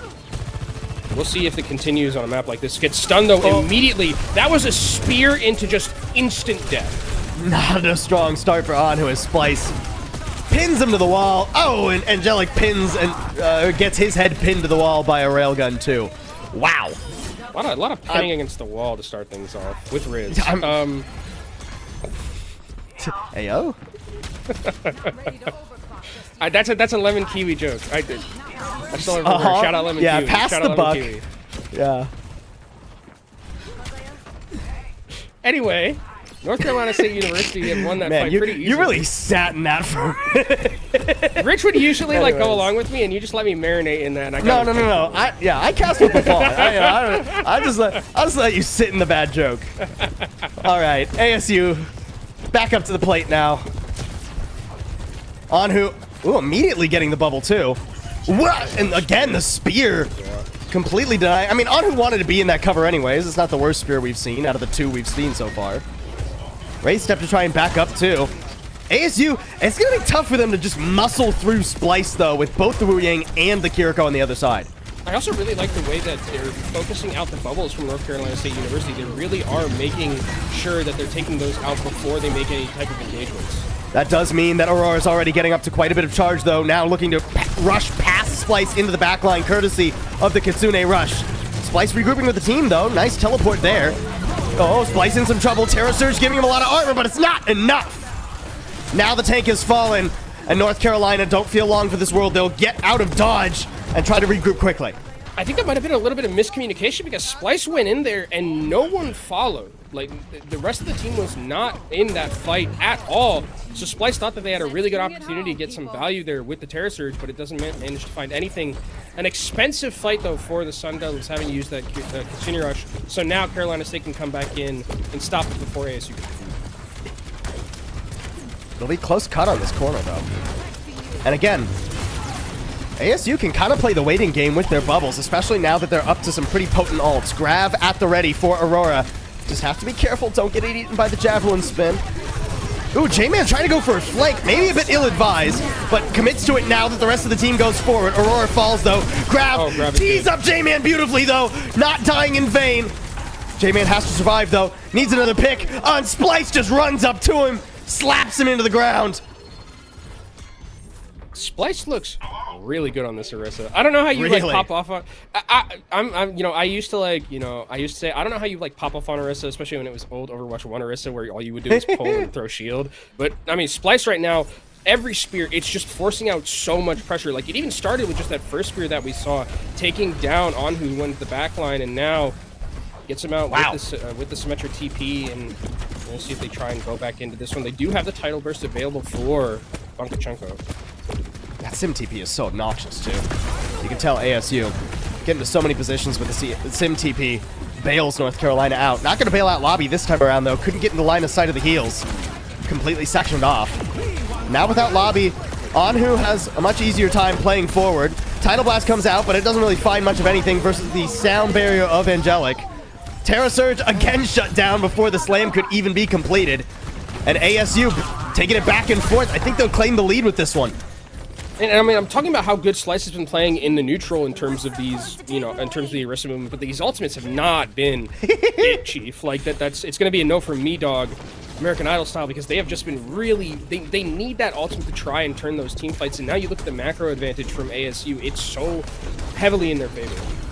Nearly the checkpoint as well for ASU. North Carolina don't have time to bide. They have to go forward. Although ASU actually ceding quite a bit of control. They want to play in these chokes. They don't want to give players like Lobby those long angles. They want to instead go straight up into them. Kitsune Rush to take the fight to Splice. Splice already feeling the heat, but it's Angelic who falls first. Now this Kitsune Rush has to find something, and with Anhu falling too, ASU have overplayed their hand. Yeah, I mean, Anhu has this... Death Blossom has had it for a while right now, and this is going to be North Carolina State potentially taking back the lead if they can find some of these stragglers. Now, okay, they're going to be able to get out. J-Man ends up going down, but it shouldn't matter. They should be able to come back and recontest right here. These spears from Splice are just hitting every single time. You know, and I gotta be honest, I'd rather have an Orisa who hits every spear than hits every ult. That's true. Kitsune Rush now out to force the issue. ASU don't want to... Well, now they really don't want to contest. That's the checkpoint going over. Surely it would have given credit to Splice, though, right? Yeah, I don't know what happened to Anhu in that regard, but Anhu's not here in this fight, and now it's the lead. Like you mentioned, coming in from North Carolina State University. I wonder when we're going to see this Death Blossom being thrown out, because I think the fear of the spear is just really, really hindering Anhu from hitting the button. Splice low, but the healing is more than enough. Anhu's not able to get anything. I mean, you can see the focus. Anhu just desperately trying to get rid of Splice, but No dice. Not able to get anything in. These picks in the neutral have been so strong from North Carolina State University, being able to get them back into these fights, into an advantage when it comes to those ultimates that they have right now, or at least even with ASU. Still nearly 4 minutes, and Oblivion down, courtesy of a solo grab, I think. Aurora with tons of energy too, can start carving into Splice. That's a much better Terra Surge behind the shield, but Anhu finally pulling that Death Blossom will get rid of all the necessary targets. It's bloody, but ASU will get the pot moving the other direction. Yeah, and Paul, what do I say about this map all the time? It's not completed until you've completed the map. It is the most comebackable of any push map that we have, so that do not be fooled, audience, by the fact that this is a 50-meter lead for North Carolina State University. It's very easily comebackable, especially if you can push the tempo with this overclock and with this Kitsune Rush. It's basically a fight and a half that ASU need. Gotta be careful though. Again, I'm always watching. Lobby has been so solid on those picks. Here comes the Kitsune Rush to open up the fight. North Carolina gonna do what they normally do against the Rush, which is just try and run away from it. Oblivion with a nice little shield there too. That'll force ASU back, and Angelic gets caught. Aurora not having much fun either. Splice, oh, be careful. Don't overinvest. Okay, manages to dip and dive away rather. And believe it or not, it's not the overclock Sojourn that's getting stuff in the kill feed. Yeah, it's just a regular Sojourn that ends up making it happen. And Lobby. Sun Devils don't really have anything to work with on this defensive end. They're shot in terms of their ultimate economy. Aurora needs to get out of here immediately. If you lose that Zarya, you might as well just lose this round. Look at that Kitsune Rush available for Nelix. You also have Bunker Juggle coming up towards that title burst. It's a fight that, and I actually like this kind of this patience from North Carolina State. Just go back to the corner. This is where you're more successful at, is when you can continuously play around the geometry and get those spears out. They have the lead. No reason to squander it by getting too aggressive. Aurora already taking a heap of damage too. Here comes the Kitsune Rush. Yeah, North Carolina, they smell blood in the water. Sound Barrier out in the nick of time. Buffers a lot of the Tidal Blast and the Kitsune Rush damage, actually. ASU surviving well, and even Anhu makes his death worth it as Splice falls. Now with no tank, North Carolina, they gotta ask if they want to stick around and buy time, or if they want to try and get out of here. Splitting the difference would mean staggers and mean punishment. Oh, Aurora's gotta live. Okay, it's fine. Yeah, that's fine. I mean, Oblivion's gotten 2 in this fight, and I mean, that's not great with them coming back into this fight. Unfortunately, their Splice just didn't take the TP away, but now it's just the Kiriko that's healing. That's all the heals that they have, and J-Man gets another spear! Yo, Splice is like prime Roman Reigns right now with these spears. I mean, here comes another Terra Surge too. 2 in a row have been pretty good, dealing a lot of damage, so we'll forgive him for the first ones, absolutely. It's all North Carolina now. Nothing the Sun Devils can do. They're getting melted. And I don't really... They gotta change the logo. The logo of the Sun Devils like has a trident, right? That's like this thing. It does have a trident. They gotta change it to a spear at this point with how well that Splice has been playing. I mean, this has just been incredible right now. They're gonna be thinking about spears as they go to sleep. And now it's like, if you're the Sun Devils, you have such a high mountain to climb. You have to be perfect from here on out. It's going to be very difficult. Aurora trying to force forward. Lobbing in the Graviton Surge. Suzu, though, I mean, the damage was so far, at least Oblivion goes down, but can ASU make up more of a deficit? Splice now in some trouble, too. But how much more will ASU have to invest? Will they lose anybody as well? Anhu, you can't afford to get staggered. Survives, but the rest of the map will be in overtime. Okay, you have 2 defense you have 2 very key offensive ultimates here. The overclock is the big one, where if you can somehow, some way find a pick and make sure that those supports can't get these ultimates off, that's your way back in, but it's still asking a lot from the Sun Devils. But they do find Oblivion! Anhu getting rid of Oblivion means Splice will be easier to pin down. There's the checkpoint as well. So the overtime spawn's at least less punishing for ASU, but still much more perfection needed. Gives time for the supports to also get back up towards their ults. Maybe there's a chance the fight lasts long enough. Anhu keeping the pressure up too. Here comes the contest. Kitsune Rush and the barrier trying to section off ASU. Death Blossom right on the shield though. It's hard to juggle around this, and Anhu doesn't get anything. It's a slaughter. ASU falling by the wayside as North Carolina will move on to the round of 8. The wallet diff is just too big at the end, and unfortunately just a few percentages away from those key support ultimates. And North Carolina State University, they see red in the kill feed, as they take down ASU, and they're going to be moving on to our final. What a performance from this team. So flexible throughout the day. And I mean, dude, these spheres were just nasty all day. It's been so long since I've seen an Orisa player and thought to myself, wow, what an Orisa player. And not just, okay, good, the Orisa player didn't die. That's what they need to do. No, this Orisa was making plays. Splice was nasty with it. Splice was really unreal. Splice impressed me with a lot of what we saw. And I mean, Lavi also looked very good. Like, for a team that we didn't know a lot about going into this one, really, really great stuff from them. I mean, they're playing up against a very veteran team, all seniors on that ASU team, no slouches whatsoever, and North Carolina State came to play, and they had some really nice looks with their compositions. It was a first map that was close and contested and back and forth, where the Zarya really felt like it was going to be the name of not only the game, but the weekend, possibly the tournament. I mean, this was, after the first map, looking like 2 series in a row where the Zarya was looking dominant compared to other looks. But then bans start coming through, and ASU didn't quite show the flexibility that North Carolina did. Every single map, it was a ban on some critical part of the Zarya composition. Even on that last map where basically ASU got to play what they wanted, Sans Tracer, right? I mean, the flexibility from North Carolina was second to none.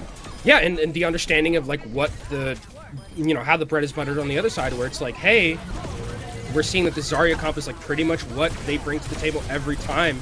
Let's just take every piece away that we can from it. Just a little bit uncomfortable. A tiny crack in the foundation, and the whole composition fell. Nice work from North Carolina. And I mean, especially on this last map, you were talking about it. I was very impressed with, hey, we got a 50-meter lead. Let's just chill. Let's play the fights that we know we can win. Always picking their moment perfectly.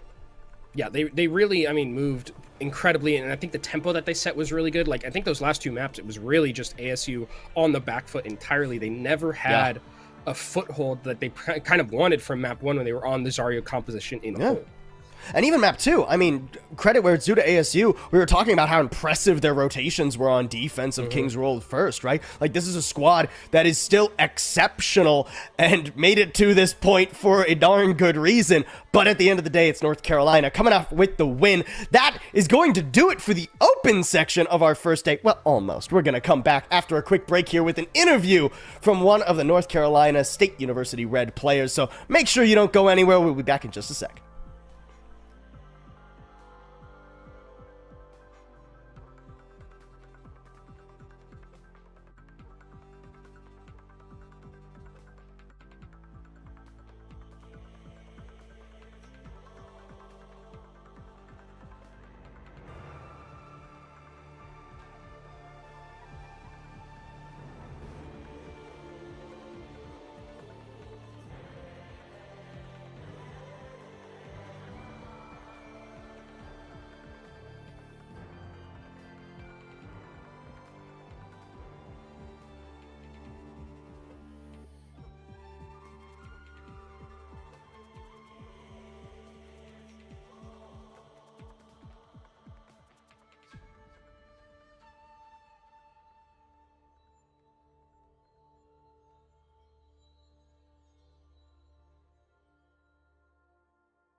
Rounding out the first section of today's matches, the open bracket of games.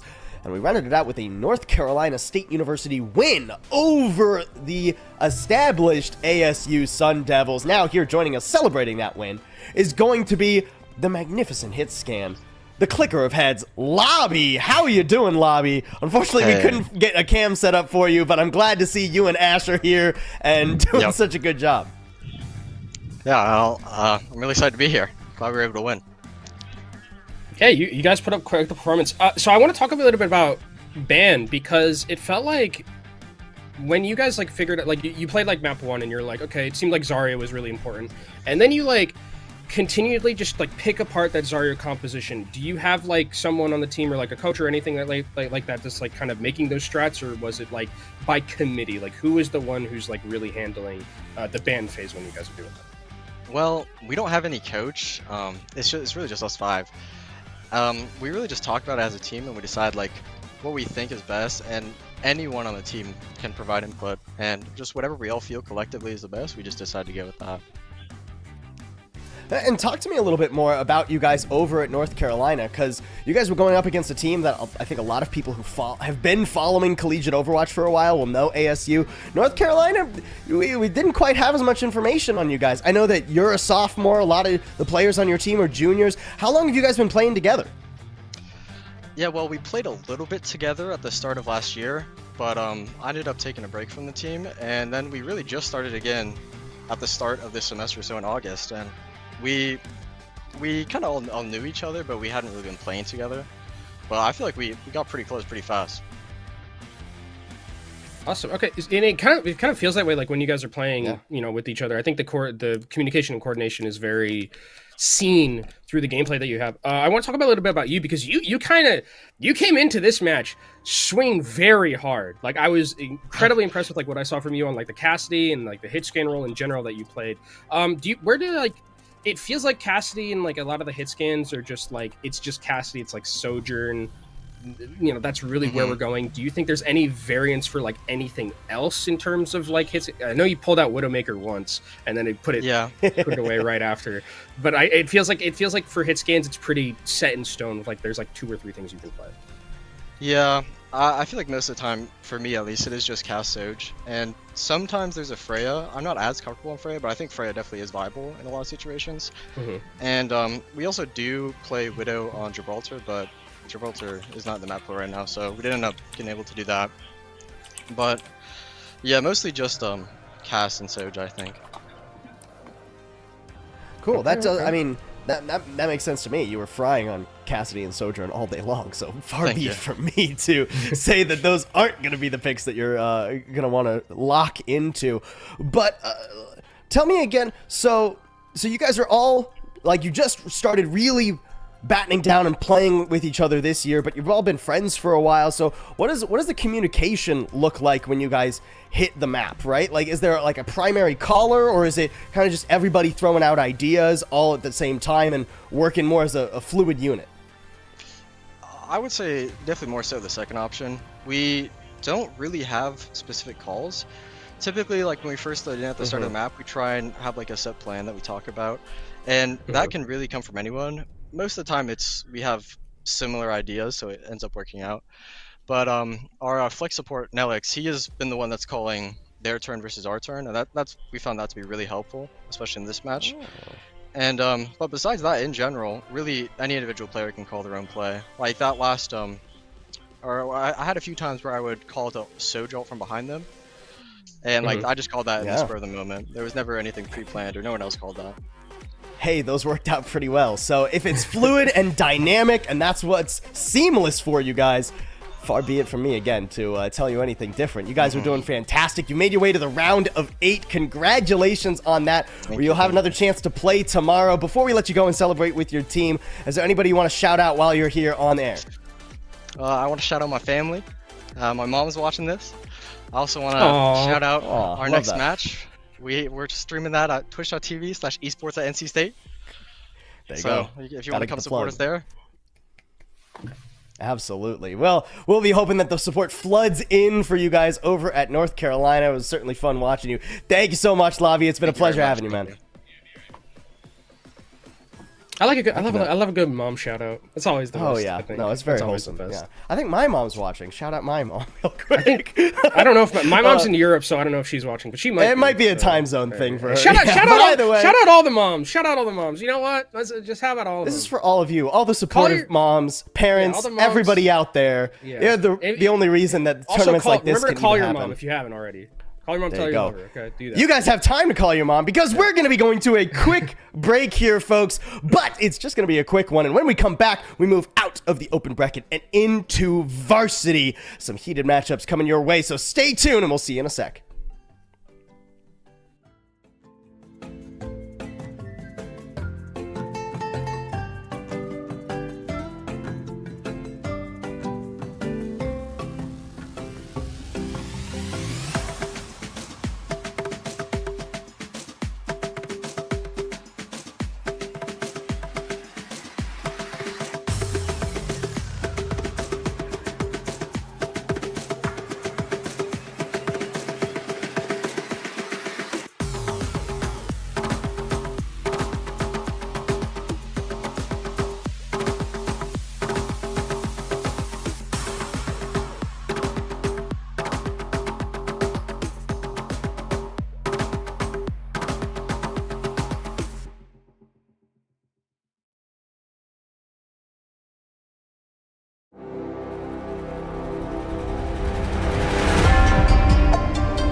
Folks, now we have the second half of our day.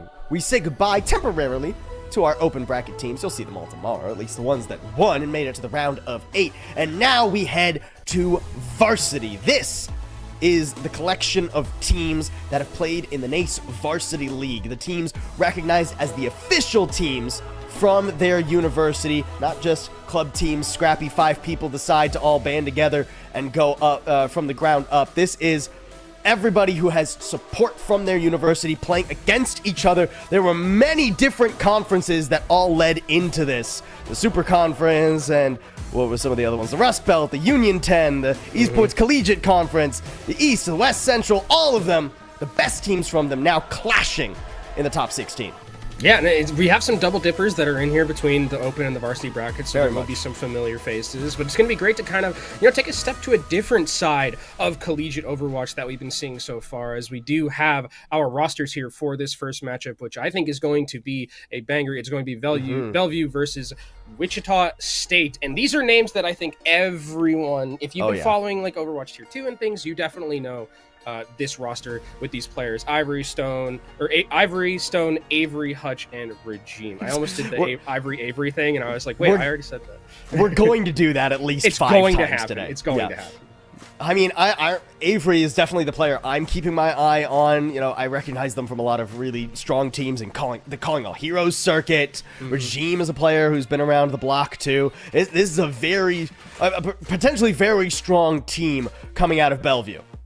Yeah, and I think kind of with Bellevue, it's like this has always been a team that's like, it's been interesting to see this like team like slowly rise in terms of like being very prevalent in Overwatch Collegiate with how like storied their university has been. So we can take a look at our next team, which is Wichita State University, a team that maybe we're not as like familiar with. Hanbei is someone who I know, who I have back on Trick Room and Ex Oblivione and things like that if I'm activating some of those tier 2 stands in the chat, but the others are unknown to me a little bit more. And I think that going forward in this matchup, we saw North Carolina State just recently pull off an upset with some players that weren't really as much of known qualities. So I'm really excited to see how this team is going to look going up against Bellevue, who is a very good team in their own right. Pedigree and experience will only take you so far. At the end of the day, you gotta make sure that you're getting on the objective.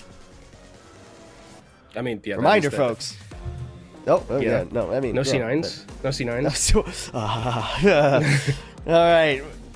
Reminder, folks. These teams are playing for a healthy piece of $42,000. I can't speak right now, Kenobi. $42,000 across our 2 different brackets of play between both the open and the varsity.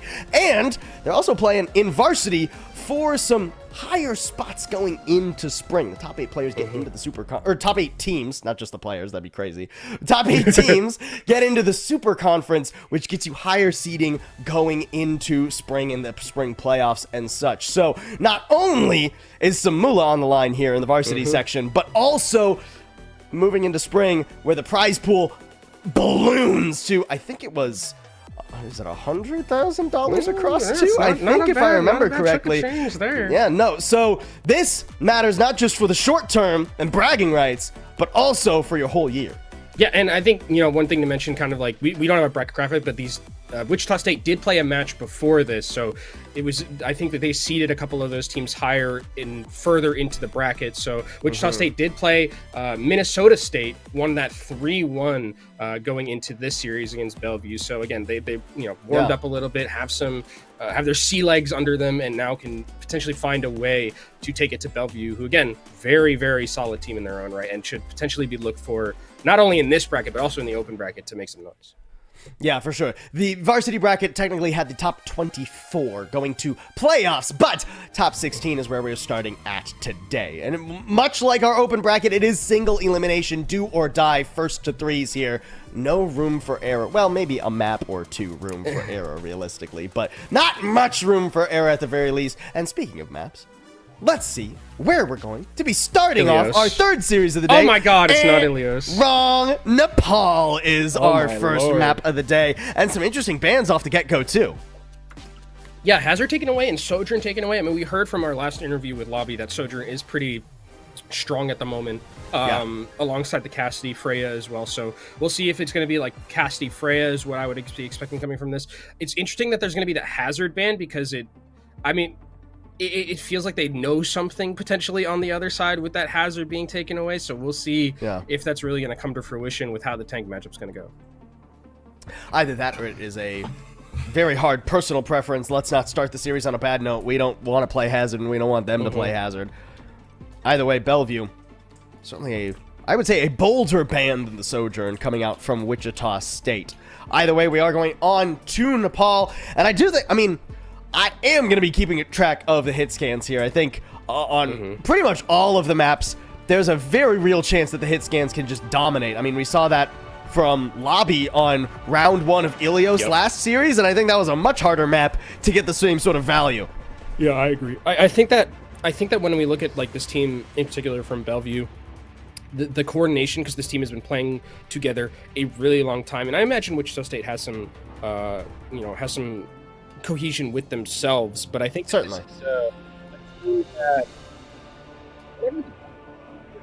our friendship team. That's what they view themselves as, right? They view themselves as this very like close knit group of players, and it shows a lot of the time in their coordination and their team play. Now we'll have to see what they'll show us as we begin our varsity section.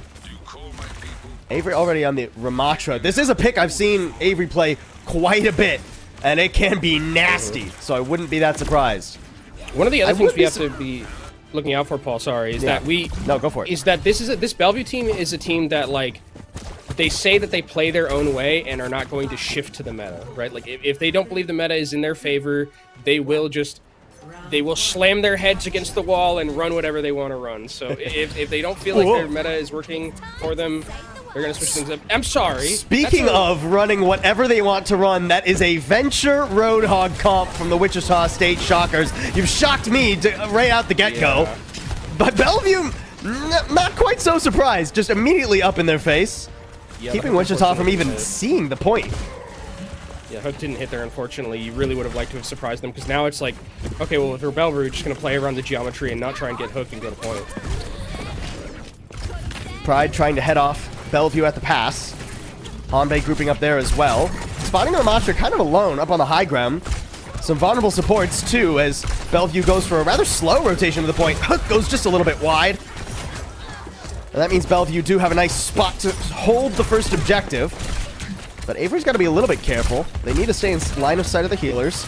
Ooh, and Ivory in some trouble early. It's traded back, though. Quick pick from Avery to answer DPS for DPS. Honestly, this Roadhog is kind of a menace. It's almost unkillable right now. And look at the health bars of Bellevue. They're slowly falling down. And without Regime, they have no way to get away from this Roadhog. Stone trying to keep things contested, though. A 3v3 will quickly equalize on the objective. Bellevue having the cap too, but with Avery falling, they're not going to be able to hold it for long. And Wichita eventually get what they want. I can't believe I'm watching a Roadhog win fights in Overwatch right now. Okay, let me not speak too soon as some of these picks start coming back through. It's going to be just a lonely Stone on the point here trying to change things up here. Ends up going down, and that's going to be point count. 28%, Paul, is not bad for, like, a lost fight. And now Avery's going to be going over to the Orisa, and now Widow 1 Twix doesn't get to play the game. It's just going to be as simple as that. Oh, it is Widow 1 Twix. I thought it was Widow Won't Wix. Oh. I think it's no, but I think you're totally right. I want to Twix bar. All right. Ooh. Well, Pride's going to be getting slapped around by Stone. Ivory with just, an indomitable angle now, too. This is the difficult thing about playing Wichita's composition. There's no one to contest Ivory. Kasune rushing the objective, too, has to be thrown away by the whole hog. Pulse bomb going into the wall from Hanbei, and Widow Won't Wix won't be whipping very long. That was really good. Good job. I'm glad I got through that, actually. I'm surprised I didn't stumble over myself. That was really good. No, you deserve credit for that. But I think now it's like, okay, they picked like the Orisa, and you could just see every time you look at Widow 1 Twix's like little health bar on the top, every time there's a spear sound, it's just stun, stun, stun. You can't usually take a breathers. It's so difficult to like pilot this, and I think now with the positioning, Bellevue are going to feel really good about these next couple of fights. Especially with the sound barrier in their pocket. Yeah, the hook going on to the fortified Orisa, not ideal. There's the ult from Pride. Manages to get quite a bit of damage, but can't finish off those picks, and Stone is just on a tear right now. Wichita sent packing quick. Yeah, Stone is so good. I mean, this is someone who I remember watching them in Pirates in Pajamas, you know, back in the day of Contenders, and now really showing their stuff here in Contenders. I think that Pulse Bomb really broke that fight completely open, and now at 85%, Wichita State have not a lot of resources to get through, and they're walking into a sound barrier. Sound barrier and the bolo shot. They have to walk in here without their tank. I mean, a cheeky back cap from Hanbei, but I don't feel like this percentage is going to be lasting very long. Trying to get rid of Freya. So much damage, though. Has to go for the recall, and yeah, Ivory has their entire team, so not really worried about that. The flip does buy a little bit of time. Maybe Wichita can try and get back to the objective now on the Wrecking Ball for Widow 1 Twix. But yeah, it's not going to work out too well. That's going to catch me off so many times today. Just let you know that. No. I mean, hey, you know what? You peaked basically with that. With no, like I did. The walking a whiff of Ellie Wong. Like, that was good. I don't know if you can. I don't know if you can top that, but I think that can't. You can't. No, you can't. And I think that for Wichita State Shockers, it's like, yeah, I like the Roadhog at the start, but like it's one of those things where it's like it's such a susceptible hero to just like any counter. Like you bring out like an Orisa, you bring out like an Ana, and it's just like you just don't get to have fun. And that's what we saw. I mean, from Widow 1 Twix, just ended up not really getting anything done. Just was completely stunned. Avery, if there's anyone who I'm like on the other side, I'm like, oh yeah, I don't want to play against that Orisa. Avery's pretty good at tank, I would say. Avery's pretty good at Orisa too, specifically. And yet, gonna try and run it back. Widow 1 Twix back over onto the Roadhog. No swap from the Shockers here. They have to be just so careful and like try and fish for those picks and fish for the hook. That's really where they're gonna try and. Who are you trying to get the hook on though, right? Like that's the other thing. Like maybe you get Stone, but Ivory's gonna be off in no man's land. Hutch and Regime are going to be way in the back too. Like it feels very difficult. Hanbei trying to put the pressure on Hutch now, but it's Asolius who falls first. And Sans One Healer Wichita have to make something happen, and Hanbei falling, Stone once again on a tear. Just not giving any room over to Wichita State. It's a comp that wants to wait for a pick, and Stone is giving them no time. Yeah, if Stone is just going to continuously like win these side angles against Hanbei, like they need to, something needs to change here, because you're right, they take like so slow to play, and now we're just completely going to something different. We're bringing out the Hammond here from Widow 1 Twix, and we're also going to see the Sombra, which I haven't seen in a very long time, but it should help a little bit deal with Stone. Yeah, deal with Stone and maybe deal with Ivory too, if you find the hack at the right time. But it feels like such narrow windows that Pride will be working with. And again, not much time to play around. Hanbei already getting lasered down by Stone, forced to recall on the flank. Now going forward, trying to get rid of Regime, but Pride falls immediately. Yeah, nothing comes before Pride falls, I guess. Pineapple, join him in the grave, and another easy fight for Bellevue. And I mean, these engages are like not bad from which it's just like the peel and just the quickness of Bellevue University to react to them is really, really something that they can hang their hat on, because every time I'm seeing these dives trying to come through, there's a boop, like Ivory is just turning their head and completely taking people out. Like it's just really hard for Wichita State to ever get any, like this is just, like look at Widow 1 Twix isn't playing Overwatch right now. Playing Sit There Simulator. I mean, the boot from Regime, so rude. And here's another one. The Lucio just completely zoning out your tank feels tough, man. And Stone with the Pulse Bomb adding insult to injury, or rather injury to insult, I guess, in this case. Now the Kitsune rushes out in Wichita State. They just don't have the firepower to contend with that right now. Yeah, they don't. It's not looking great for them, and with 80% and ticking upwards, if Widow 1 Twix ends up going down, it's going to be more time taken off the clock. Does survive and should be able to maybe get a mega pack to get back in here and stall. Hanbei and Pride also can potentially do that. Widow 1 Twix now back at full health will be able to potentially get the stall, but they are found out by Stone. I mean, yeah, just stand in the doorway. Now it won't be Widow 1 Twix who has to touch the point. Pride at least gets Regime. The first opening for Wichita State, and it feels like forever. Can they make use of it? It's a trade back pretty quickly, and now there's no damage for Wichita State unless Pride is going to do something nasty. Widow One Twix at least getting rid of Ivory. And no healers. A glimmer of hope. And Pride will be able to get the cap and secure that. Yeah, really well played from Pride, being able to take down Regime, who had the sound barrier but was hacked and couldn't use it, and then gets completely obliterated. So now, signs of life from Wichita State, where they have a sound barrier. They also have an EMP, which is going to be great to equalize this fight, because Bellevue University is coming in with a lot of key ults of their own. Wichita State have to ration these ultimates, though. A long time they're going to need to hold. Looking for a critical EMP. The timing here a little bit tough. And Pineapple's already gone. Up into the air goes the EMP. It catches on to 3, but it's quickly washed away by the Suzu. Hutch didn't get caught.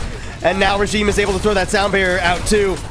Barrier thrown back by Asolius though, and Stone falling by the wayside means yet another chance for Wichita State to stabilize. Pride has to be able to get away here though. Regime is just rude on this Lucio, not letting people play the game. Yeah, Regime's Lucio, I mean, has been a revelation right now, as I think it's just a lonely Pineapple and Hanbei left. They can try and stall as much as they can, but I don't even know if there's a way back. Widow One Twix is going back over to that Hammond just to try and stall, but look at those 3 ultimates that you have in the back pocket for Bellevue. And Asolius is already hitting the floor. The Terra Surge to bring people in. Okay, I mean, Widow One Twix does get away from the Terra Surge at least. Causing some stall. Pineapple able to dip and dodge and dive around. Ivory not finding that pick. Pride getting rid of Regime. But yeah, the Kitsune rush is too much. Oh! And nobody can stay on the point. So Bellevue take map 1. It's a little bit of a Charlie 9, like a Charlie 9.5 maybe, that we saw at the end. But I mean, it was going to be very hard. Wouldn't that be more? So you mean a Charlie like 4.5? Don't do math on stream. We've been doing it so much today, though. Yeah, it's a mistake that we're making, but yeah, Bellevue University, I mean, like, I like the idea from Wichita State coming out on this Roadhog, but this kind of shows that, like, Bellevue University has, like, a really good understanding of, like, how to switch to the composition, like, what to play, because I think the thing that just going over to that Orisa, it was just like, okay, well, Roadhog just doesn't exist anymore on my screen, and it's like, you know, you want to take a breather, get hit with the spear. You want to move forward, get hit with the spear. And then, like, when they went to the Roadhog, or when they went to the Hammond, it was like, you want to dive, here's a spear. You want to dive, here's a boot. You want to dive, here's a... Like, it was just really good understanding of, like, the win conditions of the enemy team, and then really playing towards your own strength as Bellevue University to take a 1-on-1. So much control exhibited by Bellevue in that match. Even in like those first couple of more chaotic fights on round 1 in Village, even those fights, it really just felt like Bellevue settling into understanding what they needed to do in order to win. Like, oh, hey, we need to make sure we're getting rid of the Roadhog. Oh, the Venture can't be allowed to dive us. Oh, let's make sure that we rotate properly, and oh, this swap over to the Orisa instead of having the Ramatra as well. And I mean, Stone was just... Yeah, Stone. Lights out the whole map. I wonder if this is worth a ban for the Tracer, because Stone has been... Stone's been good at Tracer for a long time. Like, I think that I would definitely look at Stone as being someone to try and ban out here. And if I'm, you know, maybe I start, if I'm really feeling the Roadhog and I'm Wichita State, maybe I just ban the Orisa and try and play it or something like that. Yeah, I think that that's definitely a possibility as well.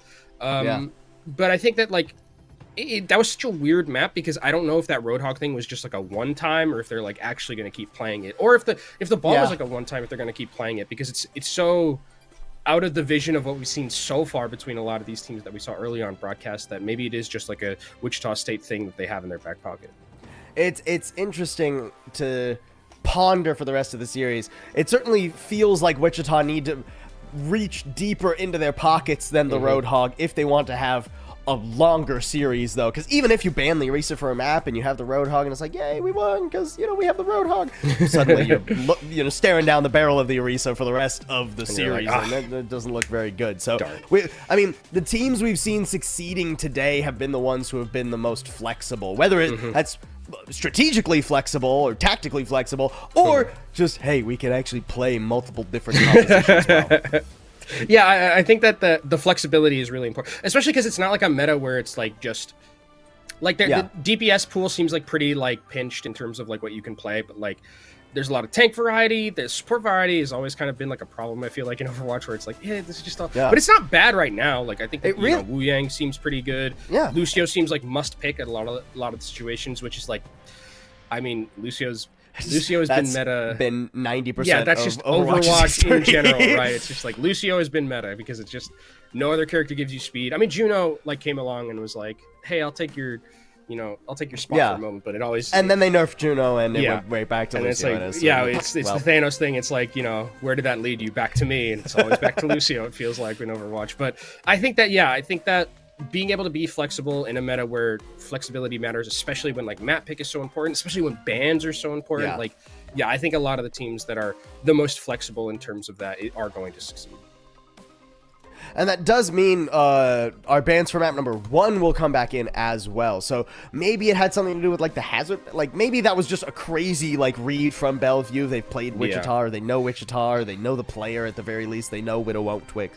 Or Widow 1 Twix, and they like sniped that hazard, and that's what we'll see moving forward. But either way, it feels like we definitely need to see a deeper pool of possibility from Wichita, should they want to move on to the round of 8. Yeah, I don't know if you're going to really get a lot of traction just continuing to play this Roadhog and this Hammond, especially with how good that we know that this team likes to be together and like is very coordinated. Yeah, and we are going to see our map number 2 for our series number 3. Dorado is going to be the name of the game. A ban on Diva and a ban on Brigitte. Did you just hit me with a Tootsie Pop commercial reference? Yep. Okay. That's definitely what I was doing. All right, you know ball.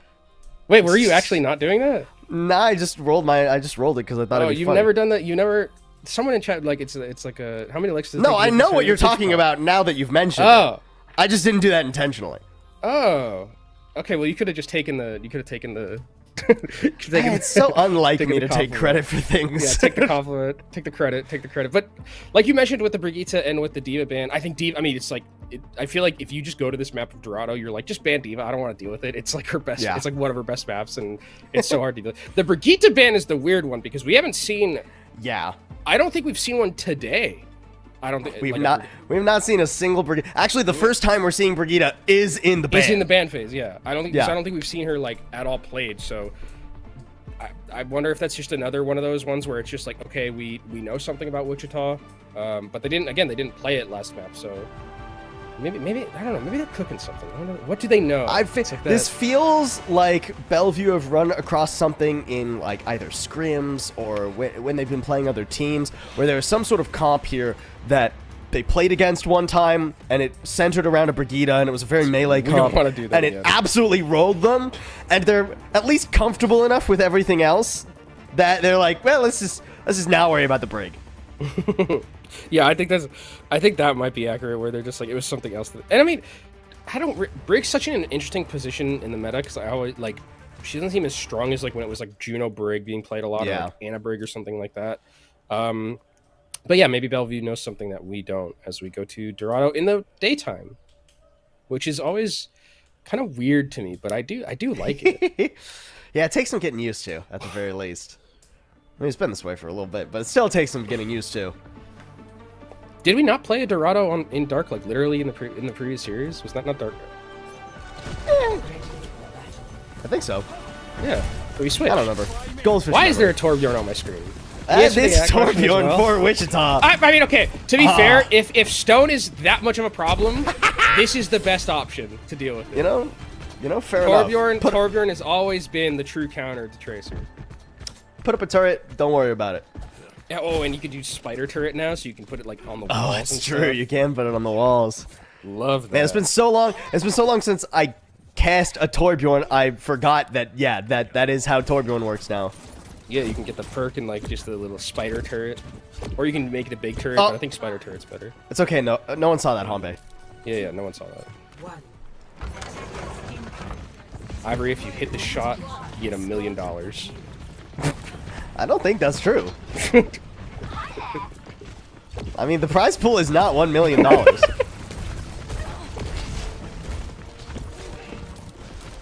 Do the I mean, I'm just waiting on it. Oh, okay, didn't hit it. No $1 million for you. Back to spawn. Go. Yep. Get out of there. Oh, yeah, are we staying on this? It actually seems like Ivory wants to commit to it. I was expecting a swap maybe over to the Sojourn that we've heard so much about today. I mean, the thing is that as Ivory gets the shot down, there's no range on Wichita State's comp. So, Yeah. none. There is none. Ivory is really going to have to deal with Hanbei and no one else, and is going to be able to play like a PvE mode. And Stone has been dealing with Hanbei enough. Yeah. So I definitely understand why this is where it is right now with this team competition. Ivory is basically playing aim trainer at this Yeah. point. They will not be interacting with hardly anyone else on the map. Yeah, this is a PvE mode right now for Ivory. Does have to still consider Hanbei when Stone goes more far forward, but just saw Hanbei drop, so now, I mean, yeah, I can just take shots from Yeah, here but like, for forever. look at where Ivory is compared to literally everyone else on Wichita. Okay, I mean, Regime Falling does give an opportunity to Wichita. Oh. Oh, and another pick. Widow One Twix getting rid of Stone as well. Hanbei now having an opportunity to enter. Does have to dip and dive around those Widow shots, but Ivory not coming up with the goods this time. Yeah, and I mean, if you are going to play the Widowmaker, like we saw, you know, Ivory get some value at the start, but it is very much a feast or famine character where if you're not putting down the damage and not putting down the value, it does, you're kind of playing with the dud characters, so we need to see Ivory take advantage of the amount of range that they're going to be getting. As, oh, look at this, oh, first taking down low. Are they going to go for the dive? No, really good mine, actually. Which way is it? Ooh, Pulse Bomb catching Regime there. That's tough for Bellevue. I mean, they just can't go in without the Lucio. It's too much ground to cover. Yeah, they need that rotation available to them. They're just going to wait patiently, and I'm, again, still waiting for Ivory to try and find a pick here, but really good credit to Wichita State Shockers who are moving around the Widowmaker effectively and not giving the sightlines. Oh, that's a disgusting shot. The angle there is just filthy. And now, I mean, hey, you were talking about feast or famine. The Infrasights help you feast for sure. Eventually, the downpour rains on Ivory's parade, but Bellevue, they are still marching strong. The trumpets sound, and the payload is going to move through the first point. Yeah, and I mean, I don't even know if Asolius thought that they were anywhere near the potential to be shot there, but a great shot from Ivory. Takes down that Wu Yang. That means that there's no Tidal Blast. Combination with Hanbei to go in, and you can see right now, Avery looking nice with the damage to start things off. I would like to see... I mean, actually, Ivory's not doing too bad in terms of that damage. Fine. I think that hitting some shots, would like to see some of those converted into kills, though, at some point. I mean, this angle is nasty. Well, Widow One Twix has to deal with Ivory. Careful. Chunk taken out of Pride, but he manages to survive. Rest of Bellevue just slowly working their way on the objective, but the high ground going over to Wichita State makes Ivory's life a little bit difficult. I think they're actually going to use the engagement here onto the hazard. I was thinking it hit rather anyone, early, but the and Regime does go down. Pride traded too. Avery in some trouble, needs to peel back toward the heels of Hutch. They actually get all the way out here. Bellevue on the back foot. You see the is this Torburn going to stay? I think this Torburn is going to stay. Yeah, I it's mean, going to stay. Molten Core's not really going to like a insanely valuable ultimate against, I think, against this composition, but it still can get something done. As now you're going to see Avery trying to push that payload to try and get some more positioning for the team.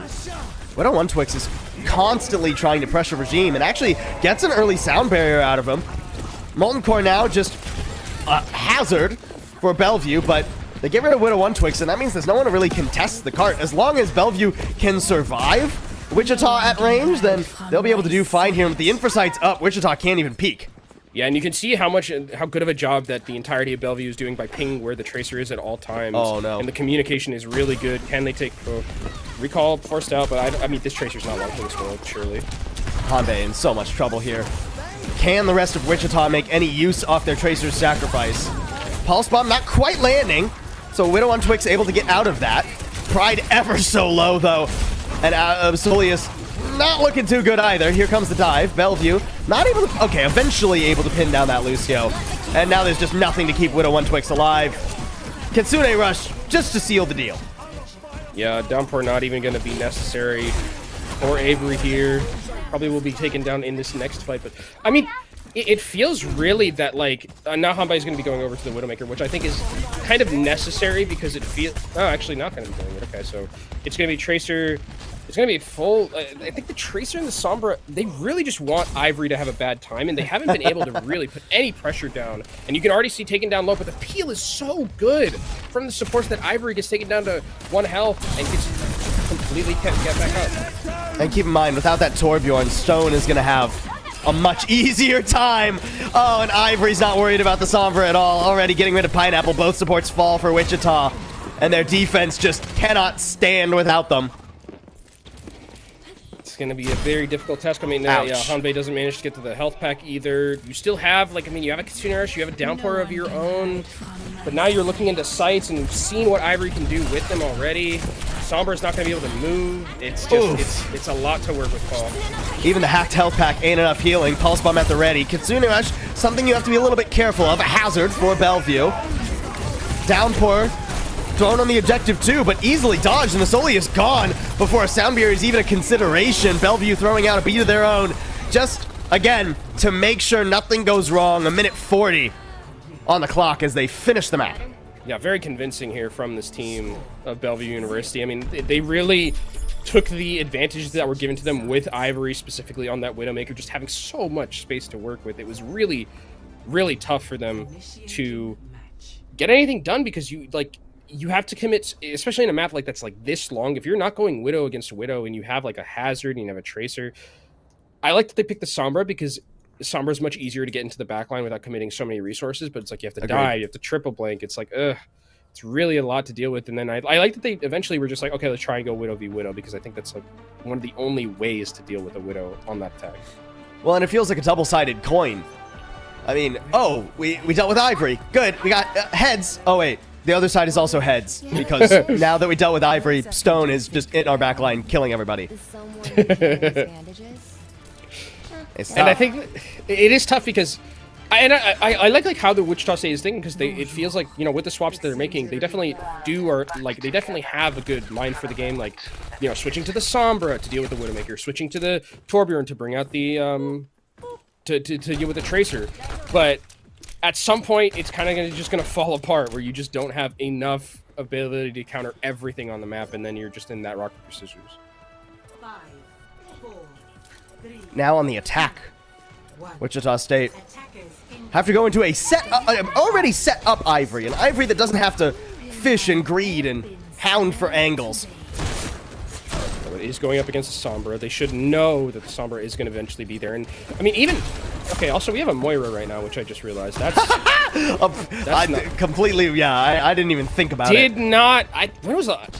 This hero didn't exist to me recently. I can't remember the last time I saw a Moira in serious competitive play. Only in my ranked games and my nightmares, which are actually the same thing a lot of the time. Well, Ivory down. Okay, I mean, I guess if the Lucio wants to be the one to deal with the Widow, that will work just fine and dandy. They trade back for Pride, which isn't great. You've lost the Sombra. Ivory's actually going to be going off the Widowmaker because, yeah, I mean, there's Widow just so much dive. So low. Yeah, it's nasty. It's falling apart here a bit, Paul. And again, I think that like the ideas are really good, but like the amount of resources you have to commit just to kill Ivory, and then it's like, okay, you have no health anymore. You've lost Pride early in that fight as well, which means that you're lacking a lot of damage, so you can't sustain. It's just like a really tough situation for this Wichita State team to be in. Oh, and Ivory, done on the Widow, moves over to the Cassidy, a little bit more self-sufficient, but also very diveable. Not going to have the grappling hook to get away from danger, so more resources are going to have to go into keeping Ivory alive in the front lines. Ivory hacked.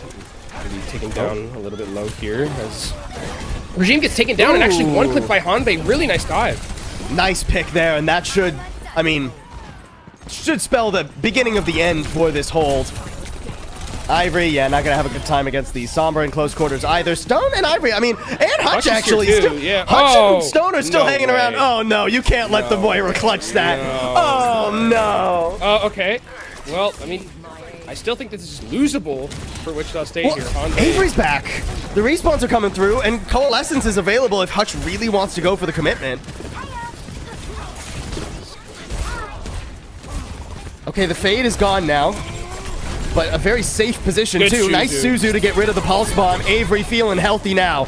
Kitsune Rush thrown in by Pineapple to try and keep the momentum, but with Hanbei getting lasered down, washed away, and Stone on a tear, it's not feeling good. A downport attempt from Widow 1 Twix. Gets a couple, but it's not enough. Am I crazy to think that this Moira is actually working really well? Like, It actually is doing pretty well. it's getting a lot of value. Like the coalescence was really good there. I mean, the ability to like kind of self-peel for yourself and like deal with these, you're like undiveable pretty much against this team, and you still offer a lot of healing. So I think like the Moira it's moving and grooving right now. Quite the audible from Bellevue. Hey, if they want to run Sombra Tracer, our backline is just going to be impervious to dives. Ivory, same can't be said about him, but won't have to necessarily worry about it with Pride already falling. Oh, this is so bad, Paul. I mean, now they're stuck. There's 50 seconds left. They're gonna this is last fight territory, and with the ultimates that they have, I mean, it's just going to be a lonely sound barrier up against 3 big ultimates from Bellevue. Pride's going back over to that Torbjorn just to try again to deal with Stone, who has just been a menace throughout these last 2 maps. And so many ults for Bellevue here, too. Bellevue looking to give us our potentially first and only decisive series of the day thus far. Of course, there'll still be another map after this. It is first to 3. But Stone already going into the back with a pulse bomb at the ready. Just going to wait out the sound barrier, too. Stick it right to the Torbjorn's back. It's a big target. Pineapple and Absolius doing what they can. And Bellevue actually struggling to hang on here. Avery on the edges of the fight. But it's just them and Stone to try and secure this. And it won't work out. Okay, in the nick of time, Wichita find a way in. Oh, the wall! Potential recontest, but a nice wall. Perfectly done by Widow 1 Twix to extend the map. That was awesome from Widow 1 Twix, and it's still, I mean, it's another chance that they have. You're right, but they only have 2.5 minutes to make it work. Pride's going to go back over to that Torbjorn. That fight, I mean, it's really just kind of the strength of Lucio there, where it's like, yeah, you have to wait for the sound barrier for the pulse bomb, but still, just the overlay health is so strong, and High Noon gets nothing. I think just a zoning right there, and potentially try and reload. Widow 1 Twix, this is my high ground. Go away. Go away, Widow 1 Twix. Nobody wants you here. Oh my. Widow 1 Twix trying to reestablish that high ground control now. Does get pushed back a bit by the wall and Avery. Kitsune rush up top. Ivory is the target, but just disengages entirely, and Avery just hanging out in Wichita's backline. The progress is slow but steady thus far for Wichita, as Bellevue are struggling to find a way to keep the contest going. Yeah, it's good. I mean, because the Coalescence comes here. Is it going to find anything? There we Avery go. finds Pineapple, and ooh, that's... Yeah. That's one way to get the contest going. Who needs to contest when you can just get rid of them all? I mean, the thing about that as well is that, like, if you're Wichita State, you're like, okay, you're feeling good. It's like, okay, we're pushing the cart, but you didn't like win any fight or anything. So now you have a minute left. You have your own downpour. Yes, Asolius needs to find a way to get to the sound barrier and should be able to find it. And without any defensive ultimates, that should be the moment for Wichita State to be able to go forward. But will they get another chance? Ooh, nice aggressive downpour. Forces Bellevue off the high ground and catches Regime. That's most of the healing gone, or at least most of the flexible healing. As now Bellevue will have to group up around Hutch. Stone, nice pulse. There goes Asolius. No beating this fight, and no chance for Widow 1 Twix to retreat. Nobody's on the payload either. They're completely scattered. There's no progress being made. I mean, this is a great view from our observers. They're just completely scattered. Like, the team in blue does not know where they are going throughout all of this, and a fight that looked like it started really well with some clutch plays from Stone ends up not getting anything, so now this is a guaranteed last fight. And not just last fight, but last couple of fights. Kitsune rush to hold the high ground. Widow 1 Twix has to dive into the church for some cover. Avery, meanwhile, can reassert the dominance, and Asoli is found once again by Stone. Hanbei falling too, and with 9 seconds left, things looking worse and worse for Wichita. Yeah, it's only Widow 1 Twix alive, and I don't think there's much gonna be done. Overtime not even able to be triggered, and Bellevue already up to 2. Azolius dying there with Soundbarrier is such a disaster, Paul. I mean, if you get that off, it's a completely different fight, as you've seen throughout. But, I mean, the focus fire and target selection from Bellevue has been fantastic. I mean, they kind of knew at the end that the only thing that could win would be that sound barrier, and they completely just bully the Lucio, don't let him get anything, and they're able to take a fight win. And Bellevue doing such a good job of playing right to their limits as well. A lot of these fights, it feels like, oh, well, Bellevue have lost 2 or lost 3. Surely that's done. Let's go for a reset. But they just hook for a little bit more. They want that extra, They're greedy. piece of the pie. Exactly. Greed is the other. But it's a successful kind of greed. Yeah, instead of pride is the other deadly sin. Yeah, there you go. The shot was so And I mean, good, it's working so well for Bellevue. Everything they go for is working. It feels like they can do nothing wrong, is what I'm trying to get at. Yeah. And I mean, it's like, I like what I'm seeing from Wichita State, where they're like making some different changes. They're like trying to find things that work and always changing it up, not just being stubborn and standing on ceremony. But it feels like Bellevue right now is just moving at such a high clip that it's very hard for a team like Wichita State to match up to them if they're not just like playing perfectly, I'd say. And Bellevue also going for some of the style points too. I mean, we saw the Moira there as a little bit of an adaptation. Oh wait, I feel like it actually worked. It did actually work. Hey, just because it works doesn't mean it's not stylish. Yeah, if anything, it's more stylish if it does work. For instance, playing Widow into Widow 1 Twix. I mean, going for the name game there, if nothing else. Yeah, I mean, I think that the Widowmaker from Ivory, and again, I think it was countered pretty well and took Ivory off of it eventually. But I think that this is like, now I'm like thinking, I'm like, okay, please give me a Stone Tracer ban. I think I need that. I really need a Stone Tracer ban at this point, or else I'm feeling it's looking a bit 3 Overwatchy right now in this series if we don't see that, because Stone has been like incredible on it. And not only Stone, I do have to shout out Avery too. Avery really doing a good job of playing around Stone. Anytime it feels like Stone is about to, oh no, everybody's looking at Stone. There's pressure on our Tracer. Yeah. Avery is suddenly there in the mix, and it's like, oh, we cannot ignore the giant hazard in our midst. It's like, hey, my Tracer ordered a Happy Meal. My Tracer wanted the dinosaur toy. Like, it's like that. My Tracer said no pickles. Yeah, my Tracer said no pickles, and then like Avery just comes in and saves the day. Yeah, exactly. I think you're right that they have a very good understanding as a unit. Like the peel is so good as well, because whenever I think there were a couple of times where I saw Ivory get dove on Widowmaker, and I'd look up at the top right, and it's just like Widowmaker has 1 health, and then just instantly is back to full. And like it's really, really good coordination coming out from that team, being able to help out those members who are getting so aggressively dove in. You talked about Bellevue as a team that is comfortable with each other, a team that has played with around each other for so long, and they've been so consistent. That's the word I'm looking for. They've been so consistent as a unit, and we are really seeing that in this match. Yeah, and we're going to get the map picks here eventually for you shortly. I mean, we have it right now. Heck yeah. Let's go production. Production working overtime. And Adventure ban. Okay, Zarya. I don't know. They really just don't want Avery to have fun, is what I'm feeling. So here's the thing. I understand the Zarya ban because we're going to New Junk City, right? Yeah. But I don't feel like Zarya has been the critical pick that Bellevue have been leveraging to win the series so far. This just feels mean towards Avery, though. 3 Avery bans. That is tough, actually. Only tank Although, bans. wait, the hazard ban was actually from Wichita, though. Or not from Wichita, from Bellevue, though. Oh, right. So 2 tank bans in a row from Wichita. It's interesting to me that you're talking about like where it's like the Zarya is the thing that hasn't really been the focal point, and you're right. Like I think that I would much rather would have liked to have seen a Tracer here. One day we'll get a Tracer ban, Kenobi. We've been I don't know if it's going to be series in a row. I don't know if it's going to be in this series because with how good Stone has been playing, might not have the time as Wichita, but I think Wichita State definitely, if they can really focus down. I mean, actually, I think the Torbjorn here could be very valuable, especially in like some of these more enclosed areas where the turret can make Stone's life a little bit more difficult, and it's not really a map where you can play like to very long ranges because of just how closed in it is, and maybe in that more brawly style, Torbjorn is going to be enough.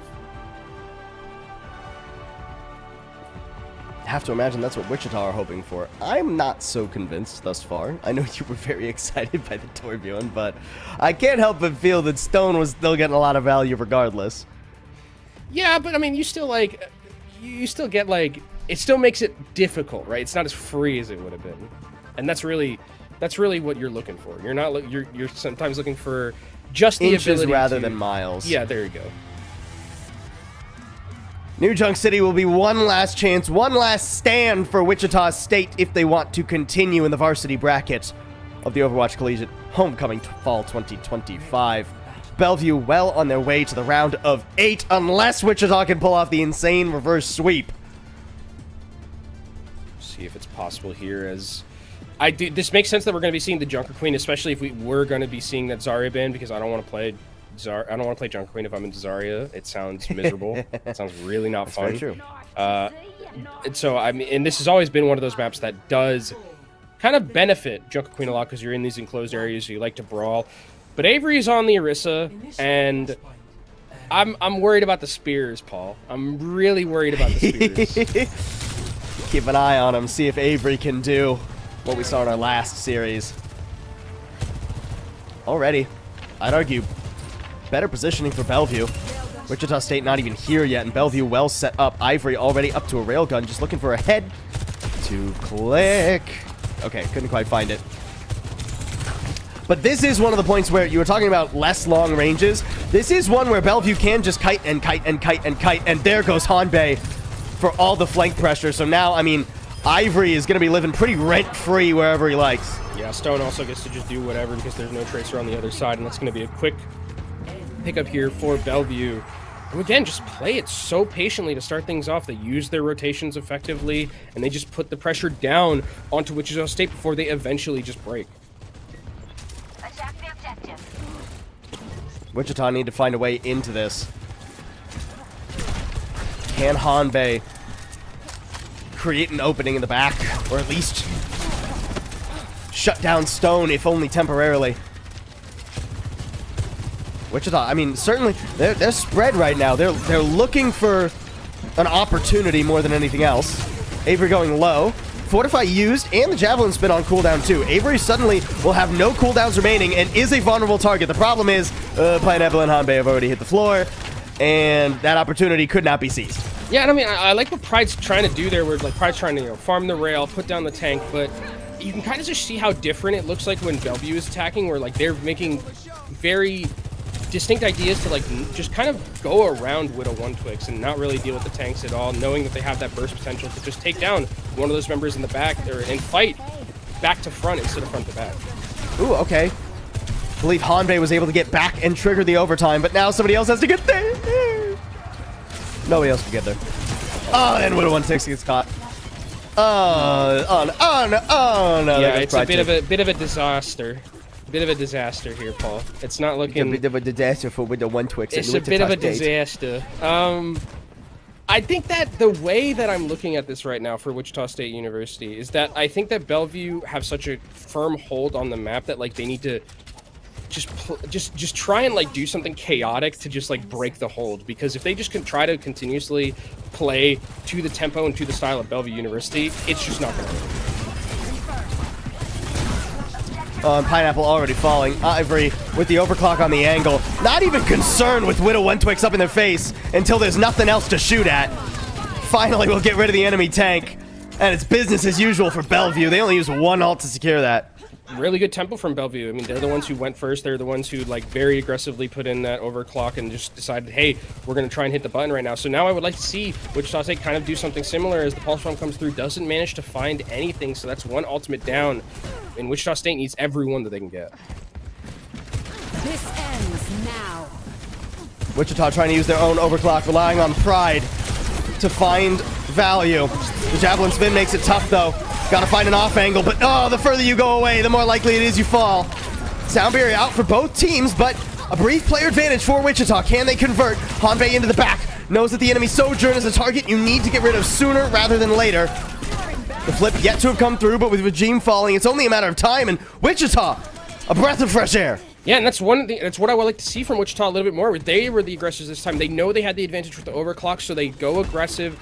Regime a little bit late with that sound barrier to keep Avery and Stone up in fighting, but really liking what I saw from Wichita State there. And now they have a rampage that they can use to be aggressive. They just want to wait for the spear to come out and then use it. Now, with that cooldown down, this should be a moment for Widow 1-Twix. The spear immediately used. Ooh, Stone found two. Hanbei getting one over on Stone for feels like the first time this series in the Tracer 1v1. Unfortunately, not going to live to tell the tale. Widow One Twix really trying to set that Rampage up, but the rotations from Bellevue, they're just running in circles. There it is, 3 caught by the Rampage. Suzu nicely done though, only Avery still antied, and Avery can stand just fine. Yeah, Spear is like an important cooldown against that ult, and also the Suzu is a very important cooldown, because that was a 3-man ult that just got wiped away, and it looks like they're just using that to go over to that Hazard. See if you can find a way back into this one. Need to get someone to touch the point. Hanbei looks like they're going to try and do it. Hanbei will trigger the overtime. Costs only the recall. Oh, actually, was that too early? No, okay, it was fine. And besides, Widow One Twix is there anyways. But Hanbei, again, won't be around. Dude won 1 Tracer fight against Stone, and Stone has taken it personally ever since. Now tearing apart the backline. Good for one more on Pride, even. Blinking forward to finish it off. And put Bellevue just 1 stage away from a guaranteed spot in the round of 8.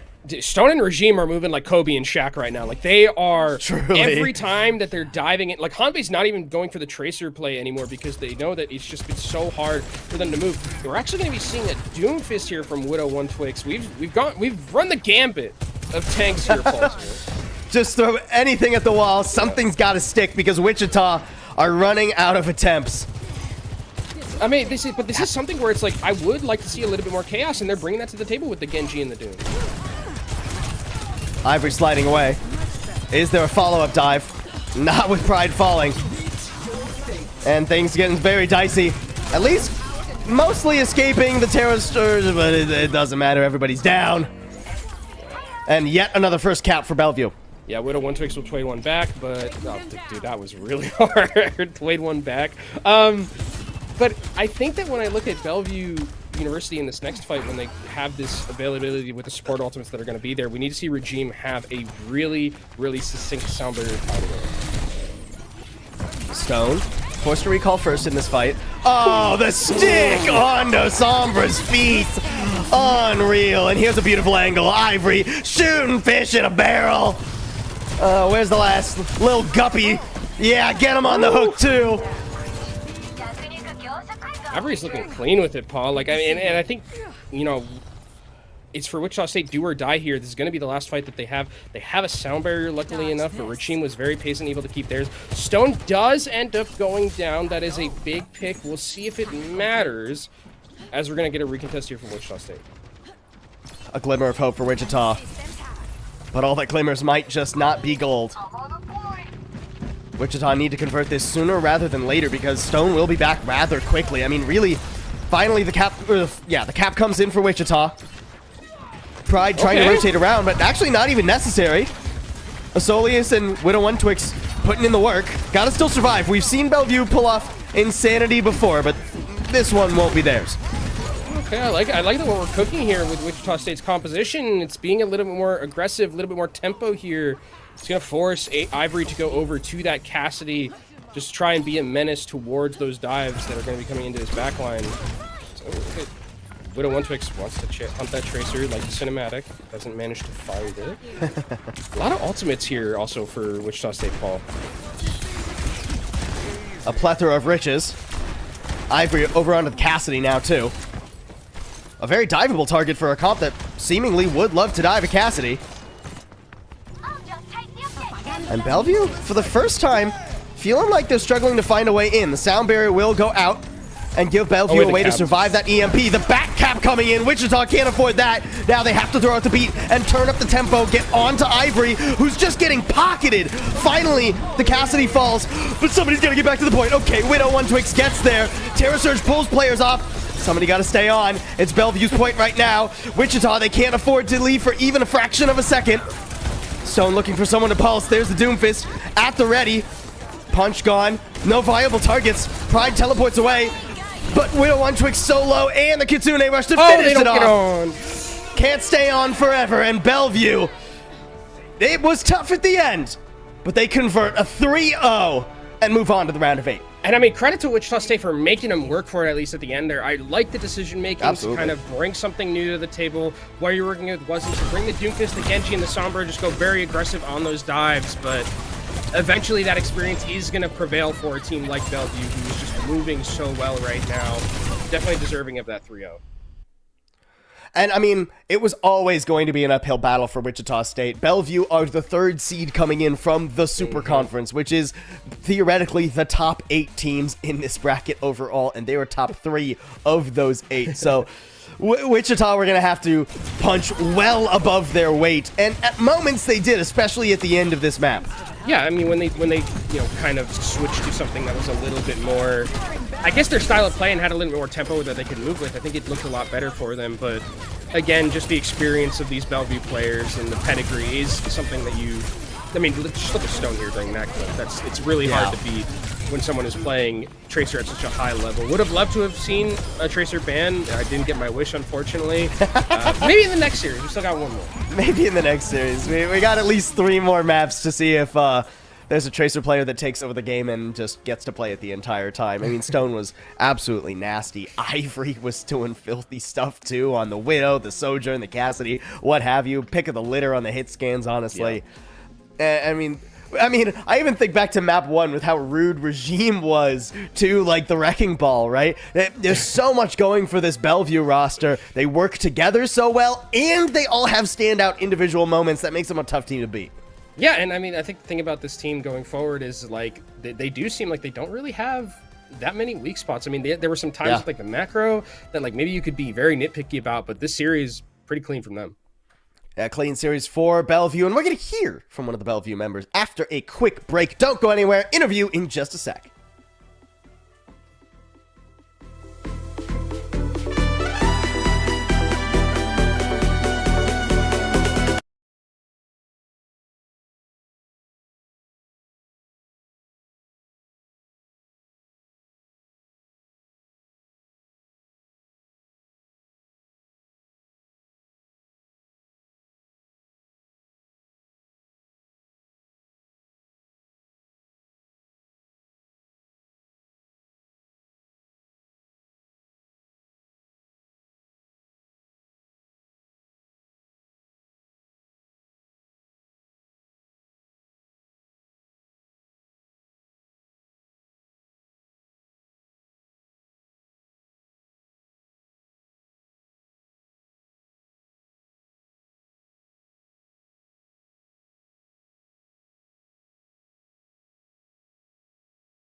Like Stone's been that. Stone's been that. He's person been that for a guy. while.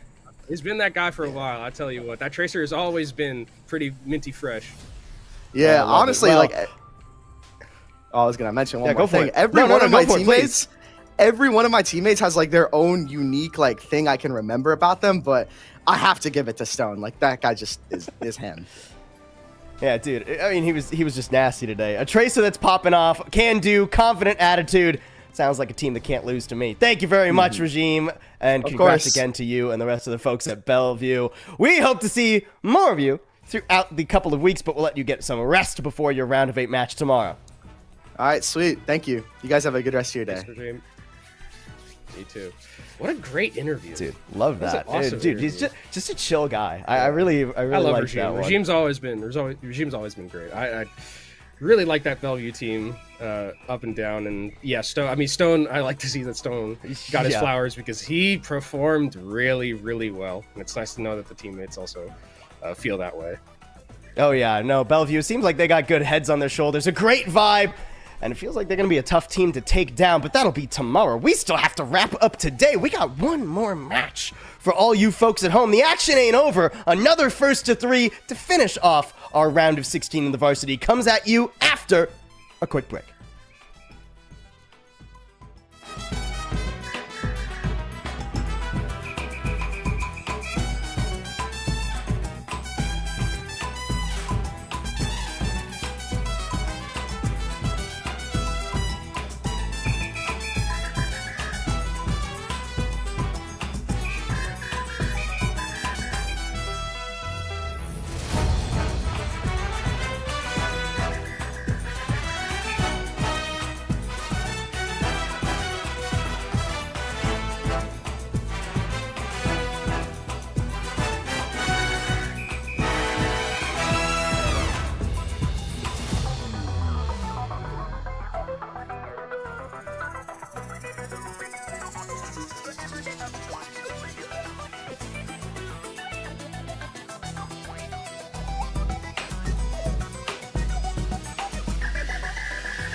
Welcome back one more time for today at the start of Overwatch Collegiate Fall 2025 Homecoming. It's one more time, myself, Possible, alongside Kenobi, bringing you fine folks all the action, and we got a banger matchup saved for last.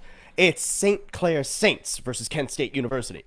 Yeah, and St. Clair Saints, a team that I think we will be seeing double dip going into that bracket, the open bracket earlier. And I think that, we saw a bit of a series that was, I think, indicative of a 3-0. I think there were some good things that we saw in our previous series. St. Clair is a team that was ranked, I believe, above Bellevue. So Kent State have their work cut out for them against this very good St. Clair team who has slowly been since I've been, following Collegiate. St. Clair was always that 9th, 10th, and then they started slowly getting up towards that 8th, 6th, top 4, slowly and progressively getting really better.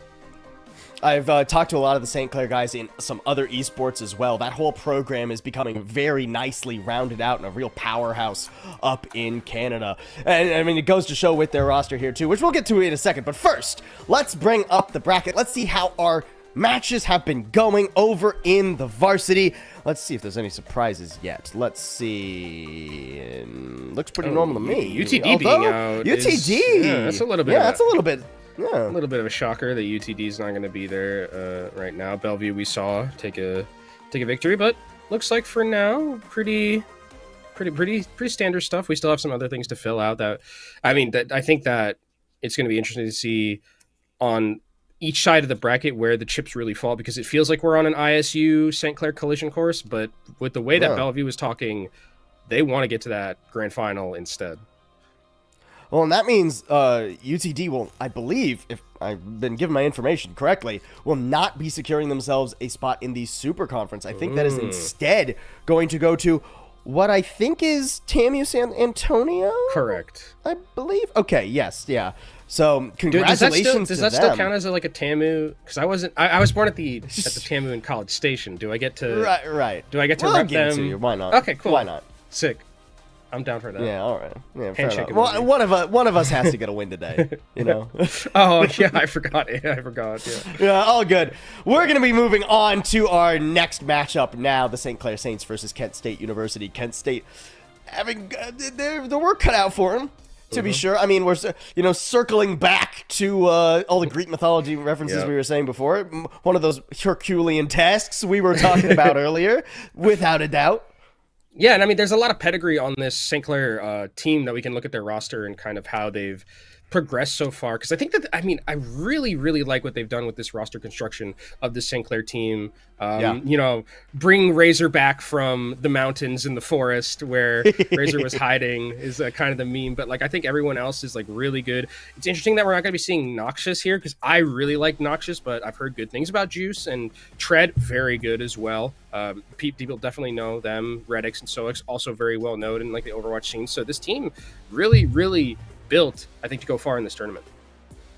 Yeah, just a ton of experience here. And St. Clair really have an embarrassment of riches when it comes to their DPS. They have 4 really good DPS players. Really good DPS. Maybe we'll see Noxus come in later, or maybe he was busy today and we'll see him tomorrow.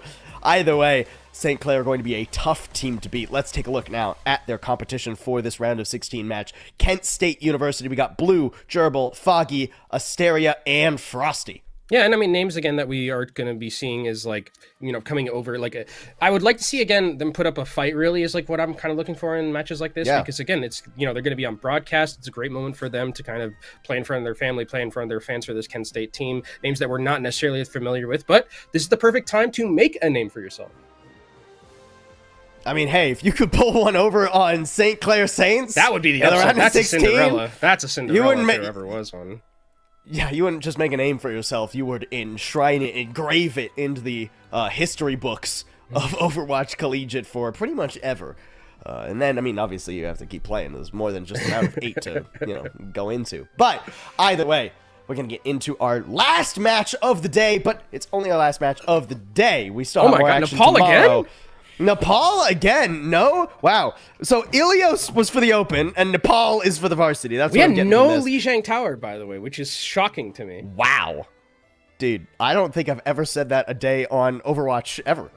even when Li Zhang wasn't in the map pool, I don't think I've said that. Ramatra and Sojourn the bans. Sojourn, again, not that surprising of a ban. Ramatra, probably, I mean... That feels like a we've Kent seen- State-specific thing, maybe? Possibly. It also feels like a thing where it's like, it's a good pick into that Zarya we were seeing from earlier, St. Clair, maybe just wanting to keep it more toward that... it's hard to say meta, but at least, like, that sort of focal point we see the meta trending toward. Yeah, and I think this like kind of tells me that like we're seeing probably like Cassidy here. Freya is something that we saw a lot in Varsity, and then kind of like just didn't see a lot in our last series that much. I think Yeah, a lot in open. a lot in open. So I wonder if that's kind of like that's one of the cool things also about having like the open versus the Varsity thing. It's like maybe the metas like shift a little bit between the brackets, which I actually think is really cool. Yeah, pretty much the only consistents have been Lucio. Yeah, I mean that's what Regime That, I told mean, us, you know, right? I mean, yeah, You're that just is in what Lucio Regime told- jail until it's banned, and you can break out. You're like Batman in the what movie was it where he gets The Dark Knight Rises? Is that the one where he gets put in the Bane breaks his back and gets put in oh the yeah, prison? the third one. Yeah. I know movies, kind of. Okay, so for me, it's going to be sports, and for you, it's going to be movies, I guess. All right. Either way, we're heading on into the action. We both know esports at the very least and some Overwatch. We do. Ooh, we're starting off on Sanctum. We didn't even get to see Sanctum last time we were on Nepal. Yeah, we So did. at least we get to see all of Nepal today. Yeah, hopefully we're gonna see some people get booped and find Mandata's gold. If we do, you know, if we are gonna be seeing a lot of God. Lucios. A Mandata's gold joke in 2025. Yeah, in the big 2025, we're bringing it back. We're bringing it back, our greatest hits. St. Clair bringing it back to a more standard composition as well. A bit of deviation. Alex on to the Genji. We haven't seen the Genji paired alongside the Tracer much today, but perfectly viable. Ooh, and Kent let's some State. brawl. That's a little different. Yeah, we're seeing a little bit of brawly compositions here with that Reaper, so a lot of upfront damage is going to be coming here, but it's also going to be a lot of charge given over to Tread. Like, Tread is going to be full charged a lot of these two. Whoa, and Gerbil engages on half health. At least manages to survive courtesy of the Suzu. Under review, not so lucky, and Gerbil trying to get away, but that's it. Yeah, there's no cover for you there, buddy. St. Clair just picking him apart. Sox? Sox just got 3 during the 4? Okay, no, not 4. But, I mean, that's one of the things about this okay, yeah. I was going to say that that's one of the things about this composition where it's like, if you're going to make that dive, you better be sure as high heaven that you eventually find a pick, and Blue is unfortunately Oof. going to go to heaven, go back to spawn, as we're a little bit, this is a little bit of a weird fight, because Tread is caught out a little bit unawares, and that might be a little bit too over-aggressive. Yeah, with Redux so far away, it was ambitious for the rest of St. Clair to try and hold that far forward, and Kent State doing a good job of punishing them. Gerbil now up to high energy, and only 24% ultimately gained. Yeah, that's a little bit of a maybe lack of respect from St. Clair of the damage that was coming in, maybe not knowing that there was the Zarya swap at all. And now we're going to see St. Clair try and come back into this one. Tread is going to be able to take on Frostnap, but Razor is getting a good king it out. Razor falling, but you're going to be missing your Kiriko sorely if you're Kent State. Alex with a nice little flick there, making sure that Blue was in the line of sight. And yeah, quick reset for Gerbil as St. Clair are back in control. St. Clair have control here. Soaks farming towards that sound barrier. Reddick still in control of this Kitsune rush. And really, you're going to be looking out for Blue and Razor to see what they can do with these pulse pumps. Suzus are on the field, so that is a big deal, as well as those bubbles. Blue having to take the task to Razor here. Not an easy thing to do. Kitsune rush thrown out from St. Clair early as well. Oh, but they get a stereo for it, and that means Kent State are forced to wait. Gonna have to come back in right now if you're Kent State. Only 60%. Taking for St. Clair. By the time you get to this next fight, though, Paul, it's going to be that last fight territory, and they have 5 ultimates to work with, but that's it. Kent State have to make use of these 5 ults. Oh, and they don't even get a chance. Kitsune rush thrown out in desperation, but the grab is just sublime. Good bubble. Good bubble as well. This stops the pulse bomb from Blue getting anything, and now Blue will end up going down. I mean, the only saving grace for Kent State is that they lost the fight quick enough to where they're going to get probably another chance to go in and have their ultimates available to them, but they did commit to that fight, so now it's really about just that graviton surge and the sound barrier. Gerbil's got to try and find something. Goes for Tread, but the sound barrier from Sox is perfect to keep the Zarya alive. what a boop. Nice boop, too. No value out of the Death Blossom as Sox sends it packing.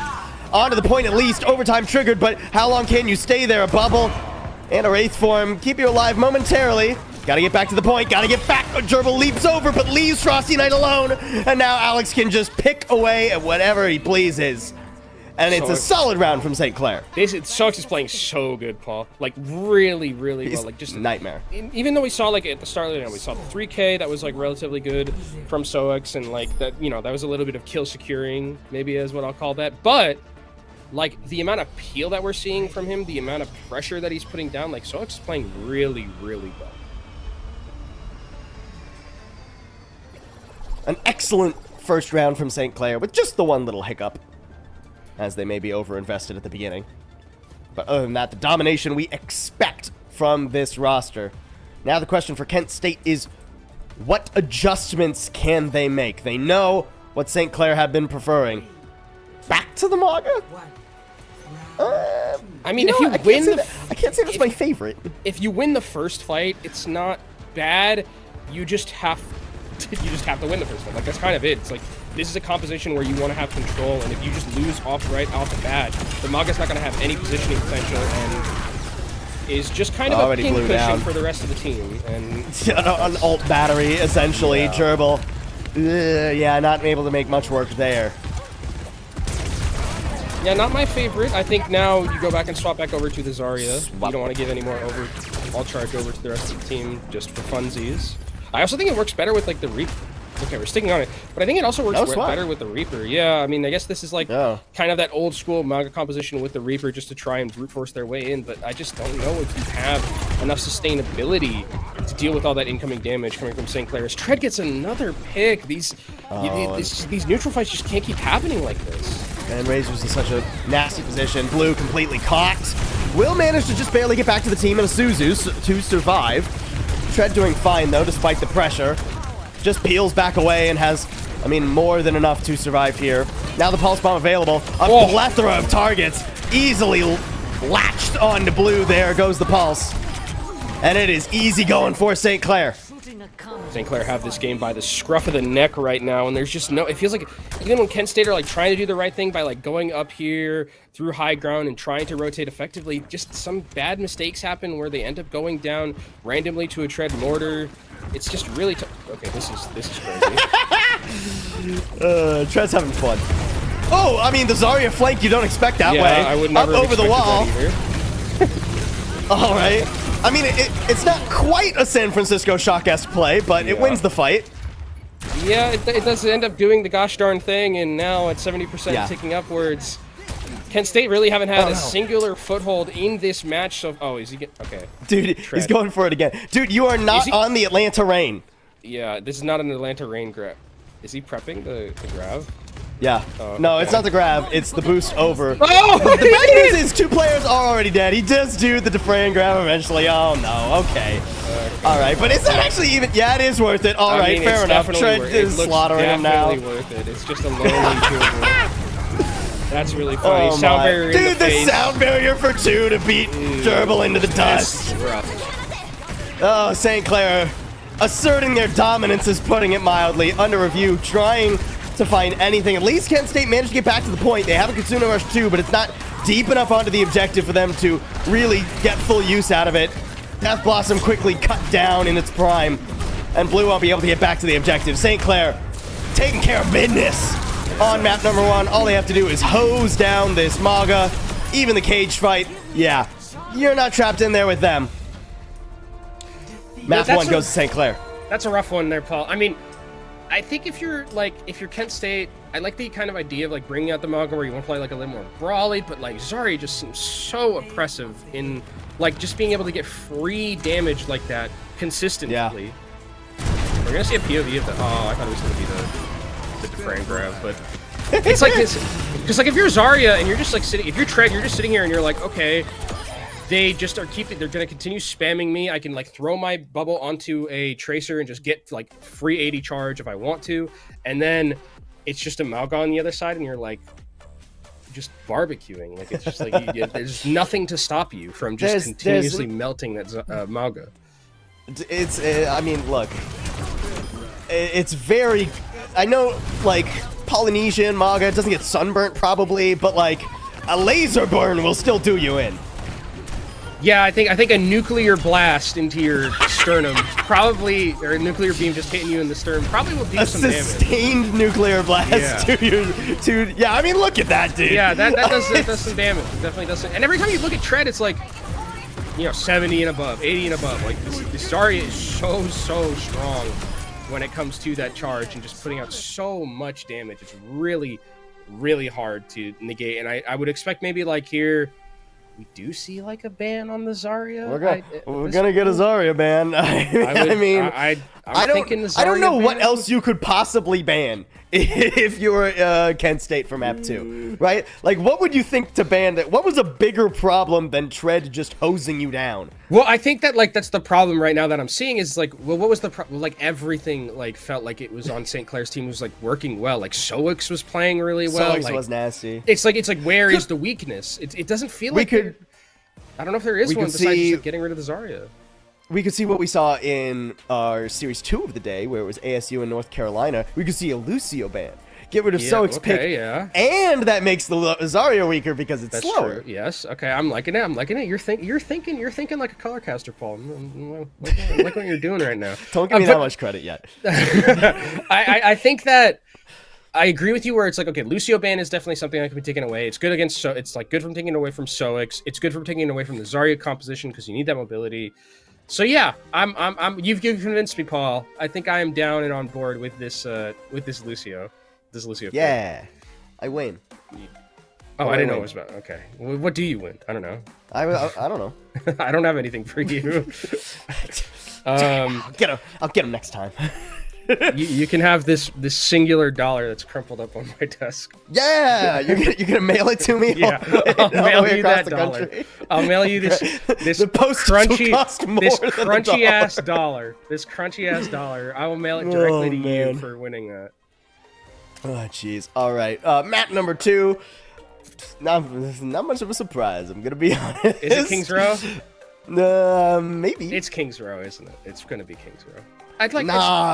Nobody would ever pick Kings Row. It's Kings Row. There it is. I've been foiled. You thought you could pull a fast one on me, but you didn't. I thought that if I said it wasn't Kings Row, maybe it would just magically change. Wait, is this a self-Mauga ban?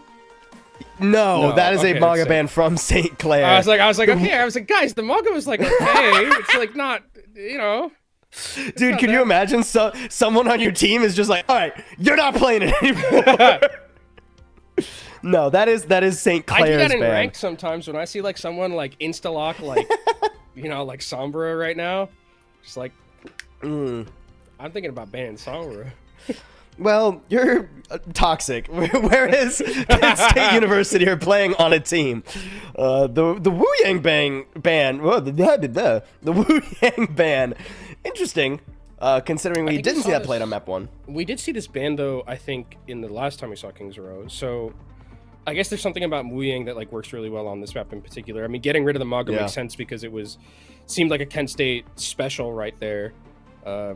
So we'll see if we'll see what the tank line is going to look like. I mean, I think they did mirror the Zarya a little bit, but they seem to be very, very more favored towards. They certainly attempted to mirror the Zarya. I think I would like to see them go back to the Zarya mirror because I think the one of the difficulties that they ran into was based on the nature of the map, right? They got that advantageous first disadvantageous first matchup, then they had to go back and swap to the Zarya, and then you're just locked out.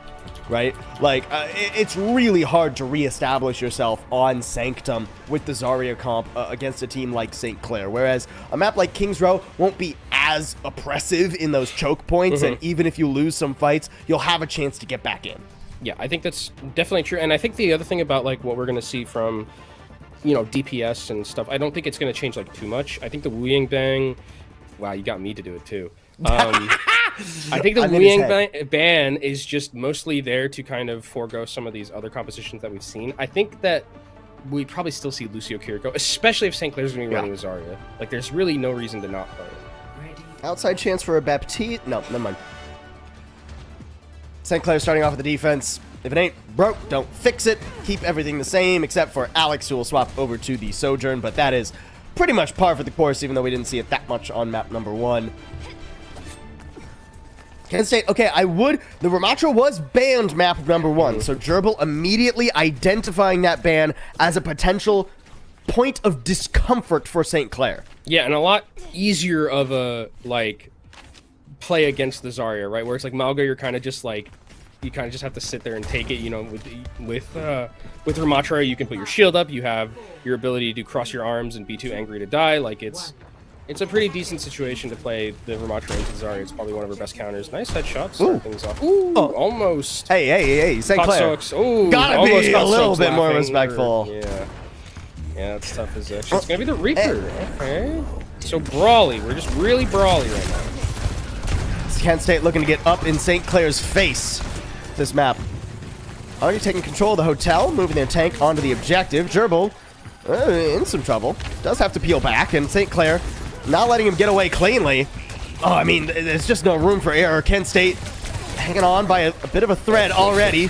That thread snaps under review, falls by the wayside. Razor living pretty rent-free in the backline too, so it's moving forward and getting rid of Blue. And slowly but surely, St. Clair whittle them away. Yeah, really good comms. I mean, they know that Tread is pumping out a lot of damage with these mortars, and you can see how aggressive Razor is going to follow up on that as... We'll just take a knee right now, look at the spawn doors, see what's happening, take a little bit of a breather, and then get back to it on Zarya. Bro, Tread is having fun with the right-click parkour today. Yeah. He's seeing what new heights he can find on Zarya. All right, I mean, a rotation through the hotel. Gerbil just getting beamed into oblivion. Easy pulse bomb, easy pick. Not much more to say about that as Kent State, yeah, without their Ramatra, they're not long for this world. Yeah, we're looking a bit dire right now if we're Kent State in terms of our ultimate economy as well. We're a little bit behind in terms of that support alt charge. Razor had a really nice pulse bomb there. Blue can potentially find one, but with the Suzu, it's going to be something you have to be keeping an eye out. Kent State at least working up toward their ultimates. Kitsune Rush online for Frosty Knight. Can Blue be a hero with this pulse bomb too? Alex, I mean, just vividly aware of the possibility that a Tracer is trying to triple blink onto him. There's the Kitsune Rush is overlapping. Redek's the first one to fall, and the sound barrier a little bit late from Zoax. But there's no sound barrier in sight for Kent State, and Asteria falling means that won't even be a possibility this fight. So it's enough for St. Clair to stabilize. Jeez. And I mean, if you're St. Clair here, I mean, or rather, if you're Kent State, you're feeling not terrible about this because of the fact that you got a lot of key ultimates. Like, both support ultimates are gone, so now you have sound barrier advantage. You also have an annihilation. The worst possible thing that could happen to you right now is that Tread finds a way to grab your team and instantly wipe you. Asteria has to hit this sound barrier. Nicely done. Oh, the sound barrier? Yeah. No, the pulse bomb a little bit early from Razor. The shields were still up, but Blue goes down. And I mean, even with the ult to survive, yeah, it feels like St. Clair can do no wrong. Oh. Annihilation attempt from Gerbil, but still set packing with a minute left. They got Tread, but Sox is gonna go back and taxi them. Oh, yeah. This is tough. This is really tough right now. Wow, these DPS numbers are really good from the DPS of St. Clair right now. They are putting in the Tread, work. Alex, and Razor all within like 100 of each other. Yeah, that's sharing the love. Absolutely. No ults in sight for St. Clair, but Kent State equally unlucky here, and I think they're gonna need the ults to try and pierce through the defense, especially with under review gone, 30 seconds remaining. The other DPS falls, and it feels like a done deal already. St. Clair going for the full hold. Frosty Knight, hey, you win the head-to-head, you put that in the reel. Put that on the put it on your on your Twitter banner. Do that. There you go. Gerbil's gonna go to the Hammond and try and get onto this point, see if he can contest and maybe crack that overtime, stay alive a little bit. Fun fact, it's not a gerbil in there, it's a hamster. That's why I didn't make the joke. But I have to. Soix falls, and suddenly there's an opportunity. Kent State with their first player advantage in a while. Oh, Gerbil's gotta live though. Oh, nice, gets into the back. Alex's overclock shut down. Raised with a pulse bomb. Oh, can he swing this back? Can St. Clair stabilize with just 2 alive? Oh, no! Razor falls, and it's all on Tread. A tick taken by Kent State. Not the full hold St. Clair were hoping for, but here comes the reinforcements. Sound barrier, Soax dunking on the other Lucio. And the grab, just celebratory, really. As St. Clair reestablish themselves. One tick gained by Kent State. Not perfection from St. Clair, but damn near. Still pretty good. I would take that 9 times out of 10. Just a 37% on the other side, and St. Clair looks like they are primed to take this one to a or a game 3 right now, with how they've been going so far. And it feels like for Kent State, like I like that they're trying new things. Like I really do. I like the way that they're kind of like changing how they're operating a little bit. But it feels like it's just so hard to like find a break in the system of St. Clair with how that they're playing right now. It's just Tread is doing so much damage. Like that's just it's nasty. an absurd amount right now, and like the way that they're using the bubble management, the way that they're using their ultimates, like even that one time where the pulse one was a little late. Yeah, it was a little late, didn't get any kills in the kill feed, but you know what it did do? Basically got rid of all of the sound barrier shielding, so it basically made the ultimate worth it for the Graviton Surge. So again, I guess I'm really loving what I'm seeing from the macro play. This Tread's going to be... I don't know if they're going to stick on the hazard. That'd be interesting. Could have some fun with it.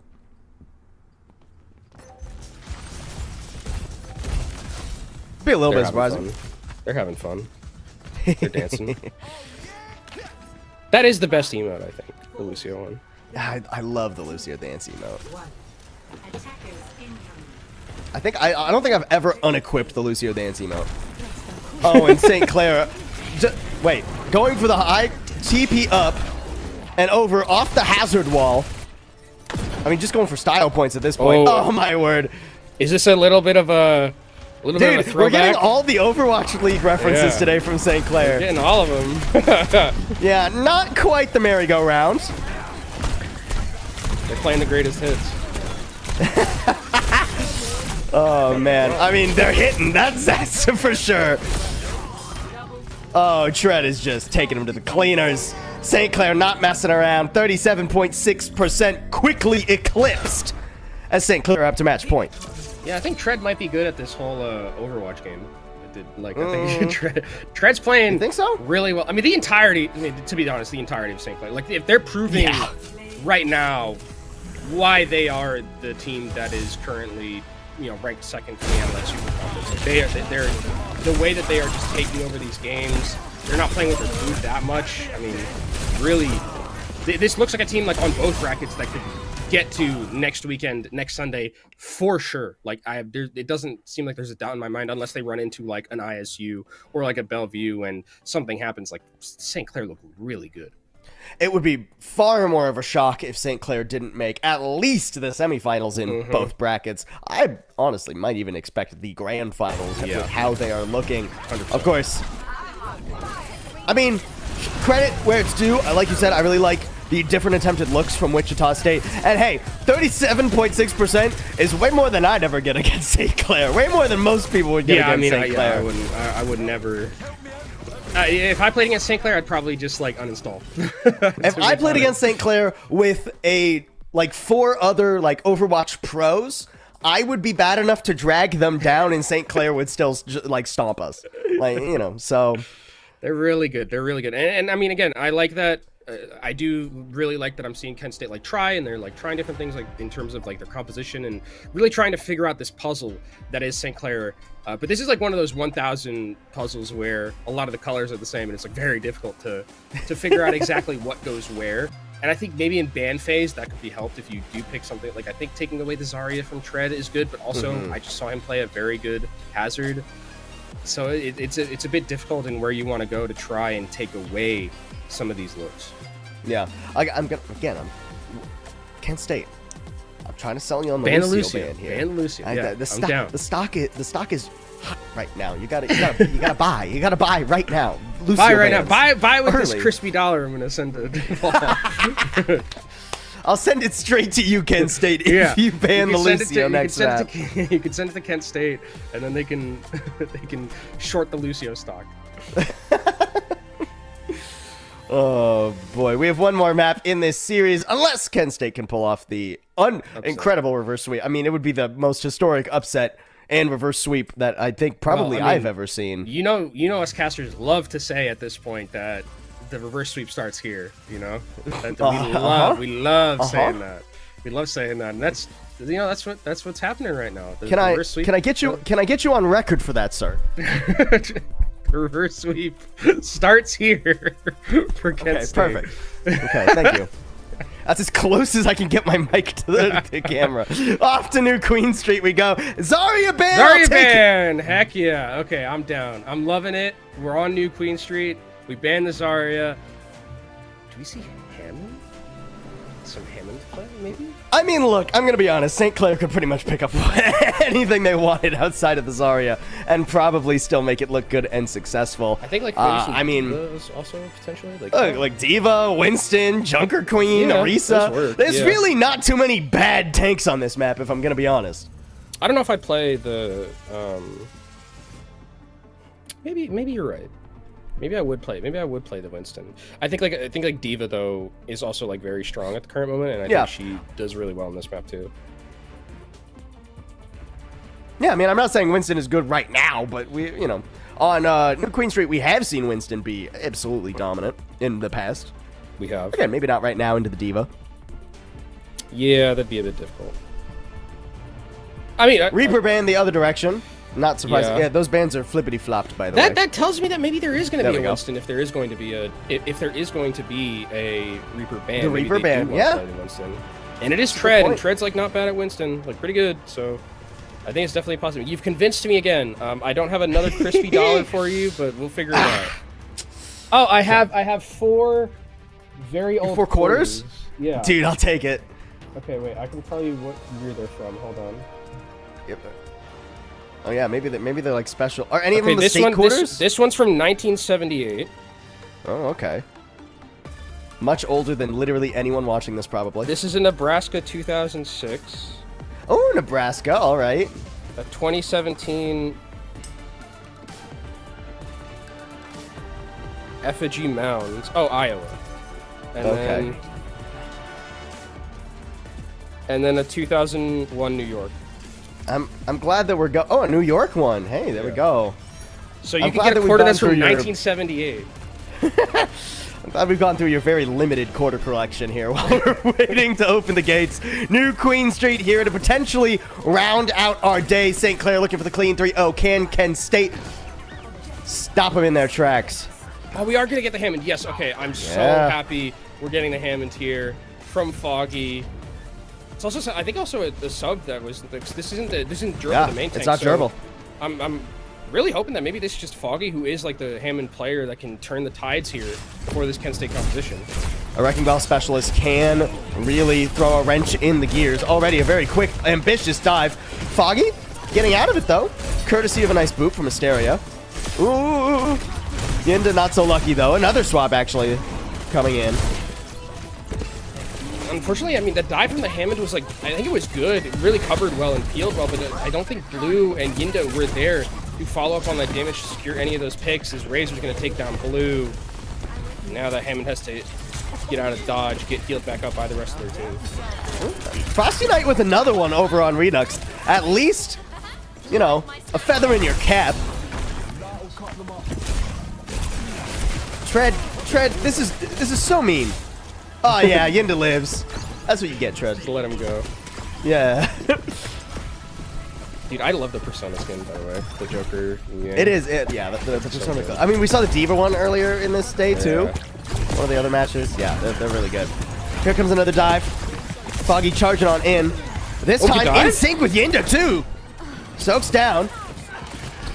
Redex, okay, answering back for the picks Frosty Knight's been getting, but you have to live too, Redex, for this to work out. Does so swimmingly. And the checkpoint on the table here for St. Clair. They don't have healers, so there is a potential for Foggy to come back into this one with the respawn so close. There's the downpour, and wow, Foggy might downpour aggressively there, just making sure no one can contest. The checkpoint will go over to St. Clair. But I think a couple players got long spawn. I'm not sure how long St. Clair want to hang around here. I mean, they're St. Clair, so they'll hang around as long as they please. Oh, especially the coordination from Alex and Tread. Yinda couldn't have seen it coming. Yeah, and I mean, Tread's going to end up going down here, so they do have lost their main tank.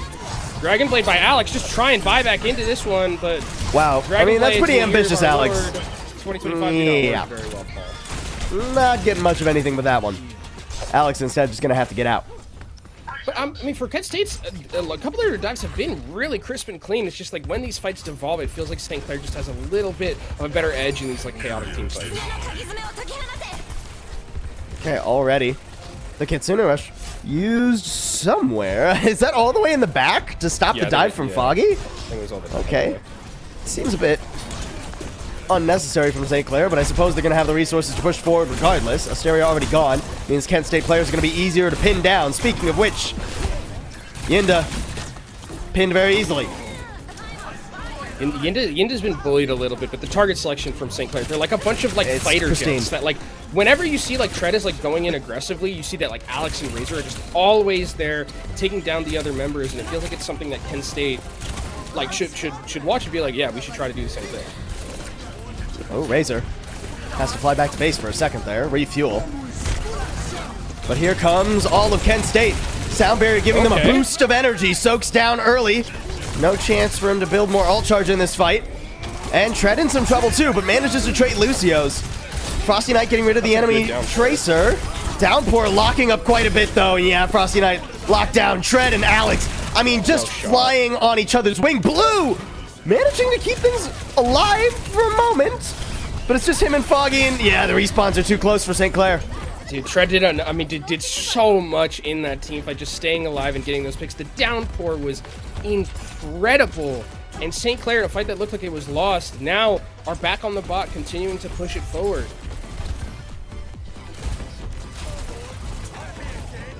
Dragon Blade has to be absolutely pristine here from Yinda. An early Kitsune Rush just to try and keep St. Clair back, but they're wrapping around it. Lord. They just assassinate two players in the back behind the rush. So yeah, there's some meager bot progress gained, but it'll immediately be gained right back by St. Clair. Even with Tread falling, I mean, the Sound Barrier just guarantees that St. Clair keep this moving. I mean, that was a teleports behind you, nothing personnel kid move from the entirety of St. Clair as they took It wasn't even teleports, it was walks behind you. Yeah, it felt like a teleport with how quick it was. They were just there instantly, and then the members of Kent State weren't. As Dragon Blade here available for Alex, could potentially combo that along with something like Kitsune Rush to give it a little bit more oomph. Already, St. Clair approaching the end of the map. A high up minefield for the Dragon Blade here. Oh, Alex chopping one to bits. Couldn't quite find any more. Now hunting for the enemy Tracer in tandem alongside Redex. Redex does fall, and actually, Alex bites off more than he can chew. Frosty Knight and Blue working together rather well. But meanwhile, the bot's still moving. Yeah, bot's still moving. You have Tread still here. Razor has a pulse bomb available. Nice recall, gets rid of the dash, and Razor should be able to blink out of there. Does not. Really good find by Yinda, and now with 4.5 minutes, Kent State can try and make the long trek all the way back over to the other side of St. Clair. But Alex is on the Widowmaker. That's certainly something. It's a choice. A bold one at that. Nice little stick there, but a Suzu keeps Tread feeling healthy. Blue now has to refocus the efforts onto the enemy DPS. Razor has to be kept in check. And you gotta stay out of Alex's sightline. I love just the unidentified flying object of the Wrecking Ball out in the no man's land. Unfortunately, yeah, once that UFO gets identified, the rest of the team goes down, and stuff's tough. Yeah, Blue's gonna try and get out of here, but unfortunately won't be able to do so as St. Clair. Now this is a great position for them to be in, because now they get to set up their Widowmaker, and Alex gets to have basically a shooting range right now in these long sight lines. Razor's still with the pulse bomb ready and available. Gotta be looking out for Suzu from Frosty Knight to be able to negate some of that damage. Kent State, one more chance to try and begin the reverse sweep of all reverse sweeps. They took the whole bot. Tough to lose Asteria so early, and this is a nasty little angle for Alex to play in. Can't quite find anything. Is expecting the Tracer to come up behind. Right expectation. Not quite the shot needed, and Sound Barrier goes out just to save Alex. Hello? Yeah. I think he was okay, guys. Oh, yeah. my word. He gets stomped on, though, and Frosty Knight trying to swift step out of danger, but will get hunted down eventually, you have to imagine. Asteria falls. And St. Clair, I mean... No, so What just the could they type do of support wrong? I want on my team. Just sound barrier for me only and only me. Dude, I've never seen the pocket sound barrier like that before. Trent does fall.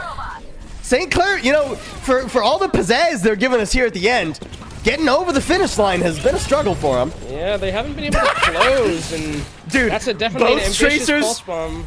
both Tracers trying to go for the ego pulse Yeah. bomb. I love it. Yeah, we're truly in a great area right now when it comes to our game. Where's Alex going? Alex, the fight's over somewhere else. Dude, he needs to be back home. Uh-oh. Oh my, that's tough. Trent in some trouble. Managed to leap away. Oh, It's a Kitsune rush to try and hunt down the enemy hazard. Oh, no. But Trent just plays in it fine. Yeah, no, I mean, yeah, Kitsune rush actually was Redex's there. And it's feeling like the map should be coming to a close. Yeah, I mean, I would like to see St. Clair, as bad as it sounds, put Kent State out of their misery to an extent, because closing is important. So it looks like Blue's going to end up going down, Tread taken down relatively low, uses the wall to save himself, and Kent State, Kent State's going to keep fighting.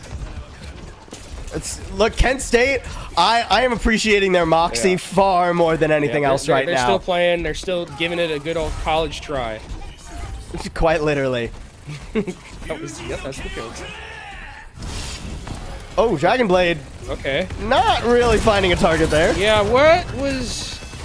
Okay. No, I mean, hey, sometimes you just... Maybe there's a bug somewhere.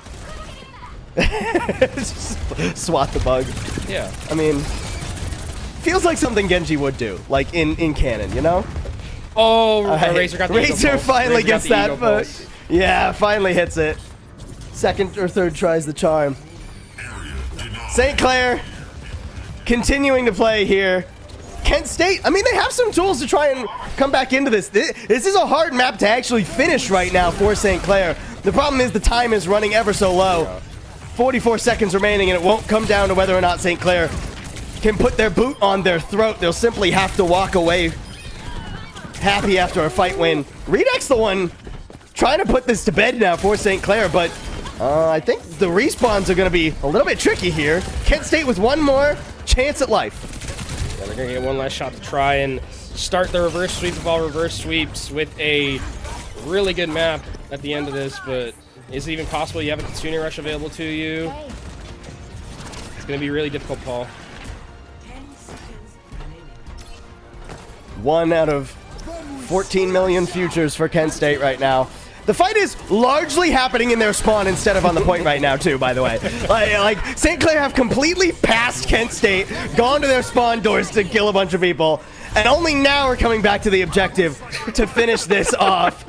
A little march, a 21-gun salute. St. Clair sends Kent State off, and will get themselves their 3-0 moving forward to the round of 8. Alex looking phenomenal in that skin there as it ends. And it's going to be St. Clair taking a crisp and clean 3-0, very dominant, looking like one of the best teams that we have in Collegiate right now. Tread has just been fantastic on anything that he's played, and they are deserving of this convincing 3-0. Dominance from start to finish, even with some silliness to round it out here on New Queen Street. St. Clair Saints, even in moments where they were maybe playing with their food a little bit, seemed like everything would go their way. They could do no wrong. And I mean, really, even in moments where they're getting a bit silly with it and having fun, like you said, they're just on the same page. The timing on those dives was impeccable. Yeah. I mean, it definitely felt like they were obviously the better team. They knew that they were the better team, but there were still those fundamental things that, like, when you look at them against, like, you know, an ISU, a Bellevue, a Cumberland, things like that, like, this team just moves really well and is really coordinated, no matter what the competition on the other side looks like. Yeah, second in the Super Conference for a very good reason. It was always going to be a hard hard road for Kent State. There we go. English. Eventually I'll get there. I've only been speaking it for my whole life. Hey, some of us, you know, speak it our whole life and we still don't know English, so, you know. That's why I I'm don't know if always that really helps you at impressed by. No, I mean, it's just, no. You just described me. It doesn't help. You diagnosed me, but you know, where's the no cure for playing against St. Clair though. I mean, again, even when we saw the Zarya ban, which did come out on this map, right? Like you said, you were concerned about going into this map, going into New Queen Streak. Yeah, you can ban the Zarya, but hey, Shred is still really good on a lot of other stuff. Yeah. Yeah, Shred is really good, and I think that the entirety of the St. Clair team is really good. Even when they're like bringing in some new members, like they have a very deep roster. Still didn't even see Noxious yet, so I think that you know we have to look forward to this team really, really making a lot of noise. Absolute perfection from St. Clair, even when it got a little bit silly at the end. That'll bring them to the round of 8, but it won't bring us to the end of our broadcast just yet. We got one more special treat for you, an interview with one of the St. Clair Saints. When we come back from a quick break, you still have a little more time to try and earn those rewards, so stick around.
Welcome back one last time for our first day of the Overwatch Collegiate Homecoming of Fall 2025. Our last series just wrapped up, and as such, we got a special treat for all you folks at home. We've been hearing from a lot of players throughout the day, but now let's take a peek at a coach's perspective, shall we? We have here Zay from the victorious St. Clair Saints. How you doing, Zay? How you guys feeling about this return of Overwatch Collegiate?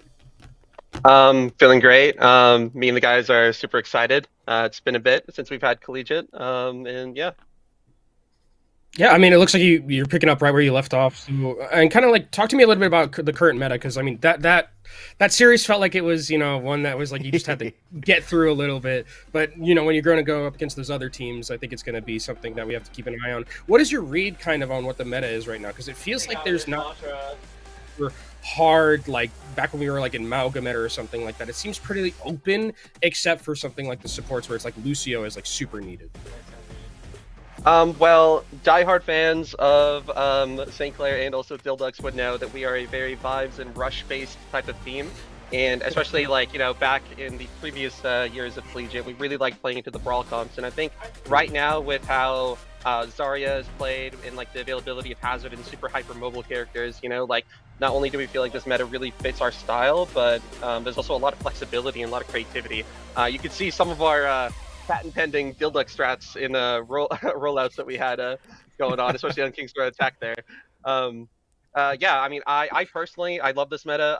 I think my players love playing this meta and all the heroes that are good right now, and I love coaching it too. Great. Well, it sounds like the vibes are just up for St. Clair all across the board then. And I mean, as it should be, you guys have been having a dominant semester pretty much the entire time. You've only had, if I'm correct, one loss across all different tournaments you guys have played in this semester. And that was to, I think, ISU. I mean, you guys looking for some revenge here? You know, like there is a pathway for both tournaments of NACE Varsity Premier and the main Activision, like the Homecoming tournament, for us to have grand finals with ISU, and I would love to, you know, make a statement. I think it'd be really funny if, you know, like both were grand finals of ISU and St. Clair back to back, and I think that's definitely in our scope. Okay. Dude, so you're looking to play 14 maps against them in one day and beat them twice? You know, I gotta respect the hustle. I mean, best of 14. I mean, that's world. that is that's history. You know. That's history. Yeah. No, that would be fantastic if we could see that. That'd be an incredible day. I mean, if you go from like, you know, the casters are just like, okay, we're done with our first series. Let's go to our next series. It's ISU versus the same one we had today. But talk to me a little bit about growth of St. Clair, because I've been casting Collegiate for a while, and I think you like joined St. Clair around like 2023, if I'm not, if I remember. Yes, and like I did. You started. Like St. Clair was always kind of that team that's like on the outside looking in a lot of the time, where it was like top, you know, top 12, top 8, things like that. But now it feels like there's this, like, at least in the last year, there's been this very big ascension of the team and of the program towards like top 4s and top 6s. Can you talk to me a little bit about, you know, how that's been for you as the coach to see this program and this team grow so much? Yeah, I mean, I could talk about this for hours, honestly, because when I first came into the scene, I was given the task of coaching, you know, like a couple contenders veterans, like with Razor and a prospected player like Tread, and it was difficult, and, you know, like you said, like, you know, outside looking in, but my guys here are super hardworking, super passionate, and they make it so fun to not only try, but also just like being in each other's company. And in the past year, not only have they leveled up immensely, but also me as well. I was also the coach for Soccer Esports, and we had a big upset against Nightmare, and I'm very proud of our performance. And none of that could have been possible without the experiences I've had at St. Clair and coaching everyone here, you know? I think not only have we really grown together, but we've also reached a point where this is kind of like a second family to everyone here, and whenever one of us feels down, the entire room can feel it, and we want to make sure like none of our guys are, you know, like, you gotta hear, maybe you can hear Reddix in the background, he's having fun right now too. But we like to keep it happy, you know, and I'm really fortunate to have like players like that who always keep me, you know, looking forward and wanting to like be excited for the next day. Well, you keep it upbeat. You ascend ever upwards as well through the echelons of Overwatch Collegiate. The St. Clair Saints ready to take flight, spread their wings nice and high. Zay, it has been an absolute pleasure having you on the broadcast here with us, and a pleasure watching your team play throughout today. I can't wait to see them play more through the round of 8 and maybe to those double grand finals that you're looking for. But before we let you go, celebrate with your team. Is there any shout outs you want to give while you're here with us? I wanted to give a big shout out to all my players, of course, to Chris and Sean, the directors at St. Clair, and also to my little brother Harsh. Love you, bro. Miss you. Aww. Love that. Thank you so much, Zay. The vibes are impeccable, the energy positive, and we can't wait to see more from you in St. Clair Saints. You have a good one. Thank you. Thank you. Thank you, Zay. That might have been one of the best answers Dude. I've ever gotten about that question about the program growth. Like that was really cool to hear someone. It's in depth. You can. Yeah, sorry, go for it. I don't think Zay when Zay started in 2023, I think that was like one of the first times that I think Zay got into coaching, and like now you're like talking about the OWCS stuff and talking about taking this. You pulled Razor out of the forest and you're taking the St. Clair team to like the heights that they basically have never been before since I started casting Collegiate back in like 2019. So it's really, really cool to see that hard work pay off for a program, which is like what Collegiate's all about. You always have those like big ones, your Northwoods, your Maryvilles, your ISUs, like all of those names that you're always going to have there. But then, for another program to kind of just come out of nowhere. I mean, it did happen to ISU, right? ISU didn't really do anything until they, had that great American Tornado signing. Then they started like an ascension completely. So I think that's one of my favorite parts, at least, of Collegiate, is just seeing programs like this grow and evolve into some of the best that exist in the country. And you could tell how much passion, how much thought he'd put into exactly that, right? With how elaborate the answer was. I mean, dude just really seems to have a good head on his shoulders. He said, I could speak for hours. He's like, I could speak for hours. Like... I don't doubt it. But we've been speaking for hours, Kenobi, and it's time for us to close out. Before we do, let's take a look one more time at our updated bracket. For the varsity side, St. Clair Saints moving forward, still awaiting quite a few results. A couple more games that we have to see filter on in, but thus far, outside of that one upset again against University of Texas Dallas, seems like things going more or less as we expect. Are there any matches still remaining that you're keeping an eye on, Kenobi? I think it'd be interesting to see how these brackets line. I expect ISU to win that one and go play Ball State. I'm really like on board with this idea that we're gonna get varsity bracket, St. Clair ISU, and then other open bracket, St. Clair ISU. Like I'm on board with that. I want that to happen. No, there are quite a lot of teams that are not going to be so on board with that, but they're going to have to put the proof in the pudding if they want to stop that double run back on the next day. Yeah, and I for think now, I think Go as for it. well, like in this matchup in particular, or like with these teams that we have that are available to us left, I think it is kind of like very much like you have this top four, I would say, where it's like you have this top four of Bellevue, ISU, St. Clair, and then the Cumberland, I think, is the other one who I was talking about. And like you have that like top four that's like, probably going to make it all the way to the Final Four, and then like from there, the games are going to get insanely good, I bet. A top 4 to keep an eye on here. A top 5, really, to keep an eye on over in the open bracket.